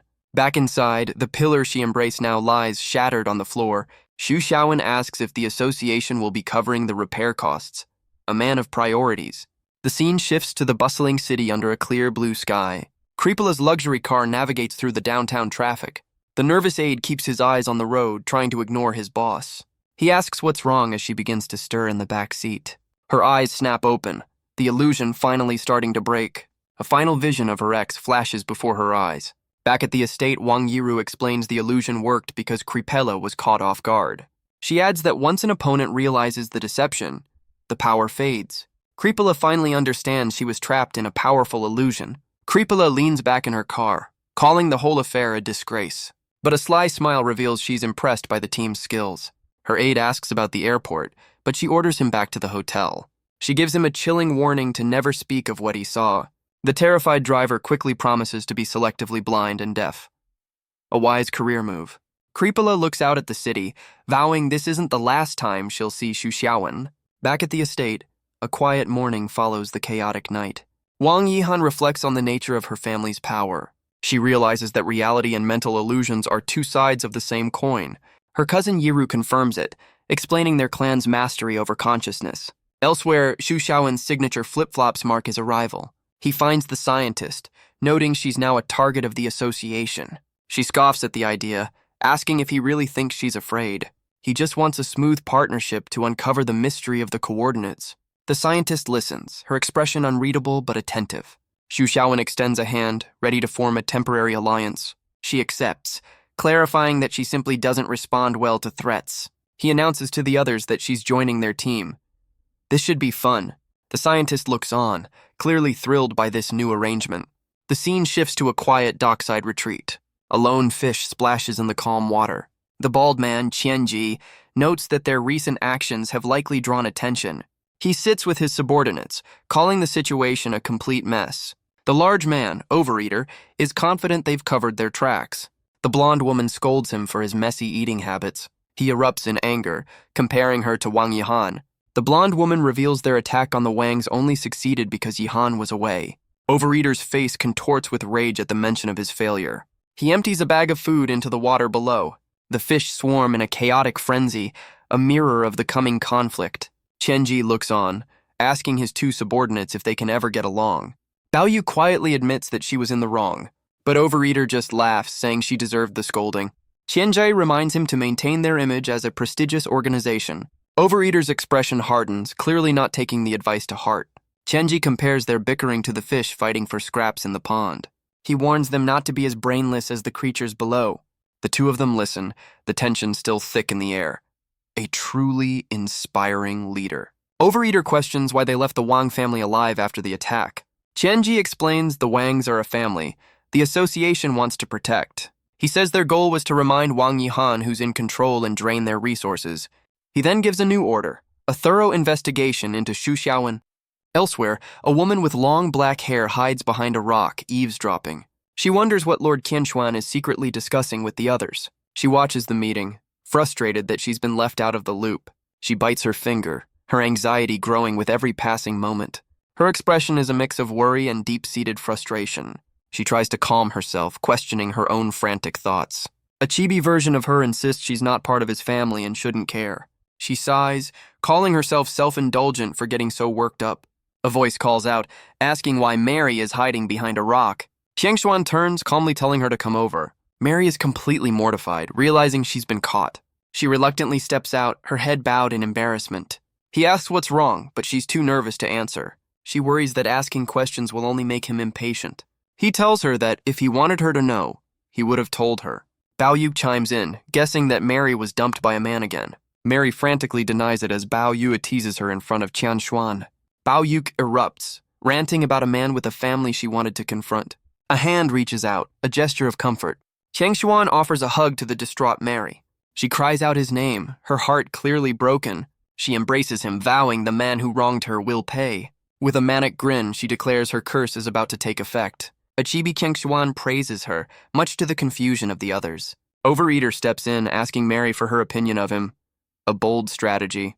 He tries to reason with her, reminding her of their long acquaintance.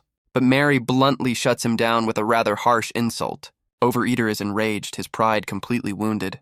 Qiangshuan tells him to back off, explaining that Mary is grieving. Mary looks up at her lord, completely flustered.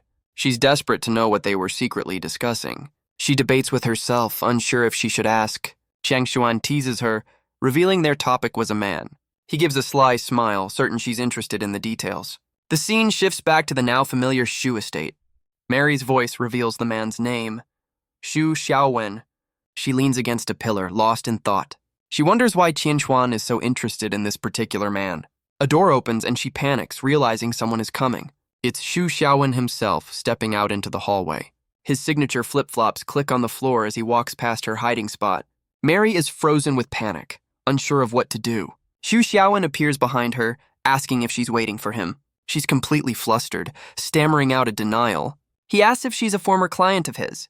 An interesting opening line. She worries he'll think she's a weirdo for spying on him, but Xu Xiaowen just smiles, calmly reassuring her. Mary is left completely speechless by his unexpected kindness. She looks up at him, asking if he thinks she's weird. Xu Xiaowen just cuts to the chase, asking what she wants. She's completely overjoyed, claiming he's the first person not to call her strange. He just laughs, admitting he finds her reaction quite cute. She takes this as a full-blown confession and lunges in for a hug. A chibi Xu Xiaowen is caught off guard, baffled by the sudden affection. Later that night, the scene shifts to a quiet, well-decorated room. Mary lies on her bed, diligently taking notes. A true scholar of love. Her pen hovers over the page, her mind racing with new thoughts. She's completely fixated on the man Qianshuan was so interested in. She begins to write, her thoughts finally taking shape. She's drawn a surprisingly flattering portrait of Xu Xiaowen in her notebook. Back in the living room, Mary clings to him under a storm cloud of awkwardness. Xu Xiaowen gives a tired explanation of the recent bizarre events. He notes that Mary seems to be the type who doesn't listen to anyone. His parents are thrilled, his father giving a proud thumbs up for his son's success. Just then, Lin Miao Miao appears, offering a quiet apology for interrupting. She announces she needs to borrow Xu Xiaowen for a moment. A chibi version of our boy is dragged away against his will. Mary is left behind, her expression turning dark with fury. She immediately decides she hates this self-righteous woman, but she quickly corrects herself. remembering she's Xu Xiaowen's friend. She decides she must have a friendly chat with his new girlfriend. In another room, Xu Xiaowen asks what's going on. Lin Miao Miao tells him to send Mary away, calling her a security risk. But Xu Xiaowen knows she's a woman who can't hide anything. He reveals her mind is an open book, full of internal drama and secrets. Mary is seen eavesdropping from just around the corner. Lin Miao Miao questions if he's sure about her ties to the Sons of the Morning. He confirms it, but adds she's not privy to their secrets, just an ardent fan of Qian Xuan. Lin Miao Miao asks about her power, but Xu Xiaowen clarifies it's just a very active imagination. Overhearing them, Mary is consumed by a dark thought about a curse. Her eyes burn with fury as she vows to curse the section chief. But she immediately panics, remembering Lin Miao Miao is Xu Xiaowen's friend. She worries that hurting his friend will make him angry with her. A chibi version shows the team sweating as her internal monologue continues. Lin Miao Miao can only sigh, noting the girl's jealousy is a serious problem. Xu Xiaowen decides they need to figure out her true intentions first. He approaches Mary, casually asking what she wants for lunch. She's immediately overjoyed, thinking he's being incredibly considerate. Flustered, she backs down from a pricey request, saying anything is fine with him. One of the maids asks Lin Miao Miao if their new guest is mentally stable. The section chief sighs, saying she'll tolerate it since Mary is a valuable lead. The maid is stunned to learn Mary is with the Sons of the Morning. She can't believe a member of the enemy group just walked into their home. Lin Miao Miao changes the subject, asking about the Wang sisters. The maid reports that the clan elders have returned to the estate. She explains that Wang Yiru is accompanying Yihan to her trial. Lin Miao Miao tries to reassure her, saying Yiru will protect her. But the maid worries Yihan is in a very difficult situation. Lin Miao Miao reminds her that Yihan must take responsibility for her choices. The maid turns away, her concern for the Wang sisters still evident. The scene shifts to the Wang family mansion, now a smoldering ruin. A woman's voice screams Wang Yihan's name in pure rage. Inside the wreckage, Yihan kneels before the furious clan elders. She sits silently, accepting the consequences of her actions. An elder scolds her, saying a young girl was never fit to lead. She points to the destruction, blaming Yihan for the family's downfall. Wang Yihan takes full responsibility, refusing to make any excuses. Another elder demands she step down and let someone more capable take over. Wang Yihan kneels, accepting her fate and placing herself at their disposal. An elder gives her an ultimatum. Give up her position or reconsider her choices. She suggests Wang Yiru take over as temporary matriarch, with Yihan as her apprentice. But the investigator refuses, stating her duties with the association must come first. The elder insists, telling her to stop making excuses and accept the responsibility. Another elder takes charge, ordering everyone to focus on rebuilding the mansion. Yihan desperately begs her cousin to agree, seeing this as her only way out. Wang Yiru looks down at her, her expression cold and unreadable. Yihan's pleas continue, claiming the stress will keep her from sleeping. With a sigh, Yiru finally relents, agreeing to act as patriarch for now. She stands tall, accepting the elder's trust as Yihan mutters insults under her breath. Elsewhere, Xu Xiaowen takes Mary to a restaurant, hoping to get some answers. Mary is thrilled by the desserts, but carefully avoids any mention of Qian Xuan. Xu Xiaowen watches her, his patience clearly wearing thin. He offers her a dumpling, a simple gesture to keep the conversation moving. Mary is immediately smitten, her overactive imagination kicking into high gear. She interprets this simple act as a profound declaration of love. Of course she does. Xu Xiaowen decides to just play along for now, hoping to get the information he needs. He gives a small, knowing smile, letting her believe whatever she wants. A chibi version of him wishes he couldn't read her chaotic, love-struck mind.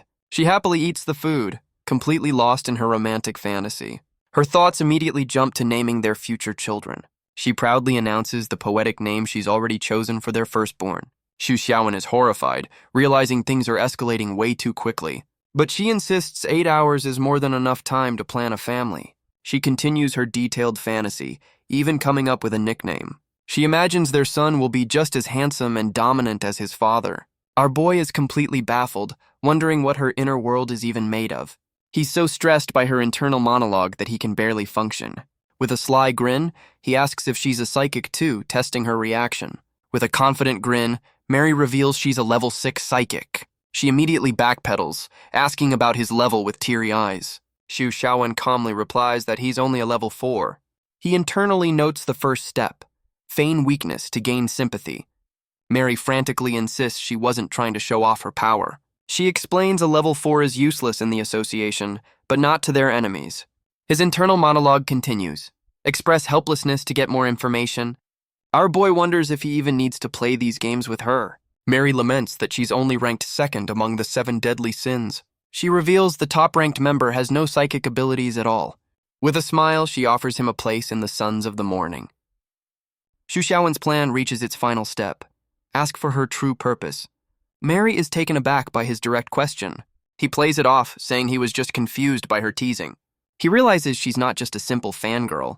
She has a hidden core. Her mood flips instantly as she declares it was just love at first sight.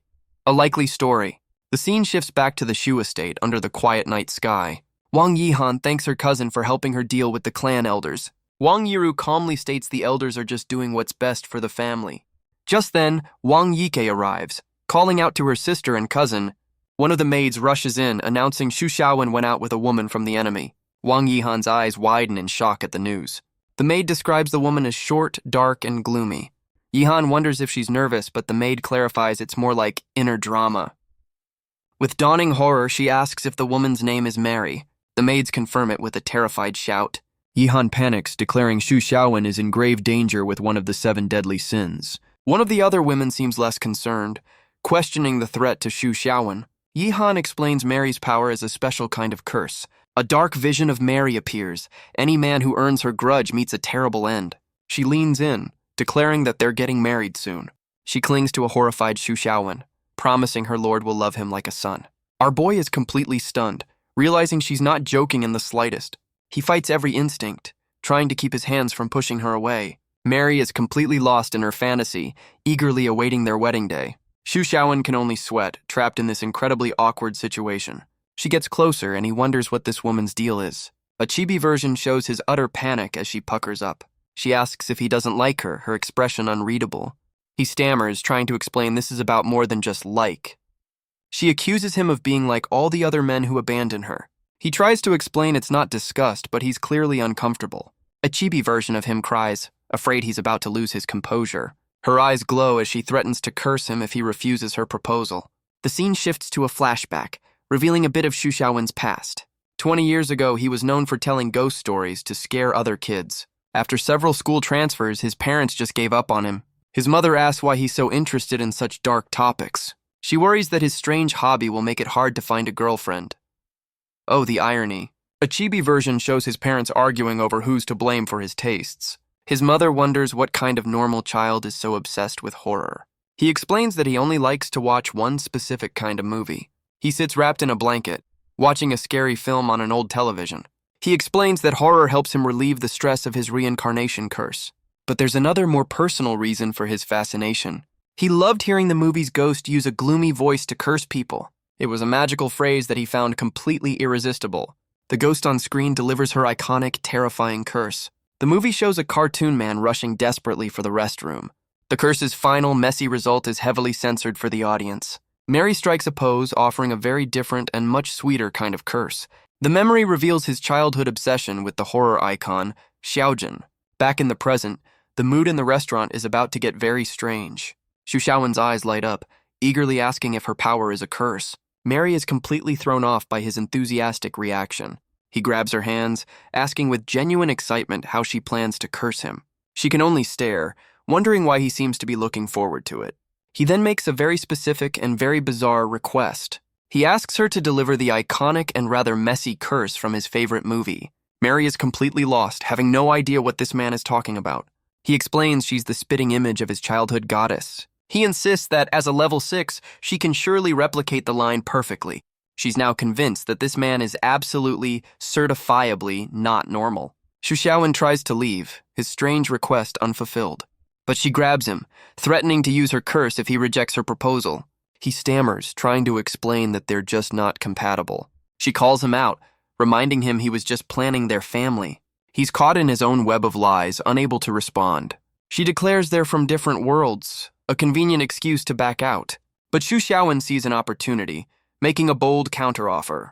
He declares he'll join her organization if she just curses him properly. Mary panics, telling him not to join the villains. The irony is palpable. She makes a run for it, with our boy in hot pursuit.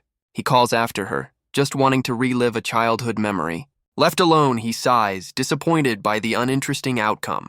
Elsewhere, a figure resembling the movie ghost turns with a furious glare. Her eyes burn with a cold, vengeful anger. At another table, a man shivers as his friends joke about him seeing a ghost. Mary, now in full costume, sits silently beside the terrified man. Her gaze is cold and menacing. She's found a new target for her curse. The scene shifts to a grimy, forgotten back alley. A pair of rats scurry across the cracked pavement. Two figures walk past, their footsteps scattering the rodents. It's Xu Xiaowen and the scientist, heading towards an unknown destination. He reflects on the cult, unimpressed by their get-rich-quick scheme. The scientist notes the surprising location for a lab, but it feels familiar to her. She remarks on the popular story of a genius rising from the slums. Xu Xiaowen dismisses the idea, saying it's easy to get ahead. But he adds a grim caveat: it's also easy to die. The scientist's hand finds a hidden panel in the wall. She lifts a heavy manhole cover, revealing a secret entrance. From below, they announce their arrival to the darkness. She gives him a cryptic warning to live this life well. With a swift kick, she sends the cover sliding away. She flips down into the hole, telling him to close the door behind him. Xu Xiaowen watches from above as she disappears into the depths. He's completely unimpressed by her terrible joke. He spots a small rock propping the heavy lid open. With a flick of his signature flip-flop, he kicks it away. The massive metal cover is sent spinning into the air. He drops down into the darkness, following her lead. The cover continues its arc through the air. It slams back into place, sealing them inside. Xu Xiaowen lands with a powerful thud, ready for what's next. The scientist questions his courage, asking if he fears her trap. She gives a slow, mocking clap, impressed by his boldness. They now stand in a sleek, futuristic laboratory. He just smirks, saying a trap from her should at least be interesting. He cuts to the chase, asking why she brought him here. She turns, reminding him of the name Creepola used, special coordinate. She explains she needs to study him, as they are the same kind of being. Xu Xiaowen wonders why he wasn't on Creepola's list of coordinates. The scientist reminds him the coordinates were said to appear randomly. She approaches a hidden panel on the futuristic wall. Her hand activates a glowing blue scanner. She muses that his appearance as a special case must mean something. They enter a massive control room as she reveals she scanned Creepola. She smirks, declaring that science is the ultimate productive force. Xu Xiaowen looks on, completely unimpressed by her theatrics. She activates a device near her eye, a scanner built into her body. Her eyes glow as she explains she can track Creepola anywhere. Xu Xiaowen listens, processing the terrifying implications of her tech. She adds a caveat: if there's no network, she's out of luck. He asks the obvious question: if she scanned him too. She confirms it, pulling up his biological data on a massive screen. A long string of numbers appears, a strange biological signature. Xu Xiaowen's eyes widen, staring at the unfamiliar data. Another, slightly different number flashes on the screen. He asks what this strange indicator could possibly mean. She turns to him, a knowing look on her face. She reveals the number represents their rate of cellular death per minute. She once thought she was unique, but his data provides a reference. She can now confirm this is a common trait for their kind. Xu Xiaowen questions her use of the word approximately, a real stickler. She explains it's the only scientifically accurate term with just 2 samples. He asks a philosophical question: if they're always dying, do they truly exist? She explains their cells are also constantly dividing and regenerating. In other words, they are in a perpetual state of rebirth. She smirks, finding the idea of simultaneous death and life wonderful. But Xu Xiaowen points out this violates the law of conservation.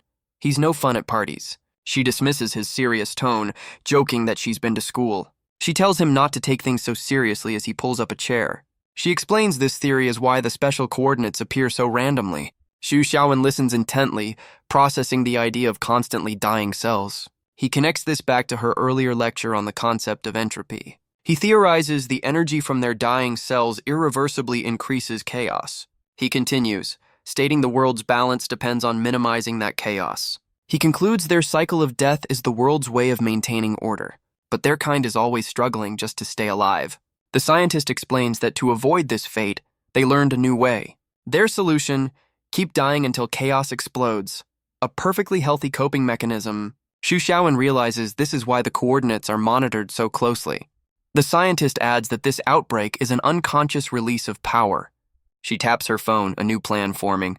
She pulls up a live feed, concluding the coordinates are their kind. The screen shows Qianshuan and Creepella in a private meeting. The scientist smirks, suggesting they listen in on the conversation.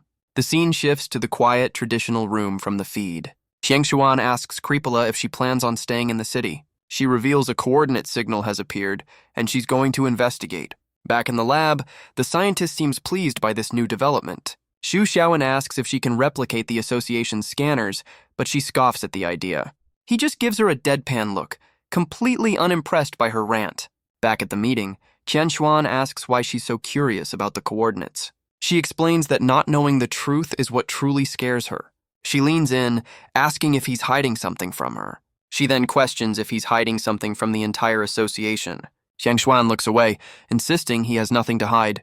But Creepola points out that Xu Xiaowen is a special coordinate himself. She adds that she wasn't told this before her visit, her suspicion growing. Qianshuan calmly states that as presidents, they'll both know the truth eventually. Back in the lab, the scientist realizes Creepola must have known something. Xu Xiaowen notes the old man's strange expression on the feed. The scientist is certain that Qianshuan is hiding a massive secret.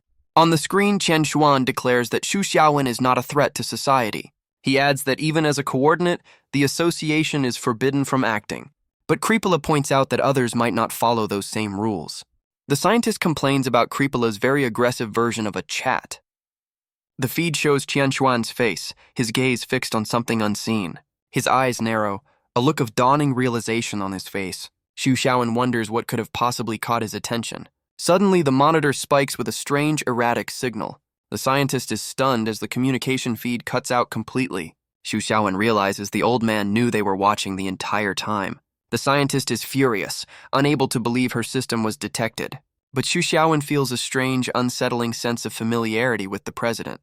Back in the meeting, Qianshuan turns his attention back to Creepola. She erupts, annoyed by his obvious lack of attention. He apologizes, claiming he was just lost in thought for a moment. Creepola reminds him their goals are aligned, warning him not to be careless. Qianshuan sighs, lamenting his lost chance at a quiet retirement. He decides to finally tell her the truth, knowing she won't give up.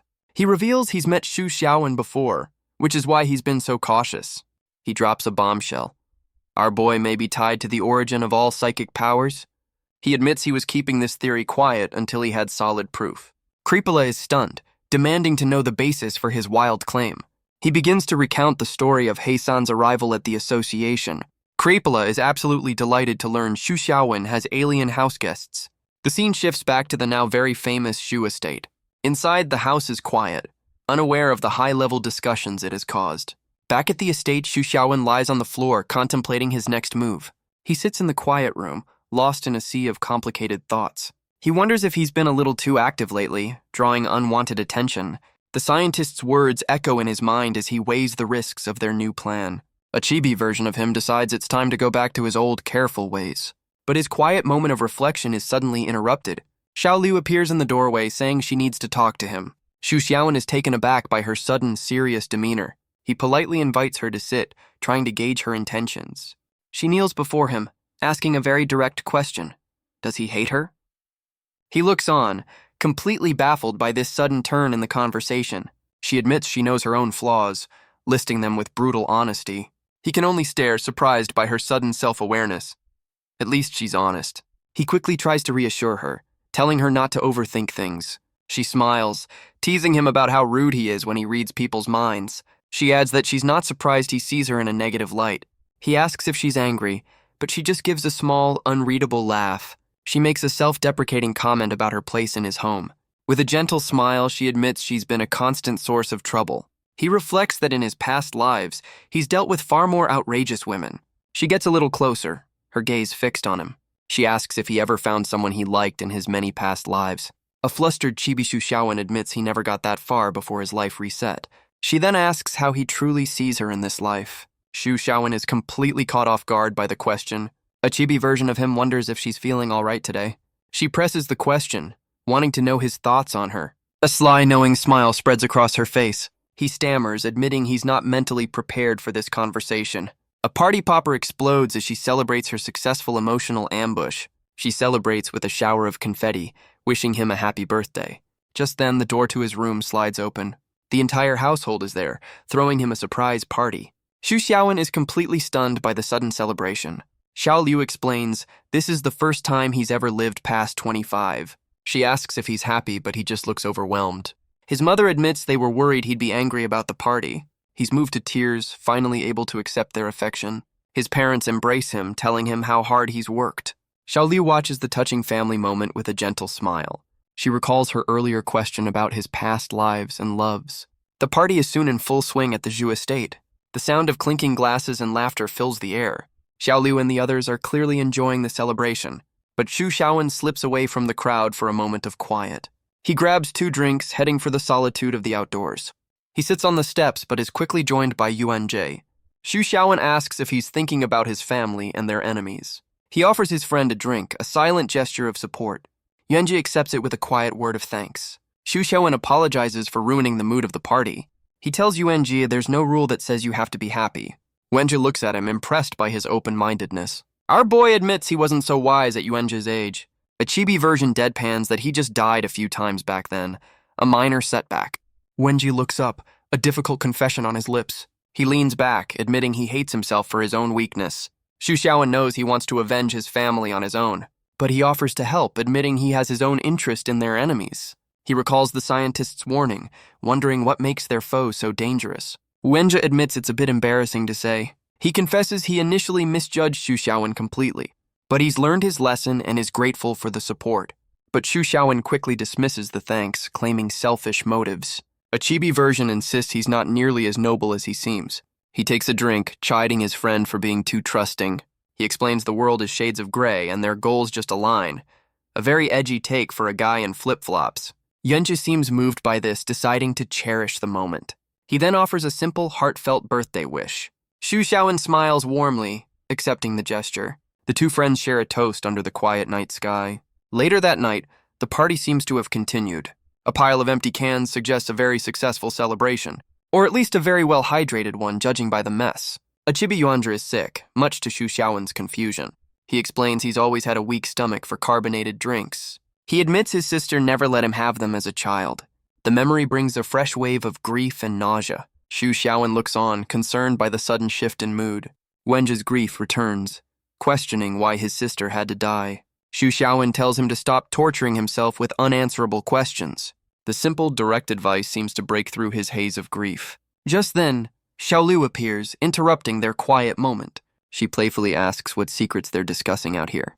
The 2 men quickly try to deflect her question. She explains his parents are already planning the next generation. A bit premature, perhaps. Meanwhile, Hei-san and her clone are enjoying some light reading. She then correctly guesses they were talking about the Yuan family. She notes that Yuan Jie's patience is wearing dangerously thin. She reveals the association's president has already discussed this with her. The scene shifts to Yuan Jie's perspective, a romanticized memory of a woman. An agent asks if Section Chief Lin and Xu Xiaowen are actually a couple. The woman from the memory explains she was left alone with the president. In a flashback, Xianshuan warns her not to meddle with the sons of the morning. She argues with him, bringing up her fallen comrades. She insists she's been waiting for her chance at revenge for years. The president slams his staff down, a clear show of authority. The woman is stunned into silence by his forceful display. With a cold gaze, Chen Xuan declares the matter is officially closed. A chibi version shows her frustration as the others question the president's motives. She grabs Yuan Jie's arm, her desperation clear. She tells him she can't possibly give up on her revenge now. He asks if she's not afraid of being kicked out of the association. She scoffs at the idea, daring them to fire her over a small salary. The other agent watches, his mind already writing a dramatic romance novel. The woman turns, surprised by his sudden interjection. She erupts, demanding to know what he's talking about. He clarifies he was referring to the sons of the morning, not their love life. The agent's eyes widen, a new resolve forming. He declares with absolute certainty that he'll join their fight. But a menacing voice from above asks what they plan to do. The 3 of them look up to see a figure perched on the roof. It's Overeater, casually offering to listen in on their plans. The 3 agents stare up, their secret meeting officially crashed. The woman's eyes narrow, recognizing the man immediately. He greets her with a smug grin, noting it's been a long time. She grits her teeth, identifying him as the glutton Baoshi. He taunts her with a cruel joke about her fallen teammates. Her face contorts with pure, unadulterated rage. She glares up at him, declaring this just saved her the trouble of hunting him down. Overeater looms over the courtyard, a massive shadow against the night sky. Xu Xiaowen sighs, complaining that the roof is broken again. Lin Miao Miao looks over, asking what he means by broken. Xu Xiaowen's eyes narrow with fury, his patience completely gone. On the roof, Overeater's heavy foot cracks the tiles beneath him. Lin Miao Miao looks on with concern as Xu Xiaowen grits his teeth. He clenches his fist, his anger barely contained. She tries to calm him down, saying she needs to question the man first. But Xu Xiaowen is seething, his rage boiling over. He points up at the villain, shouting at the fatty to get down. A bold choice of words. The entire household looks on as Xu Xiaowen confronts the rooftop intruder. Overeater's face contorts with rage. He clearly hates that nickname. He raises his foot, threatening to crush the boy for his insolence. With a powerful stomp, he prepares to leap down into the courtyard. The roof explodes as he launches himself downward, showering the yard in debris. Xu Xiaowen stands firm, completely unfazed by the dramatic entrance. Wang Yihan and her cousin watch the chaos unfold, caught by surprise. His mother rushes to his side, promising to deal with the situation quickly. But Xu Xiaowen erupts, furious that he just paid for house maintenance. Priorities. Overeater lands in a cloud of dust, his attention now fixed on Wang Yihan. She glares back, declaring it's time to settle the score between them. He grins, mocking her for hiding and asking if she liked his handiwork. He offers her a deal, kneel, and he might put in a good word with his boss. Her rage explodes as she vows to kill him for what he's done. But her cousin holds her back, reminding her to stay calm. She warns that losing one's composure is the ultimate taboo for a psychic. Suddenly, Xu Xiaowen launches himself through the air, straight at the villain. He launches into a furious rant about all the property damage he's caused. Overeater is completely baffled by this sudden lecture on home maintenance. The argument devolves into a rant about late reimbursement forms. A true domestic dispute. Overeater is enraged by the constant interruptions and insults. He throws a wild punch, accusing Xu Xiaowen of trying to extort him. But Xu Xiaowen retorts that the villain is the one who started all this. The big man is completely baffled by our boy's lack of fear. He continues his lecture, scolding the villain for his poor manners. Overeater questions if the kid has a death wish. Xu Xiaowen offers to test his strength, a clear challenge. The villain laughs, calling him a clueless kid who doesn't get it. The women recognize the move, a look of shock on their chibi faces. Wang Yihan looks on, confused by their sudden panic. With a confident grin, Xu Xiaowen declares it's time for a lesson. But his mother shouts for him to stop, begging him not to use that technique. He shouts back in frustration, his patience completely gone. She and another woman try to hold him back, needing to interrogate the man. Overeater has had enough of their family drama. He throws a massive punch, but Xu Xiaowen catches it with a single hand. With a powerful backhand, he sends the villain reeling. A truly disrespectful move. The massive man is sent flying across the courtyard from the sheer force. He pins him to the ground with his foot, the ultimate humiliation. Xu Xiaowen looks down, his expression cold and unforgiving. He stands over his defeated foe, challenging him to get back up. The chibi women cover their eyes, unable to watch the brutal beatdown. He looks at his hand, a strange energy emanating from it. Overeater lies defeated on the ground, his face swollen and bruised. His mother scolds him, saying that move is bad for a person's self-esteem. But Xu Xiaowen just shrugs, saying that's not his problem. Cold. The women gather around the fallen villain, assessing the situation. Wang Yihan kneels, noting that the mother's anger slap must have hurt.